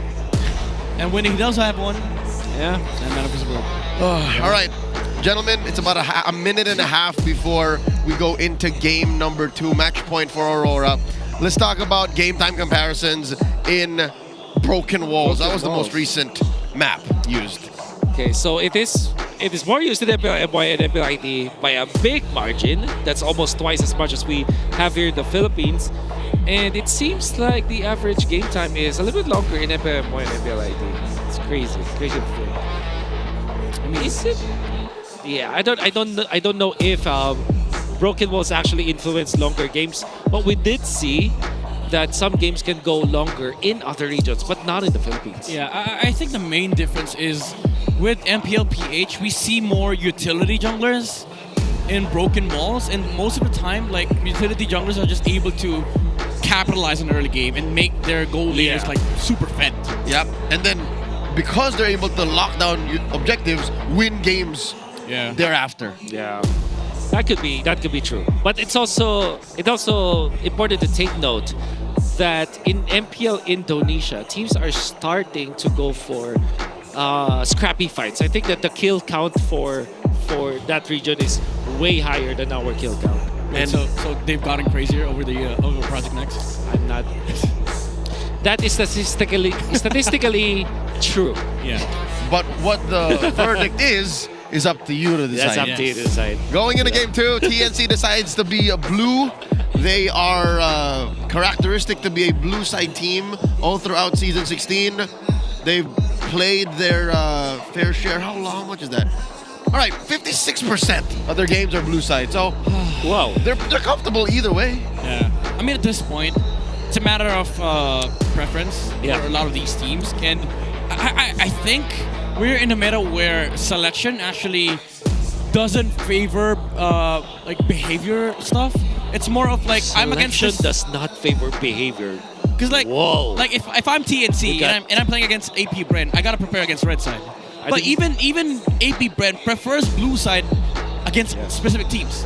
I didn't know I was casting with the Plato right here. Selection does not favor behavior, ladies and gentlemen. Midnight 2025. I glazed myself. I don't know why. Sounds more like a Kant thing, but oh yeah. You know what? I kind of agree with you because you prefer Nietzsche. Okay. Machiavelli. Yeah. Oh wow. Okay. So that's Edgelord. Let's see. Hey, that's not edge. That's not edge. That's practical. Is that's practical. I'm a Scorpio. Wow. Again, I don't know why I'm sharing these things. Why are you actually? You're opening up so much. This is the most open I've been in the broadcast. No one asked, but now everyone's gonna start asking questions. Oh my goodness. Why are you a Scorpio? Why are you? Okay. All right, game 2. We're going into flying clouds. 20 minutes, bro. Okay, so I think that neither team has won. So this is first pick for TNC, which also means that maybe the 1-1 is gonna be banned by, or well, it is going to be banned. Has to be. Has to be. Yeah. They know what's up. No Benny. Zushin still out in the wild. The box is taken care of. The Grok as well. Last season, Shin. Phoenix and the chopping block. Ranger. We do know that the Totoming double that is always started by the Grangers. And look, that's understandable. TNC are vying for another Yisenshin first pick in here. Usually you bind out the Jushin if you're RORA. It is going to be the bad. I have a theory here. Might just be a conspiracy, but I think TNC at this point they want Doming to play scaling marksman. Maybe. Because if I recall, that's also like one of the. If you look back to Aurora's games, those are the more scrappy ones. Yeah, I guess. I do understand. And right now, Yisenshin and Lancelot will be the options for TNC. I would love to see Zaida Lancelot, actually, more than the Yisenshin. But at the same time, you don't want to give it to Aurora. That's why Yisenshin should be the first pick here for TNC. Now, to just add to... Okay, so that's definitely Lancelot. Do you pick up Arlot now? No, that's Kimi. All right. So I do understand why you said that they're forcing scaling heroes for Doming, because Doming's just really good in the early game and he knows how to connect with his team. And knowing his small hero pool at 7, what else does he play? Roger. Moskov. What about Obsidia? Maybe. I hope he's getting. That's so scaling. That is beyond scaling. Okay, so the CC, another flex pick here. Do they snatch the Arlot or do they stick with the Phobius perhaps against the Kimi? It felt like it was such a good pick earlier. It's just it got answered hard in the mid game. It was still good, honestly. I just think TNC overstayed that push. That's it. Sure.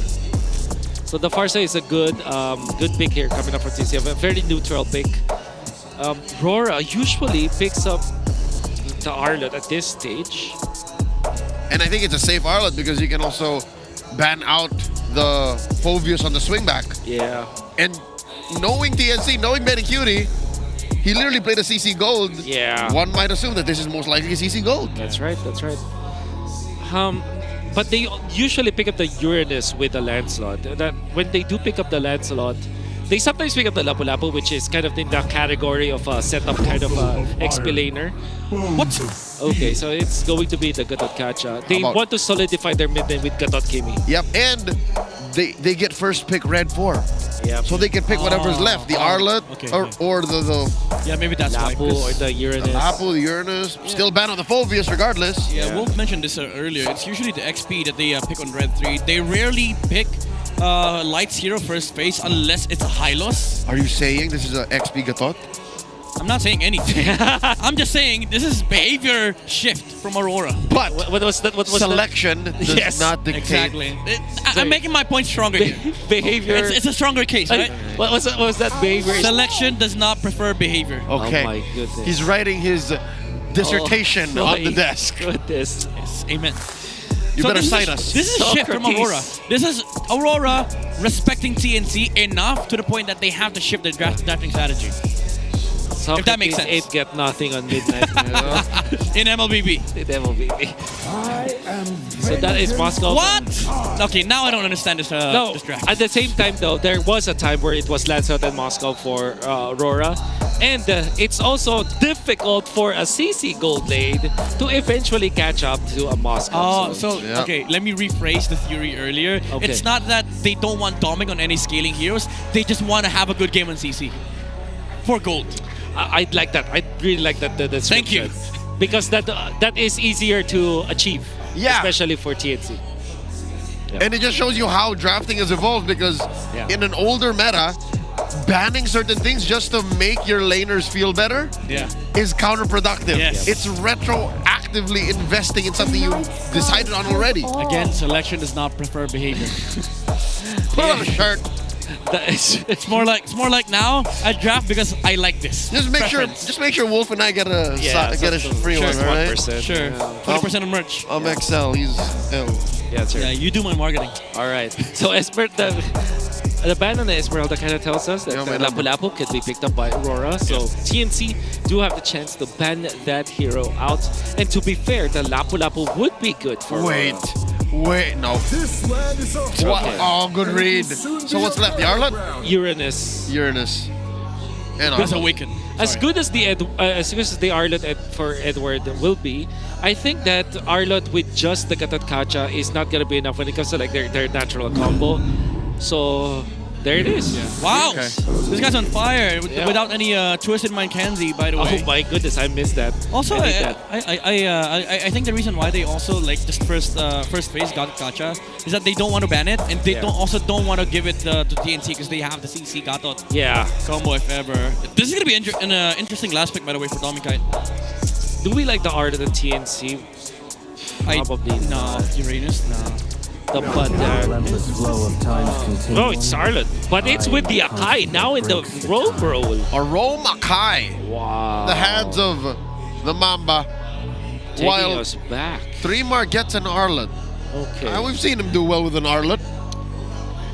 Harris is banned. He's a really good win rate on Arlet. Played 6 times, 1-4. Not bad. I like Obsidia here, honestly. How about the carry? With the Purify carry looks real good here. He's probably gonna go for carry. Yeah. But I do like the Obsidia here. Okay. There's no direct like targeting. Also, Aurora, you're almost top seed, just 1 win away. Yes, sir. Give us something. Give us some flexibility. Enough of your safe picks. Give me Obsidia. Doming is still at 7 heroes. Oh man, okay. I mean, I can't blame them. It's Purify carry. You're 4 for 5 on Aurora, by the way. Thank you, but it's the Purify carry is just the easiest way. Dude, Obsidia would have worked here. Yeah, but it's slow. I don't care. Aurora wants to win. Selection behavior does not prefer selection. No, it's the other way around. Selection does not prefer behavior. Okay. No, but the thing is, like, if you look at if you've ever played Obsidia, if you look at TNT's composition, their stuff has to be targeted. Like the art of the swipe, the stun, feathered airstrike, even with the Akai, because of your mobility, he has to like chase you. So I think it just works. But yeah, you're right. It's too slow. Yep, they made their bed. They picked the carry, and they're going into game 2 at match point. Aurora, 1 game win away from securing top seed. The only absolute in season 16 so far, with TNC holding on for dear life. At this point, they know that their chance at the playoffs is out of their hands. Yep. However, for TNC, they will still hedge their bets on a Chaknu Classic v Akai that we have not seen in a very long time. Not only on Chaknu, but in the metagame overall. It does have good synergy with the Arlet, but does it have good synergy with the rest of TNC? Yeah, that's a question. Because like, their problem with their combo. Oh, Edward might get taken down. Lancy, do you have the combo? He missed. Vengeance from Trimar. Oh, Flicker from the Arlot secures the first blood against Edward. Mid, trying to take down Chaknu. Man, Trimar is angry. That's the difference you make when you have a Flicker Uranus like Flap TZ earlier tonight and Purify on Edward now. Yeah. Why go for a Purify? And Impure Rage as well for Edward. Usually, well, it's a very usual emblem of choice. And speaking of usual, Light is doing what he was doing again. Yeah, somebody geeked out definitely this week. Oh my God. I was about to mention, like, what is this? Yep, it's... Dude, last week, Light would just go mid, River, XP, get crab, See River. everything. Yeah. Okay. Now it's Light in maybe they missed each other in RSG. Yep. They just like to bond at this point. We're gonna go up top once again. That's the level 4 Blitz. Trimar gets sent back. I think he's aware that there's a shenanigans afoot. Yep, Light gets flushed out. Now we have a homework. Midnight. Yeah. Now we gotta do this. We gotta check it. But We gotta check this out. Honestly, I don't think it works. Because look at Chapter right now. He has more XP and gold. That's right. Compared to Light. He's now level 4, by the way, and now this is more effective. For sure. I've been saying this for a couple of weeks now. Double lane your roamers. Yep. Sorry, I'm not mad. He's just trying to share my knowledge. goodness. Heavy spin! Chaknu gets the catch here. Doesn't pin anybody on the wall, but look at Zaida. He's blitzing the turtle here, but Chaknu is about to die.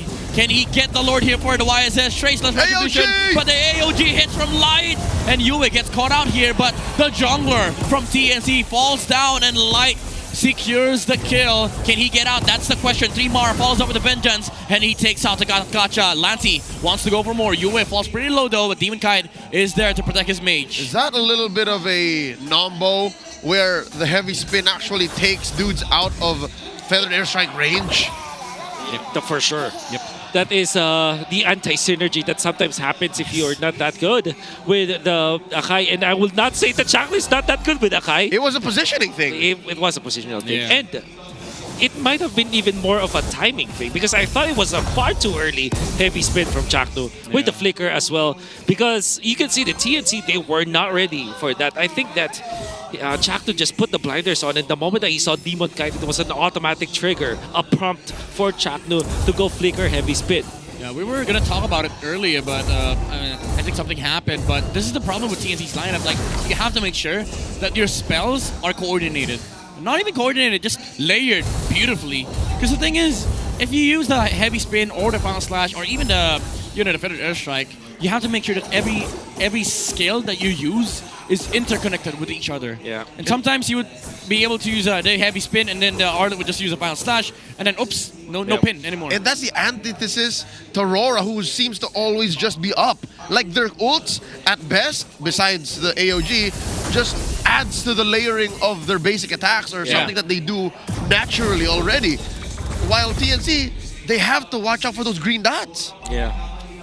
And TNC are going to be all throughout the game, ultimate dependent. Makes me wonder what Chaknu's emblems were. He did not go for pull yourself together or anything. Went for Wilderness Blessing, in fact. And I wonder if he went for support emblem. No, he went for tank emblem for this Akai. So those green dots will be down for a long time if they're not used properly. Yeah, look at Doming at this point, 4 minutes in. Just capitalizing on the fact that there's no pressure on the map. I'm a double lane. I'm a speed up my farming. Oh, he's doing it. The Doming double. Yeah. The Doming double. Dude, it's rare for us to see CC gold laners not be able to pressure their enemies in the lane. Light, though, gets zoned out here. Final slash coming up from Trimar. Catches Yue. Light is able to get out with the AOG. Now Chaknu pins Demon Kite into the wall. And Zaida is able to secure the turtle here for TNT. They want to go for more, but it's a tanky Uranus for Edward. Yeah. That is the spin that you wanted all this time. And Chaknu, as we've said, ever so adept with this hero. Might have missed the first one, but this time it's super on point. And the fact that they also took their time to pin down Light as early as possible, force him to use the AOG. Penny? Dominkite knows his limits. Wait, oh my what? goodness. They're still going. Dominkite. This guy. Dude. Arguably #1 gold laner in the league right now. Light comes in for the assist. Benny Cutie not standing down. That was close. That was close. Okay, so final slash coming out from 3mar. Edward might get punished if Feathered Airstrike is enough to take out the Uranus. Yue deals so much magic damage, but they're able to still get out for TNT. Lane to lane to lane. Aurora is getting manhandled. That's right. And it's TNT with the flair that they've had in the previous game. They're still continuing. It's good to see that they are not tilted whatsoever after that loss. And they do have the tool to deal with Aurora. And I don't know if my eyes deceived me, but Light was already charging Unbreakable and still popped the Conceal. So I didn't know that you could actually do that. Yeah, hold down the spell, use Conceal, added movement speed. It's sort of like the Atlas thing. So you don't disrupt your charging? Maybe. That means he had to have an extra finger touching something else, because your thumb can only touch Conceal and the Unbreakable in one direction. We've gone beyond game mechanic analysis. This is anatomy. We've gone to real life mechanics. Oh my goodness. This is anatomy. Biologically speaking, folks, you're going to need 2 fingers to do that. But yeah, my eyes did not deceive me, right? He already charged and then concealed. Yeah, so you can't let go. You're still charging. Yeah. So we got theology earlier. Now we got real life anatomy. Let's go back to game mechanics. Edward. Zoning out the Akai here. Pretty low. A little mini heart attack there. Still is healthy enough. He still does have the heavy spin. And Aurora, we want to go for this turtle, but 3mar says otherwise. That final slash with the flicker to the left side catches 2 heroes on the side of Aurora and TNT. Where's the payoff? The past 7 minutes have felt like the first 3 episodes of Game of Thrones. My favorite characters dying left and right, and the payoff not being anywhere in sight. Well, here comes the turtle, though. It's a reward for TNT. Well, there is no payoff for More than 10 years later, I'm still upset Ned Stark died. Yeah. Hey, spoiler. Disclaimer. I'm sorry. I'm sorry. At this point, if you haven't watched yet, that's on you. That's on you. That's a skill issue. Sean Bean dies in like 9 out of 10 movies he makes. That's right. Yeah. I'm pretty sure you've watched a short, but oh my goodness, look at that damage. What is on Lancey? Coming on Lancey, Mountain Shocker almost lands onto Aurora. And here comes the flying clouds from Demon Kite to punish. Now flicker out from the Mamba. It's not much more on what is on Lancey, but that is what is not on the members of Aurora. Prior to this, the Dominance Ice was not yet fully formed. It was 3 casual items for Edward, the leg plates, Dreadnought armor, as well as the Black Ice Shield. Only. Playing into death game against Demon Kite, but the dashes are there. It was a decent attempt coming out from TNT. It's just a poke. And prior to that, Lancey nailing that ultimate onto 3 members of Aurora, only 1 the magic defense was available, and it's just a silence rope onto Light.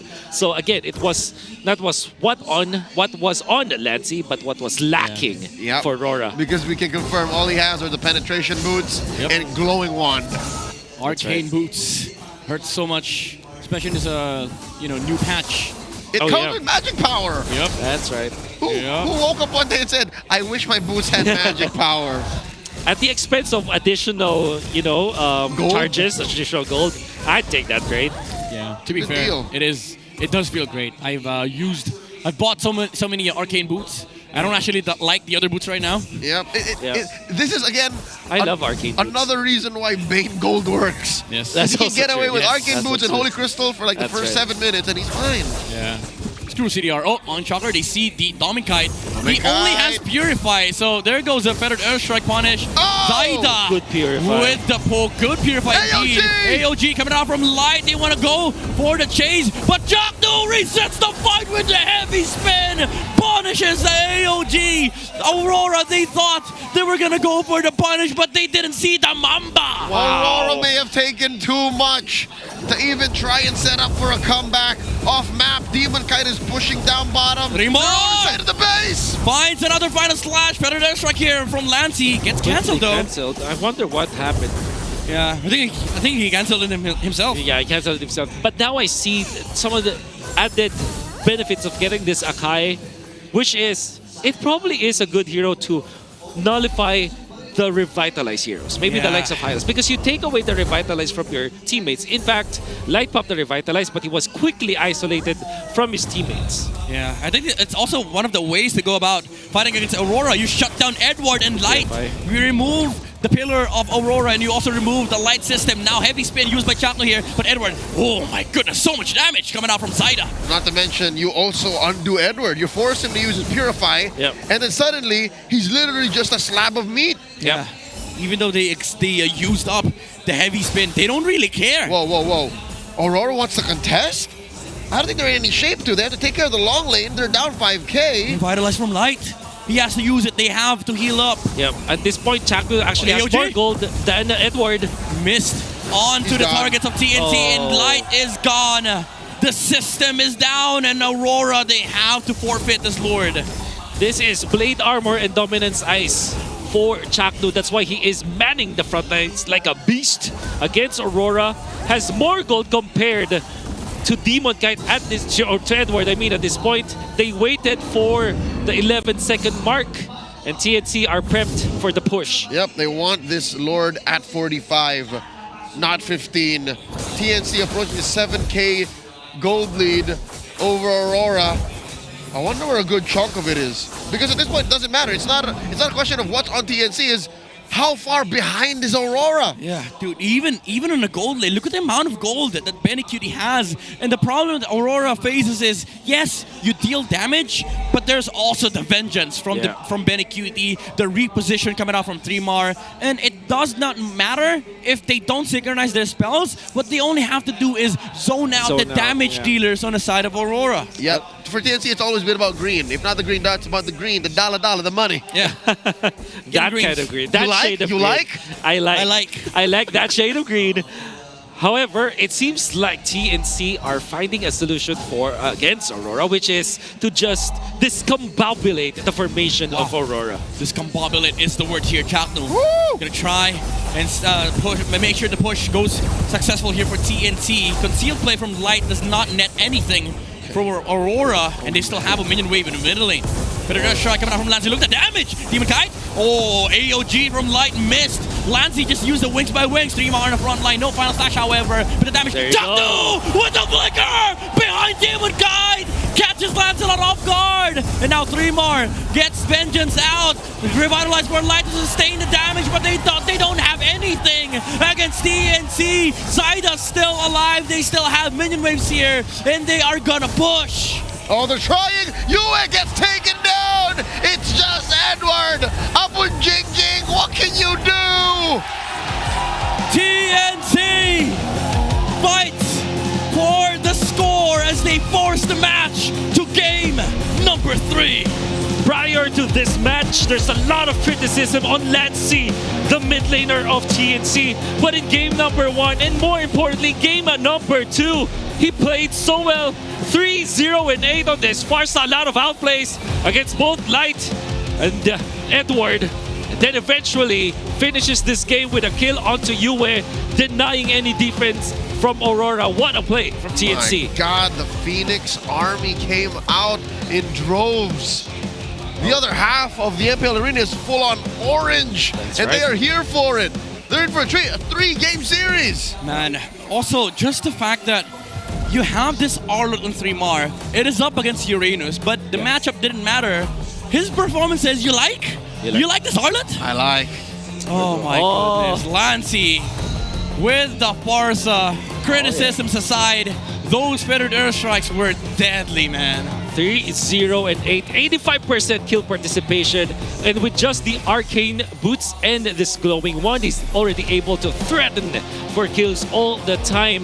Look at that, 3 kills all overall. That it wasn't that high if you think about it, but the impact of it in the game is just so high. Dude, he only took like 3k damage per death. And he didn't die. Yeah, that's how untouched Lancey was. Total damage taken, I believe, was 3k. Yeah, that's it. That's how you skew stats, is you change the definition of it because of how damn good you played. That's right. This is very uncharacteristic for Aurora. It's been a while since we've seen him play this way. In fact, this is the only time where Aurora has lost the early game twice in a row in one series. That's true. And only TNC were able to do against them. This Harlot, man. Harlot far as a combo. Even if we say like the Feathered Airstrike is deadly, it's also the fact that 3mar has been really scary standing in those front lines because every time Edward walks up, Final Slash gets used. And forget about an anti-synergy. Chaknu on the Akai is my secondary MVP personally. Besides Lancey, he literally changed the way Aurora played. Nothing could pass by TNC. Where was that? Was it this one? Wherein there it is. He put Demonite into the turret nub. Into the turret nub. It's the base. It's the platform. It's where the base was. It's where the turret was. Yeah, exactly. Whatever we call that. It's a nub. It's a nub. All right, I call it. I love it. It's a little stump. And reverse stump. And you can see for TNC the way that they utilize this Akai is so good. In the way like when we said that it is there's some sort of anti-synergy between the Farsa as well as this Akai. I think Chaknu will say that it's only anti-synergy if you miss. But if you don't, skill issue. It's a skill issue. And Chaknu only literally missed the first one. Maybe that's just like some jitters because he hasn't played it in a while, the big stage. But my oh my, all the heavy sprints afterwards were so phenomenal. And you know what's funny? Like, we didn't even see like a full combo come out from Chaknu. He was like, no, I'm a single combo. I'm a one-man army. I'm a one-man army. Yeah, he's more of a fixer. Like if there's something that needs to be repositioned from Aurora for TNC to get the perfect team fight. That's right. Let me just He's the secondary setter for 3mar. If you mess up, don't worry, I got you. He's like our ushers here in the MPL arena. It's like, this way, sir, please. Yes, this sir. way. Sir. You're sitting on the wrong side. I'm gonna lead you here. You want a face full of a Mount Shocker? This way. Oh yeah. Chak Mamba just giving us that last picked Akai that we never really expected. And honestly, I feel like their lineup is not that bad. I mean, maybe the carry was forced because it was the only safe option for RORA. However, Dominican still played well. Only one death overall. It was a problem for Benny Cutie down the bottom lane. I think it's more of an execution issue here for RORA because they probably did not expect the speed of TNC. And it's also, weirdly enough, lacking in crowd control. Yeah. There's nothing that they can like from out of nowhere stop things with. I think they expected to just win and steamroll TNC. Yeah, dude, it's so weird that right now, week 7, we're hearing Wolf say there's execution issues for Aurora. There's something that definitely changed with the way they played it. They played their game. Maybe it's the geeking out. It is, and that's what I was saying. It's because I don't feel comfortable not seeing a big Light. fan. I'm not a big fan seeing Light play this way to farm, because Light is more a facilitator for Aurora, because the reason why they're winning the trades in the early game is mainly because of how aggressive or calculated Light is. This time, he's way too calculated that he plays so safe. Yeah, I had a conversation with Mr. Womi yesterday. Yes, sir. And we talked about why Aurora was so dominant in the early game. And there was this specific sequence where we were talking about his movement on map is river, mid clear, help Edward get crab, clear XP, go back mid, prep for turtle, clear XP. That's the way Aurora moves. Oh, that's the routine. Yeah, now we see Light, stick with Demon Kite. Maybe you get level 4, maybe. Yeah. It worked in game 1. I think he had the bite when he needed to. They lost the early game though. Because TNC gave them a win. Well, I guess. I think it's easy to say that it worked because they won. No, but we watched the replay and he had it. He had level 4. That's true. Yeah. Like the overall sequence was okay.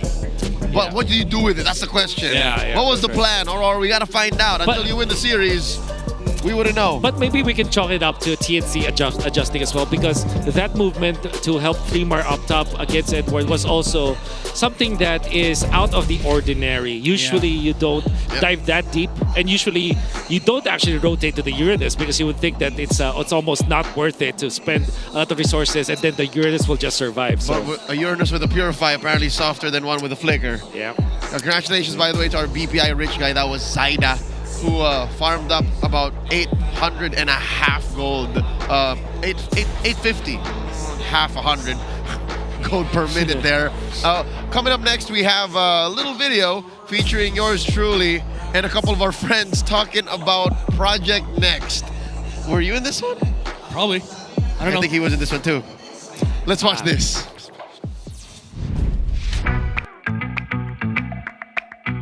I think Project Next is a home run. Sobrang excited ako nung malaman kong Roamer na lang yung pwedeng bumili ng Roam boots. But now I think Roamer has become such a linchpin role. And I love how they can do so much more in the early to mid to late to change the game. Not to mention the maps. The maps also definitely made the game more interesting. The fact na mas nagiging impactful yung mga roamers ngayon, parang nabibigyan ng chance na maging aggressive. It allowed for different playstyles. So overall, gustong-gusto ko yan. Kung mayaman ka sa roamer, ibig sabihin, crucial yung first item mo. And I really like yung analysis dun sa part na yun kung ano yung first item na kukunin ko. So yun, I'm very happy about that. Yeah, I love the adjustments for the roamers for Project Next. It really brought a lot of creativity out of the potential picks that could be brought out by the coaches, by the roamers. It changed how the game is played for the roamers, how they get vision, their timings. So I think this was a really great refresh for all of us, for the roamers of the league, and for the fans of MLBB. It's very interesting kasi nagbago yung dynamic ng game. There's a lot of like viable strats. Like ngayon nakakita tayo ng hybrid roamers, may mga nagbe-build ng damage like we've seen from X-Nova, and some experimental changes na maybe makita pa natin in the next few weeks. But super interesting siya kasi it does change up the tactical approach ng mga teams, yung mga strategy. So ang dami niyang unknown variable. My favorite map is Dangerous Grass. I like the fact na may impact din sa almost all stages of the game dahil dun sa fact na pag may Lord Dance, diba, pwede ka dun sa tinatawag naming balbas push na malapit dun sa pit. I still feel right now na ito yung pinaka-challenging na map. I think my favorite is Flying Clouds because it allows for so much to happen. When you're losing, bounce back siya. When you're winning, you can weaponize Flying Clouds again to build up bigger leads. Favorite map? I'd have to say Flying Clouds. It does introduce some changes in how you approach yung early game, yung pagdating sa late game. One time nakita natin sa MPL, si Brusco, kamunti ka makagawa ng malupit na play mula sa kanyang gatot-gacha, and then may disaster pa nangyari kay Nets. So my favorite map is actually two. It's Broken Walls and Dangerous Grass. Mainly Dangerous Grass because it adds that extra element of how you're actually committing the Lord Dance with the extra grass, especially behind the Lord Pit. And of course, Broken Walls taking away the back wall of the Lord Pit. So now you have two angles to go from through the Lord Dance. It's pretty interesting, and I love the dynamic change it brought. I was not informed I was allowed to pick more than one favorite map. Yeah. Redmar just, he flipped the table. Shout out to Redmar. Change the game. Change the game. It's no longer a favorite if you pick more than one. Is it though? Yeah. It's just good maps at that point. I am at a moral crossroad here. Okay. Because if I ask you what your favorite song is, can you just name one? Yes. What? Just one. That's So what's what called is your favorite favorite song? So what's your favorite? Because if you say more than one, it's favorites. It's a good question. Ask him. What is your favorite song? Happy birthday. Got him! Got him! Checkmate, you philosopher. Ladies and gentlemen, it's about 30 seconds till the game begins, and this is it, the rubber match, the decider. Finally, we get to see if TNC takes down league number 1, RORA's first loss ever since Falcons in week 1, or will RORA shut it down and continue the win streak and finally secure top seed? They choose blue side. You know what my question is? If TNC wins 2-1, do they still get to the playoffs automatically, or no? Because it has to be a 2-0. All right. So wait. No, the playoffs condition said has to be 2-0. It has to be 0. But they got the other half down. Yeah, but also that is the condition for today. I mean, it's not like they will not go to the playoffs. It's not over. It's not over.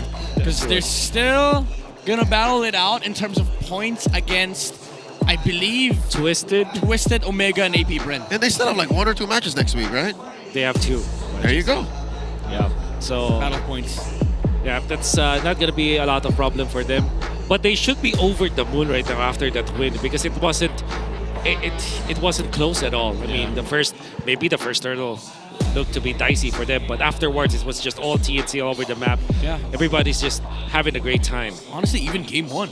Like, if you're That's TNC, you don't mind the loss from game 1. You think of it as, okay, we made the gods bleed. We do it again game 2. Now we've successfully defeated Aurora in a game. Let's look at the mistakes we did game number 2 and finish stronger game 3. Yep, momentum definitely is on the side of the Phoenix as we go into game 3. We're choosing our map this time around, and we went from broken walls to now expanding rivers. Okay, it's a TNT map, by the way. The TNT map and also the Doming map. Oh, 100%. also- It's the Doming double map. It's the RORA map. They've won all games they played here. Yeah. I think you banned the Granger this time, TNC. Yeah, you banned a Granger, and for Aurora, you banned the CC, honestly. Yeah. CC, so far 2 games for Benny Cutie. Not the only 2 games that he played with the CC, played it before as well. To great success, in fact. So, yep. Now, if you're TNC, you only have 2 bans left. You have to ban the 1-1, or maybe TNC are just like Midnight, the philosopher said in the previous game. Maybe they are willing to give the 1-1. Wait, are they going for the utility battle? Because Aurora, they do have Fred first pick if they see Zushin get banned down from TNC. So are you saying red 2 and 3 ban is Zushin 1-1? Nope. Harith is Zushin. I think I would follow the narrative earlier where TNC are willing to give scaling heroes for Doming Kite, especially in a map like this because they can overwhelm it with speed, with rotational speed. Sure, yeah. So, if you're TNT, you're eyeing at Granger first too, no? Yes. Like Granger Farsa, Granger Zushin, if available. Yeah, Granger Farsa. If the Lancelot is still open, they will pick it up. Yeah, that's why I felt earlier, like being blue side in this map and in this position feels weird for Aurora because now you have to do the housekeeping. Mind you, there's also like just Stefani still on the table here for TNC. Oh well, so TNC. they get rid of the Zushin. So this kind of telegraphs. Yeah, we want a Fred. Yeah, that's right, and also that helps TNC. That helps TNC by a lot. Yeah, they have an extra ban. They have an extra ban. Imagine if Aurora gets first pick, Fredrin 1-1 goes to Benny. That could happen, but if the Lancelot is open for Aurora, I think they will not do that. All right, 20 seconds left on the clock. You see Coach Etomax in a heated conversation with his team. Well, what do you reckon he's saying here? Experience. He's probably pumping up his teammate. He's pumping up his teammate. Well, we can do this. Are you sure? Don't worry about that. We can give the 1-1. We give the Fredrin. Yeah. We give the Lancelot. You saw Ban the Granger, believe me. You saw how dominant we were in game number 1? Man, we won game 2. We're gonna stop them game 3. I wish you asked me that in Tagalog. I would have made a good Etomax impersonation. Oh, I bet you would. And you would have even said almost the same exact words. You could lip read. 1-1 here to open up the draft for Aurora. Okay. This seems like it was all planned according to plan at TNC. Yeah. Farsa Fanny, my man. Farsa. Do it. Farsa Fanny. Do it. Zaida. Do it. I think they will go Farsa. Farsa Lance? Farsa Lance. Just do it. Give me the Fanny. Fredrin's open too, but I don't think that's a Zaida kind of thing to do. Look, they're asking each other. What do you want? Lance, Fanny. What do you want? Or Kimi Lance. Kimi Lance. I think Farsa Lance is way better, but that will end. Yeah, I think. Okay, Kimi Lance. I think it's Kimi Lance. Okay. Lancelot, by the way. Lancey is. Or what? How about CC? Do they pick up CC early? Oh my lord! Because CC Kimi. Because if RORA picks up the Lancelot here, they still have Joy and Fanny. Even the Hayabusa, honestly. That's right. For Zaida, there's a lot of options here for the jungle, so you put it on red 3. Now, no rush. RORA can't pick up the Fred. Fred Arlen. Oh, Fred Arlen. You can see it now, Coach Master the Basics, Coach Dexstar, referring to their team, asking, boys, these are the choices. Boys, there's no Phobius. You don't gotta worry, but somebody's gonna say, hey, that might be CC Gold. It's we're not likely sure. a CC Gold, dude. We're not sure. Benny Cutie alone. Fred. Dude, Arlen Fred is kind of nice to have here, but it's also kind of dangerous. Lapu Fred. Okay, Lapu Fred. Okay, that's a better choice. Better choice. Ooh, what if? Okay. They take the Esmeralda. I think this is Joy. Yeah, Joy Esme. I don't see. Do they pick up the Esmeralda this early? Maybe not. Because not. Aurora might not ban it out. This honestly. became a very. I love that CC pick because it actually shattered the draft. Yeah. It made the switch up. It made the switch up. But okay, my I would say the best pick here for TNC might be the Joy. Yeah, I agree. Actually, if they're willing. But oh, wait. If they take Joy here, Aurora has to ban. Oh, never mind. I was gonna say ban Angela, but oh, nice. Nope. Yeah, Lancelot is just a safe pick. They stick to it. Yeah. Boring. Nah, just kidding. Boring. But it's actually a good pick, nevertheless. Not good in a way that it is an actual draft win versus RORA, but good in a way that it's stable. I don't know if you agree with me on the usage of this word, but I feel it's like a neutral pick. Yes. Like, both drafts are neutral. Both drafts don't exactly interact with each other. Except for the CC. Yeah, because CC is more of a power pick. But yeah, the Lancelot is neutral, right? Yeah, and TNC allowed these picks for Aurora. I mean, that's one of the main weaknesses of Blue now. You're right. You do so much housekeeping, and Red side sees you coming from a mile away. Yeah. So now, I think, honestly, there's going to be a battle of Hylos in second phase. Hylos is just so damn good on TNC. It will be. For good. It is definitely a good Red 4 pick. Yeah. Or they could just go Arlet Akai again. I will choose my That's why they banned Arlet, yeah. Aurora read You know into what? it. TNC banning out the Sicilian once more? I hope it's Varsa. Yeah.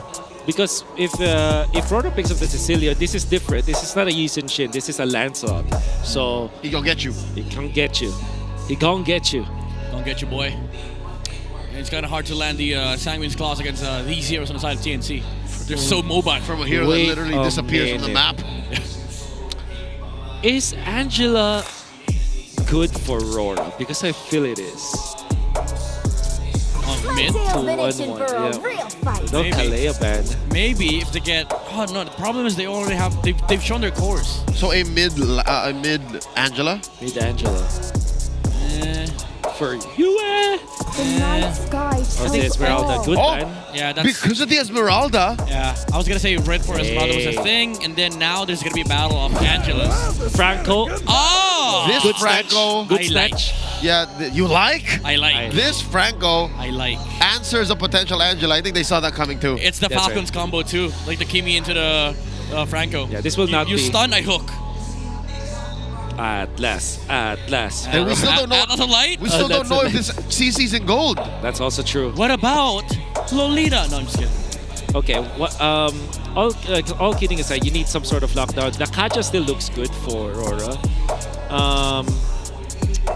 How about Gatot? Gatot actually is good for Aurora, if you think about it. So you go Gatot mid Angela? Farsa. Or are we letting go of that? Or how about the Valentina, in fact, for Aurora? I just found Okay. I mean, but that makes sense against the Franco. What Aurora lacked in game 2, they are making up for now in spades. They are a surplus on CC. Yeah. There's way too much crowd control. Funnel again, though. How about the Claude for TNC?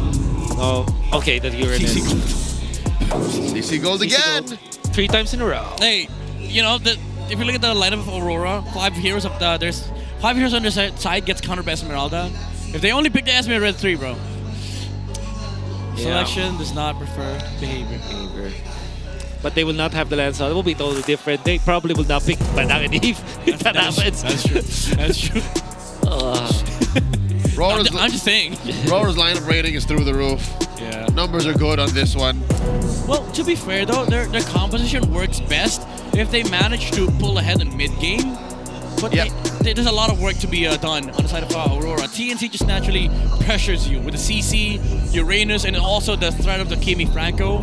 Lancelot is going to have a field day in this game. Especially knowing that Chaknu is on fire. He was amazing in game 2 with his Akai, now with a Franco in his hands. Let's see if TNC can finish what they started when they stole away the momentum in game 2. Welcome to Mobile Legends! Final game in this best of 3. Can TNC finally serve up another loss? The only second loss for Aurora.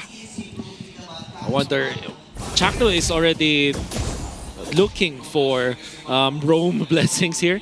Already able to get Why? Okay. Did he see the president? No, only the 1-1. Okay. So. Because I was like, why is he more XP? Compared to Light? Yep. But just a small amount. Okay. I thought that was the purple. I thought that was the purple. Honestly. Even Demon Guy was like, no. Okay, that's me. Okay, That's me. That was really scary. I gotta tell you. All is well. All is well. Right He had to use retreat though, so it's a free steal for Zyda on the green camps. That's right. Zyda gets a full small camp down bottom. Oh.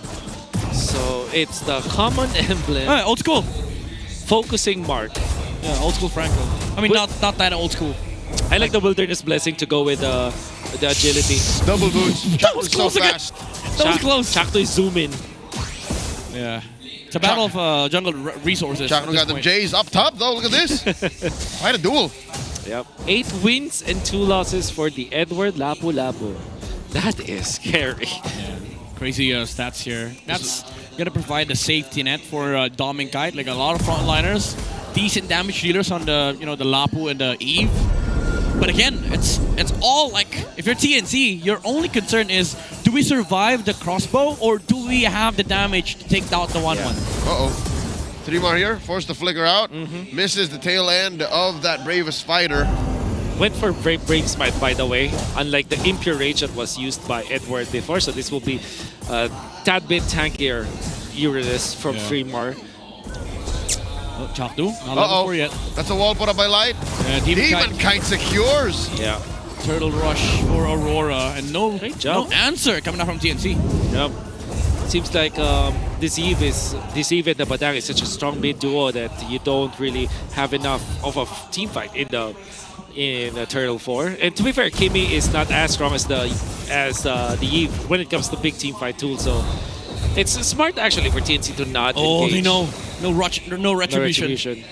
All right, there's 7 seconds before the hook. It's the big one. Oh, the delay. Demon Guy's not happy about this, honestly. His farm is getting delayed, even though they have momentum. Like, what TNC does here is just annoy the early game of Aurora, and that's gonna allow, like, Zyda to just get free farm on the map.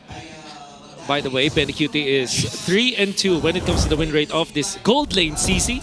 Yeah. This is his 6th game, and we're only 2 weeks after Project Next. Man, this is not Man fun. is going for MMR right now. Dude, this is not fun. If you're a Demon Guy, like, this is annoying. Like, somebody has to deal with this this TNC moves in the early game. Yep, you're already relatively slow compared to other kinds of junglers. As a utility, you just want to secure your buffs. Yeah. And they are keeping that 1v1 in the top lane or in the gold lane for Dom and Kite. Lancy, it's a weird position to take. Okay, flicker out. Okay. It's a big battle spell though for the Kimi. That's right, especially when the turtle is coming up 36 seconds from now. Yep, it's not a safe turtle here for TNC, which makes the next few moments more open for Aurora. Like they can actually be okay with this whole 1v1 in the gold lane because that's where everyone's going anyways. Yeah. Look at the Fredrin looking for jungle camps up top, but there is nothing. He's starved. There's none. No, flickers in, and the Phantom Execution goes through, and Edward falls. They don't have the XP for the next turtle fight. They are able to use the expanding rivers to go back to turtle. No retribution though for the Lancelot, but because of the lack of the Lapu, they don't have the damage for Aurora. Yeah, what a just team fight. Flushing out and zoning these 3. Lancy covering fight, Chuck with hook. Oh, Demon Kite is forcing the turtle. They know that there's no retribution. Appraiser's Wrath secures the objective here for Aurora. That's so weird from Lancy. That it might have been detrimental for TNC that he's helping taking out the turtle. Leashing. It's actually leashing the Fredrin. But I guess TNC just wanted to find an opening. They did not find it. They will be back with their kill. And to be fair, this Lancelot has more gold over this Fredrin, about 230. But the caveat, the Fredrin can get away with much lower economy. For sure. I think the mentality of TNC right now is just force the retreat from Demon Kite, honestly, so he doesn't invade the jungle of the lands. He's gonna try now. Oh! Combo! The fist break coming out from Light gets 2! It's Chaknu and Lancy falling down, and Demon Kite gets the orange buff. Now it's stolen. He does Grand Theft Orange right in Zyda's face, and they're not done. They're bullying Benny out of the lane. In a snap, TNC have lost so much ground. Literally one minor objective. This is the work that we were talking about earlier. They have to put in the work here for Aurora, and they are doing it. Zaida gets the counter trade though, but Demon Kite is here to fend off 3mar away from the jungle. Actually, 4 members on the side of Aurora. Meanwhile, Demon Kite pushes top lane. 3mar might fall, but still has Flicker though. And Aurora, they will be happy with that. You know what's impressive? RORA got to set that up near the orange buff without a flicker spent from UA or Light. That's right. They literally just walked into that combo. Yeah. And now he's back to invading here for Demon Kite. The momentum has reset for Aurora, and now they feel like they're a lot stronger. And this is because of the Fredder. And again, you've mentioned it earlier, Leo. He can live off life with lower gold compared to the Lancelot. Yep, his measure of happiness is lower. Yes. he's okay with less. Yeah. Winter Crown for now available for Chakno. While 3mar already has the Oracle to go with the leg plates. Benny Cutie is up with the War Axe and the Tough Boots. And Fury Hammer and War Axe for Zaida. Let's see if they're prepared for this fight. Fashion pulse by Lancey. Great job. Zaida is going to be like here comes the Lancelot, who is going to be able to secure the turtle. Real work manipulation. Demon Kite Light with the jump onto the backside. TNT couldn't react on a snap of a finger. TNT lose that fight. Sick nasty. Aurora does it again, but this time Light had to use the flicker. They're not done! Another wall coming out from the Badang. And as you've said earlier, there's so much crowd control coming out from RORA that the other damage dealers can deal damage from the backside, especially with the real world manipulation. Yeah. And that was great synergy coming out from both Light and Edward. Not wasting a fraction of a second. Winter crown play, beautifully done. You have to use everything though. Yeah. Light went for that play. By the way, he's in the bottom lane now. Demon Kite. Okay, able to get out. Edward was very, very happy with that play. It was like they've used everything. Now Demon Kite, go push. Yeah. Yo, TNC are angry. They sent 5 dudes to take down Edward. And they will lose so much ground in the early game, or in it, the map control as well, because Dominicat is able to push 2 lanes without being punished. He is quietly getting ahead of the competition when it comes to gold. 4.91k right now, and with 2 items up, he is a threat. Now, TNT, they want to go for more. They want to punish. They want to chase down heroes. But RORA, again, with the discipline, the map movement as well, all 5 members, actually all 10, are down on the bot side. Yep. As Aurora, you have to answer to these aggressive rotations that TNC are doing. It's not like they're throwing soft jabs anymore. Some of these are actual haymakers at main land. You saw what they did to Edward, even underneath a tier 1 turret. So they have to answer to that kind of aggression. So just to make sure that this Lord coming up in about 15 seconds is wearing an Aurora jersey. That's right. Now, 2,000 gold ahead for Aurora. And they do have all the tools that they need. This is unlike game number 1 where they were trailing a little bit behind when it comes to the gold. This time, Dominic Kite is free. He is going to be soon having his 3rd item without the boots, without, having to use that boots. Yeah. The dance has begun. Oh, Light. They find Zaida. Yep. They see the Lancelot. Demon Kite can actually opt to reset or burst this Lord down with Edward. Oh, he baited the winter crowd. The bite though. There's no damage from TNT. The hook is there. But Edward is going to be happy with that. Demon Kite finds the Lord. And they find Bendy Cutie as well. That's the goal laner down for TNT. And 3mar is left to his own devices. United we stand, divided we fall. The Phoenix army was split across so many different fronts. In Aurora, take everything. Yeah, they spread themselves so thinly, and they did not gain anything from it. No kills.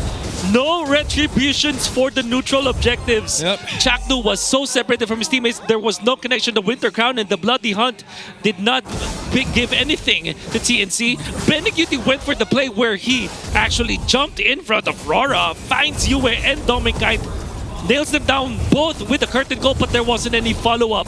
So in the end, he drops himself down, and TNC are now behind so much. Beautiful sequencing. It's like layers upon layers of an operation that was perfectly synchronized, like Inception.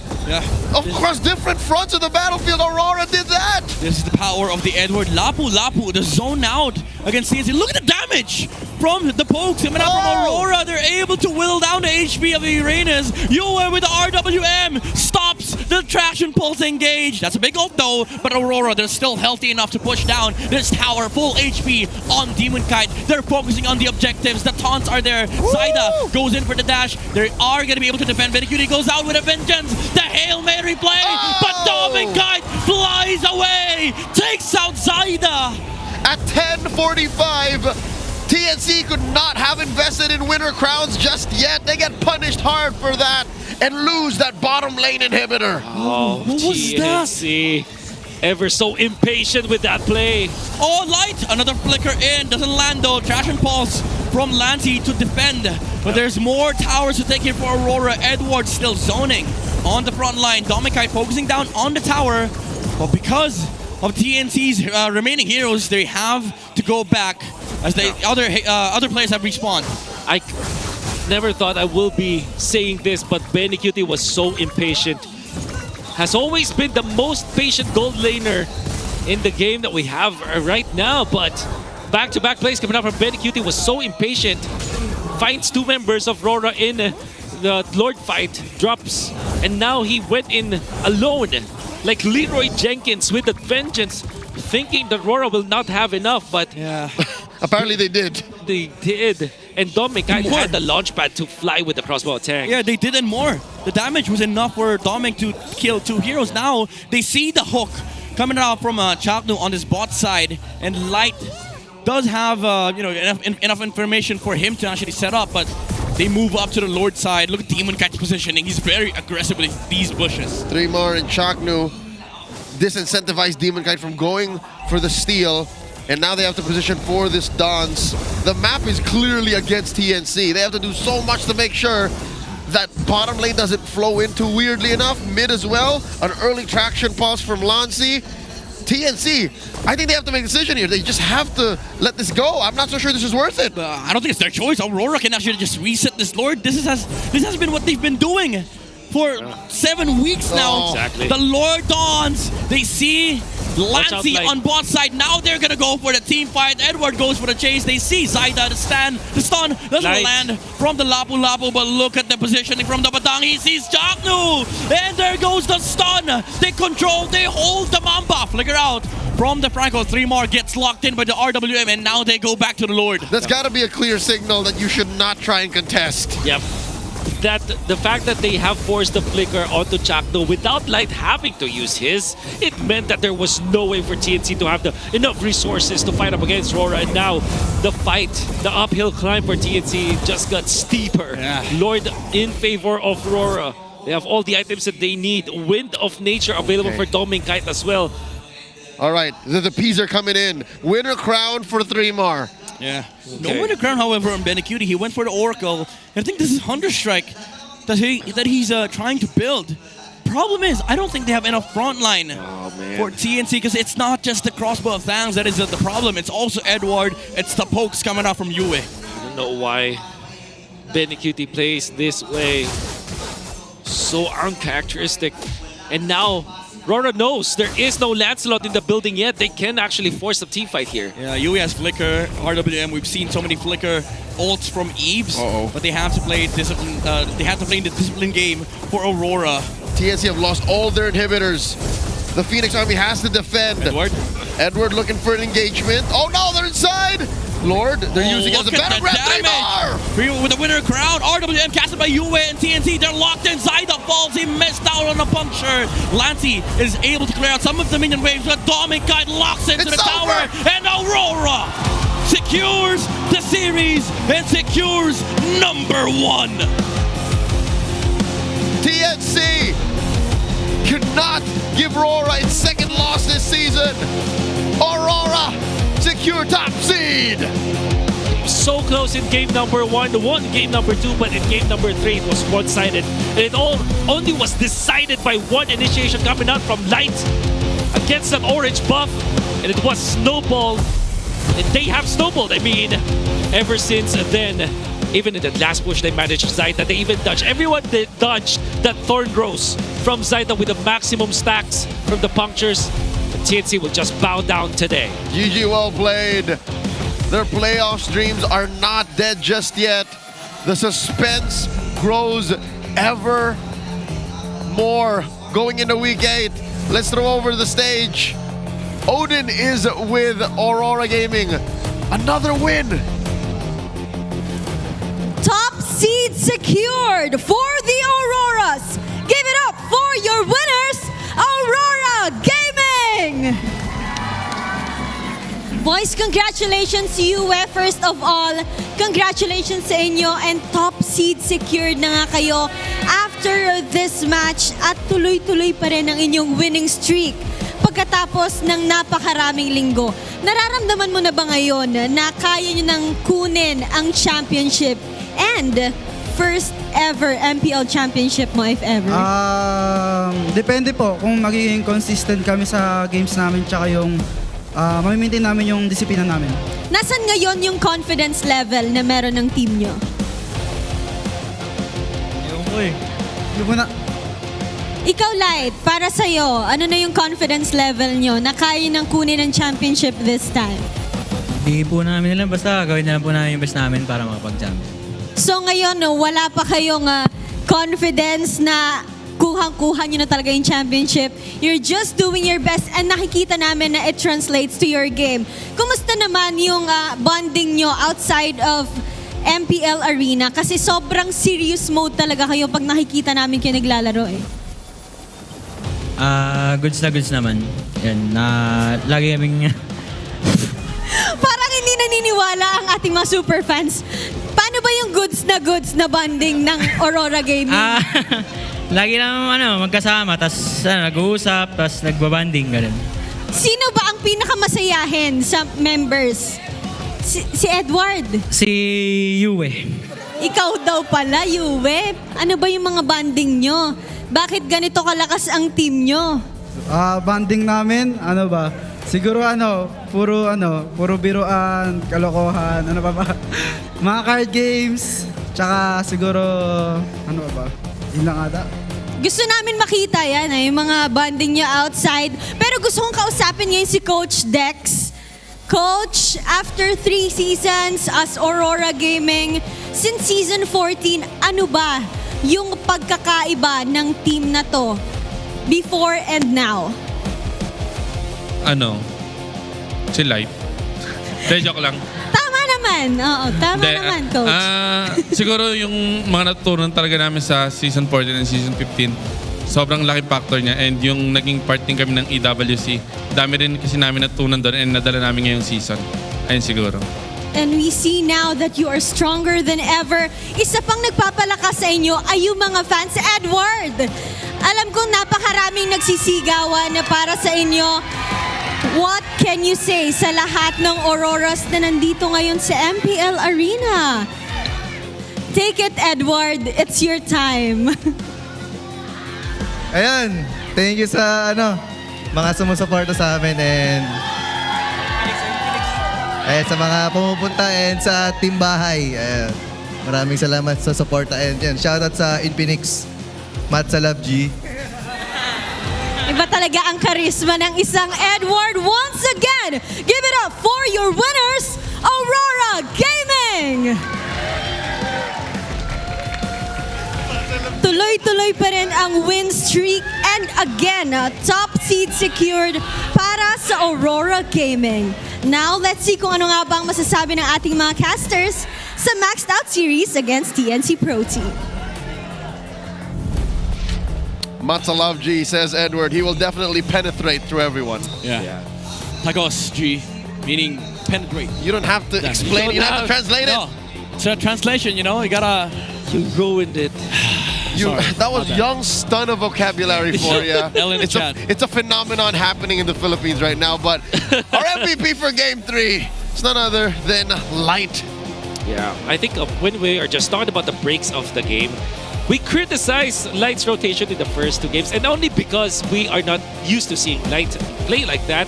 But in game number 3, you saw the turning point for the team, and we are going to see it through the highlights once again. Yeah. It was the orange buff invasion that they did. Although there were so many good initiations coming up from TNC, that's very promising. This play is not going to be equal. Look at how you maximize the range this real-world manipulation. You don't need to put them literally inside the box. As long as they're at the edge and they're reaching down, then it's gonna be fine. And then the following fights afterwards was good. TNC had to throw everything, even the kitchen sink, but it will not be enough. Benny Cutie, an uncharacteristic jump from him. Leroy Jenkins-esque kind of play did not work and will never work against RORA. Yeah, definitely a number one play coming out from RORA here. The execution of team fight. Now they fixed the execution issues they faced in game number 2. They were just so dominant in this last game against TNC. All the punish, all the skills were hitting. And again, as you said, the layering with the RWM onto the edge. And also, like, just finding these angles, man. Yeah. Like with Catch Heroes is just a thing of beauty, but it's a light system. It's a what do you call this? It's a perfect match. Him and Catch Heroes. Yeah, I like that. Finding the light. And I'm just that image of him with long hair just haunts me right now. That's true. Because season 9 light. Yeah, remember that was when we started like saying it's a match made in heaven is what I was trying to say. Yeah, if you give Light these angles, he's gonna find it. You know, you remember those Lolita plays? For sure. Yeah, Cho, Kaja, Franco, just randomly. Yeah. Probably has clear head. Oh yeah, for sure. Sure. Yeah, definitely. But it's been a long time since we've seen a Badang played. In fact, usually used to counter the Joy and usual assassins, but the way that they played it with the combination to Eve as well, the synergy between Light and Eve is so good, but there was also that synergy between Light and Edward jumping together in unison that TNC could not react to. And I think it's that synergy that made up for RORA's lack of raw damage output that TNC had in spades. Yeah. And to be fair though, I don't think it's the Uranus emblem that made the Uranus lose here. I think it's a flap thing. If you're not flap, don't play Uranus. So in the first half, yeah, it was Lansu. Yeah. And then now it's Flap. Yeah. Because the Uranus lost both games, right? Yes, sir.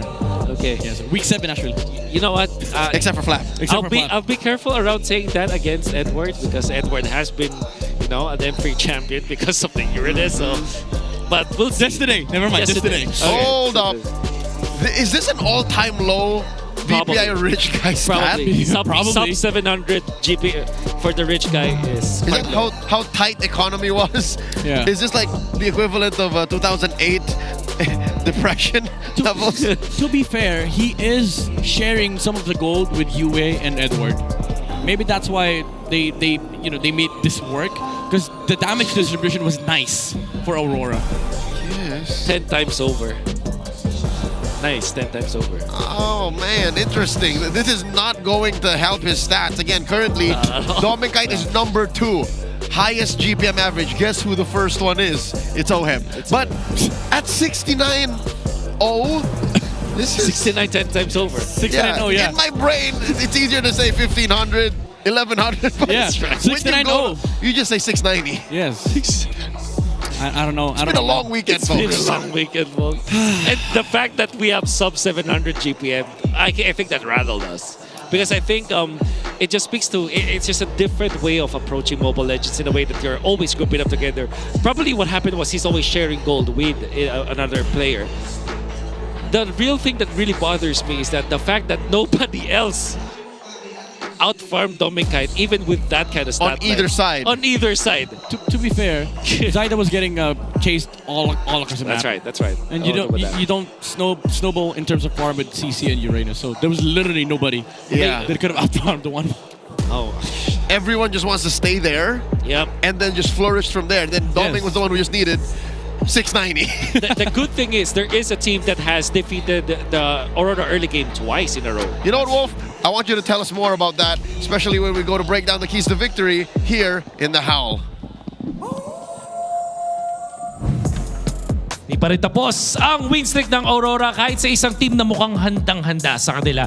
Let's give our hats off din naman para sa TNC dahil nakita ko na kakayanin talaga nila etong laban na to, lalong-lalo ng Game 1 and Game number 2.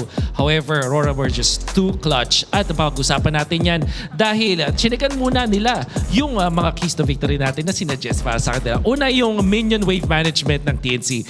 Game number 1, nakita natin na ginawa ni Yue at ni Domikite ang lahat para depensahan yung kanilang base at manalo dun sa sa third defense na yon by actually managing the waves. Finocus ni Doming kahit at ni Yue na kontrahin yung minion waves, kaya naman hindi to nagawa ng paraan ng TNC para makapag-push. Kahit lamang sila sa heroes, dalawa na lang nagde-depend para sa side ng RORA, nalugi pa rin ang side ng TNC. There are some mistakes from TNC for sure, but it's mainly because of the minion wave management na dun sila natalo. And second, yung pagpwersa ng Aurora na mag-funnel core na jungler itong TNC. Just like in the 3 games that we've seen, CC Gold ang pinili ni Benny Cutie. Yung mga non-marksman heroes ay hindi ganun kaganda para sa side ng TNC dahil kilala ko si Benny Cutie na magaling talaga maglaro. But to be fair, if TNC have won this series, baka nagkamali pa nga tayo na hula. But it's clear right now that the jungler ay hindi dapat lang ay magiging source ng DPS para sa side ng TNC. It will not be enough in the end.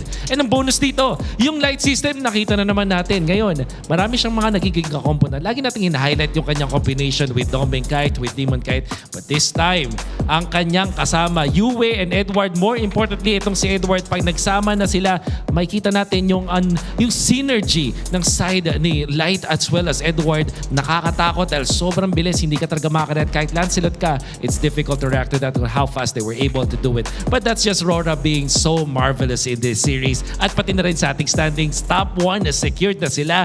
Napakagad ng simula para dito sa RORA on their championship run for MPL PH Season 16. Let's see what happens to them. But for TNC, they can bounce back. Yan po ating matutunan for last series. Now, bakit hindi natin pakinggan ang communication ng RORA to our mic check?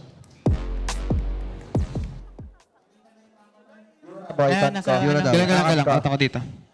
Nakap ko ulit. Pok lang. Si Edward tatargetin niya. Ay, pre, yung turtle lang. Maganda.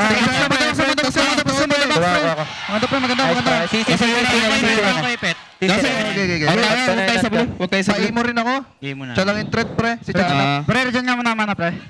Ayoko dito sa R1, baka mag-play. Primar, nakap ko primar. Prank ko, pre. Galang, wait lang, D. Wait, hindi ka makatala. Di makagalaw. Okay na. Lord. Pwede lumigod? Pil ko? Trimar. Ay, wala. Aton ko Lance, pre. Nakap ko Lance. Sayang. Tingin po. Target lang, ha. Ito, Trimar. Baksa mo. Benny. Mamatay din, pre. Zaida patay. Ton ko, Kimi, pre. Kimi. Yura. Nice ball. I hate how simple it is, but because of their lineup that has so much CC, they're able to man mark so quickly. Yeah, it's not even like calls from Aurora. It's just more like just names. notifying each other. Just names. Target selection. Yeah, dude. Because they have the play down already. And maybe not the first minute, but yeah. I think the MVP for that particular fight was probably Demon Kite. The way that he shot called that he still has a knock-up against that Lancelot, which is difficult to do, but he reserved that knock-up from the Frederick just for that Lancelot. He knows. Folks, if you enjoyed tonight's broadcast and games, we invite you to showcase your esports skills and passion for gaming by organizing your own local tournaments through eProject, Esports for Everyone. Participants in this program will be provided with special access to the tournament modes, in-game items, dais, and more. Visit the MPL Philippines website for more information and how to apply. The eProject brings MLBB esports to everyone, and I've seen it from the front lines. Everyone can enjoy it. But you know what? You don't have to be in the front lines. You can actually be part of our ecosystem by being featured as the next MPL PH Superfan of the month. All you have to do is join the MPL Philippines official group, engage with the community, and keep those interactions positive. Share any MPL-related news and updates in the group for your chance to be named as the MPL Philippines Superfan of the month. Again, that's for a whole month. You know what? I post first pick and perfect player videos almost every day. When do I get my time in the sun? You already have it. Yes, sir. You're here on the desk. You're a supercaster. With Socrates in here. What? And Plato. And Machiavelli. And with all in Mr. one. And with Mr. Howell. And the NA GOAT. I'm losing this battle. It's 2v1. It's a 2v1. You should have started it. Hey, you started it. What do you mean? I didn't start anything. You started it. All right, NA GOAT started it. I concede. All I know is Aurora's #1. This is one of the few times you're actually gonna sit there. Yeah, That's right. So let us have this moment. Ladies and gentlemen, given Aurora's win over TNC, despite it taking the long way round at 2-1, they have now finally secured top seed at 11 points. Yeah, their next stop, honestly, is to get to the Onyx destination, the 13-1 record. Right. That's the next goal for Aurora. I don't think they're aiming for a 13-1, but it's nice. It's nice to just have an almost perfect record. They can do it. Yeah, they can do it with an almost perfect MLBB. Hey, you're already there. You're already 11-1. Why not? Why stop there, right? Yeah.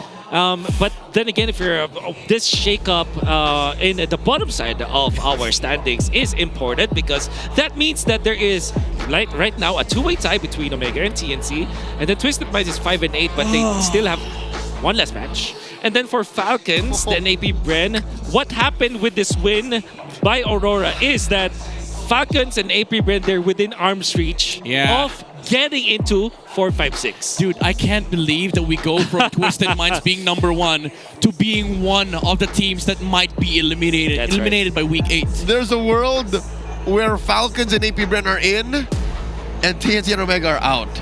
That's right. Maybe even Twisted Minds might fall. But good news is, because Twisted Minds did not play today, their Fancy Laban team did not play and stopped losing. 10-3. Because they're on a losing streak. 0-3 right now so far. For this week, right? 3. Yeah. 0-3. The cavalry is slowly catching up. Unfortunately for both the Green Falcons and the Beast, they're just replicating their mother team. Yeah, I mean, it's Project Next, man. I would say it's Project Next. And also, like, the overall change in the MLBB, like, there's a couple of different things, like utility junglers being a thing again. Fredrin, I can't believe I'm saying this, but Fredrin being back to one of the highest valued utility junglers after 2 years, he's back. I'm here for it. I'm here for it too. I love Fredrin. The animals love Fredrin. Yeah. We love it.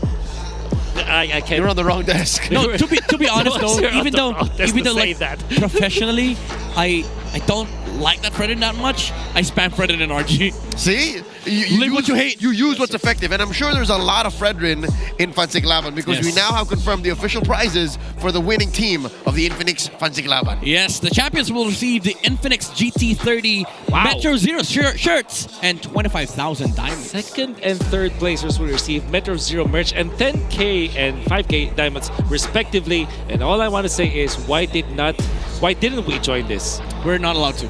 Are we not? That's legally, criminal. That's criminal. Legally. It happens as we prepare for the show. Yes, that's where. Then we don't prepare for the show. No, that can't happen. What? Just kidding. Get over it. Fired. Midnight. You're finally going to be liberated from this prison that is the middle seat on this desk. Your final thought for the week. Selection does not prefer behavior, and also live what you hate. I regret asking. Wolf, save RORA us. #1. All right. For now, always remember that. Always remember to just be happy. That's right. That's all I'm gonna say. And don't leave anyone. Don't leave the airplane. What? Okay. Yeah, don't leave the airplane. Oh, okay. Okay. Namaste. All right. Stay hydrated and always stay in touch with all of us on social media. I hope you enjoyed our work here and the team's putting on a show for week 7. Week 8 is going to be next week. We'll see you then. But for now, we'll throw over to Odin on stage. He's Wolf. This is Midnight. My name is Leo.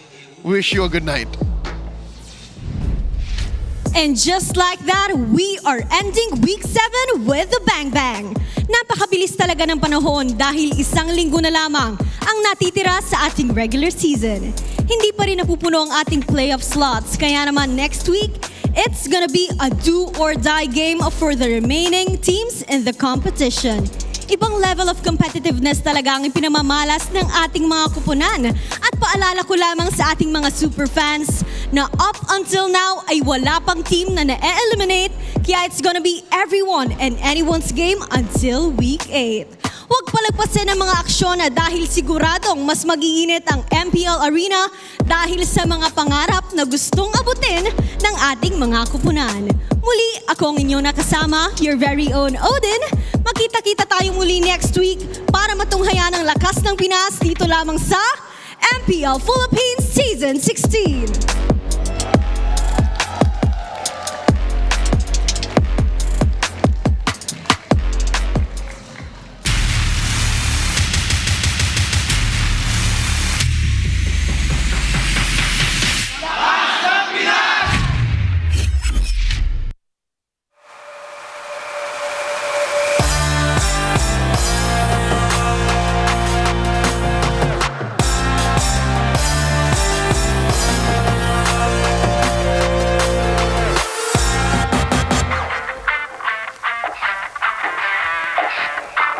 Lakas ng Pinas, malakas Pilipinas, malakas kahit anong lane we become the monsters. Malakas Pilipinas, malakas face the golden sun and repping for the 3 stars. Look at us to the top, no ifs, no buts, winning any game para to sa PIN na yes.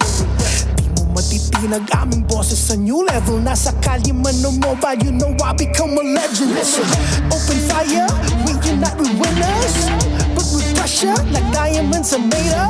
Switching the lane na parang gera, HP racing may reseta. Pagkakatang buhat ni Hilda, full dome SS parang Laila. Susundan ko ang wakas, kasama pataas, tagumpay natin to dahil tayo'y malakas para sa Pinas. Nasa amin ang alas, hindi to atas, kinikilala sa taas kasi kami ang malakas para sa Pinas. Nasa amin ang alas, hindi to atas, kinikilala sa taas, ganito kami sa Pinas.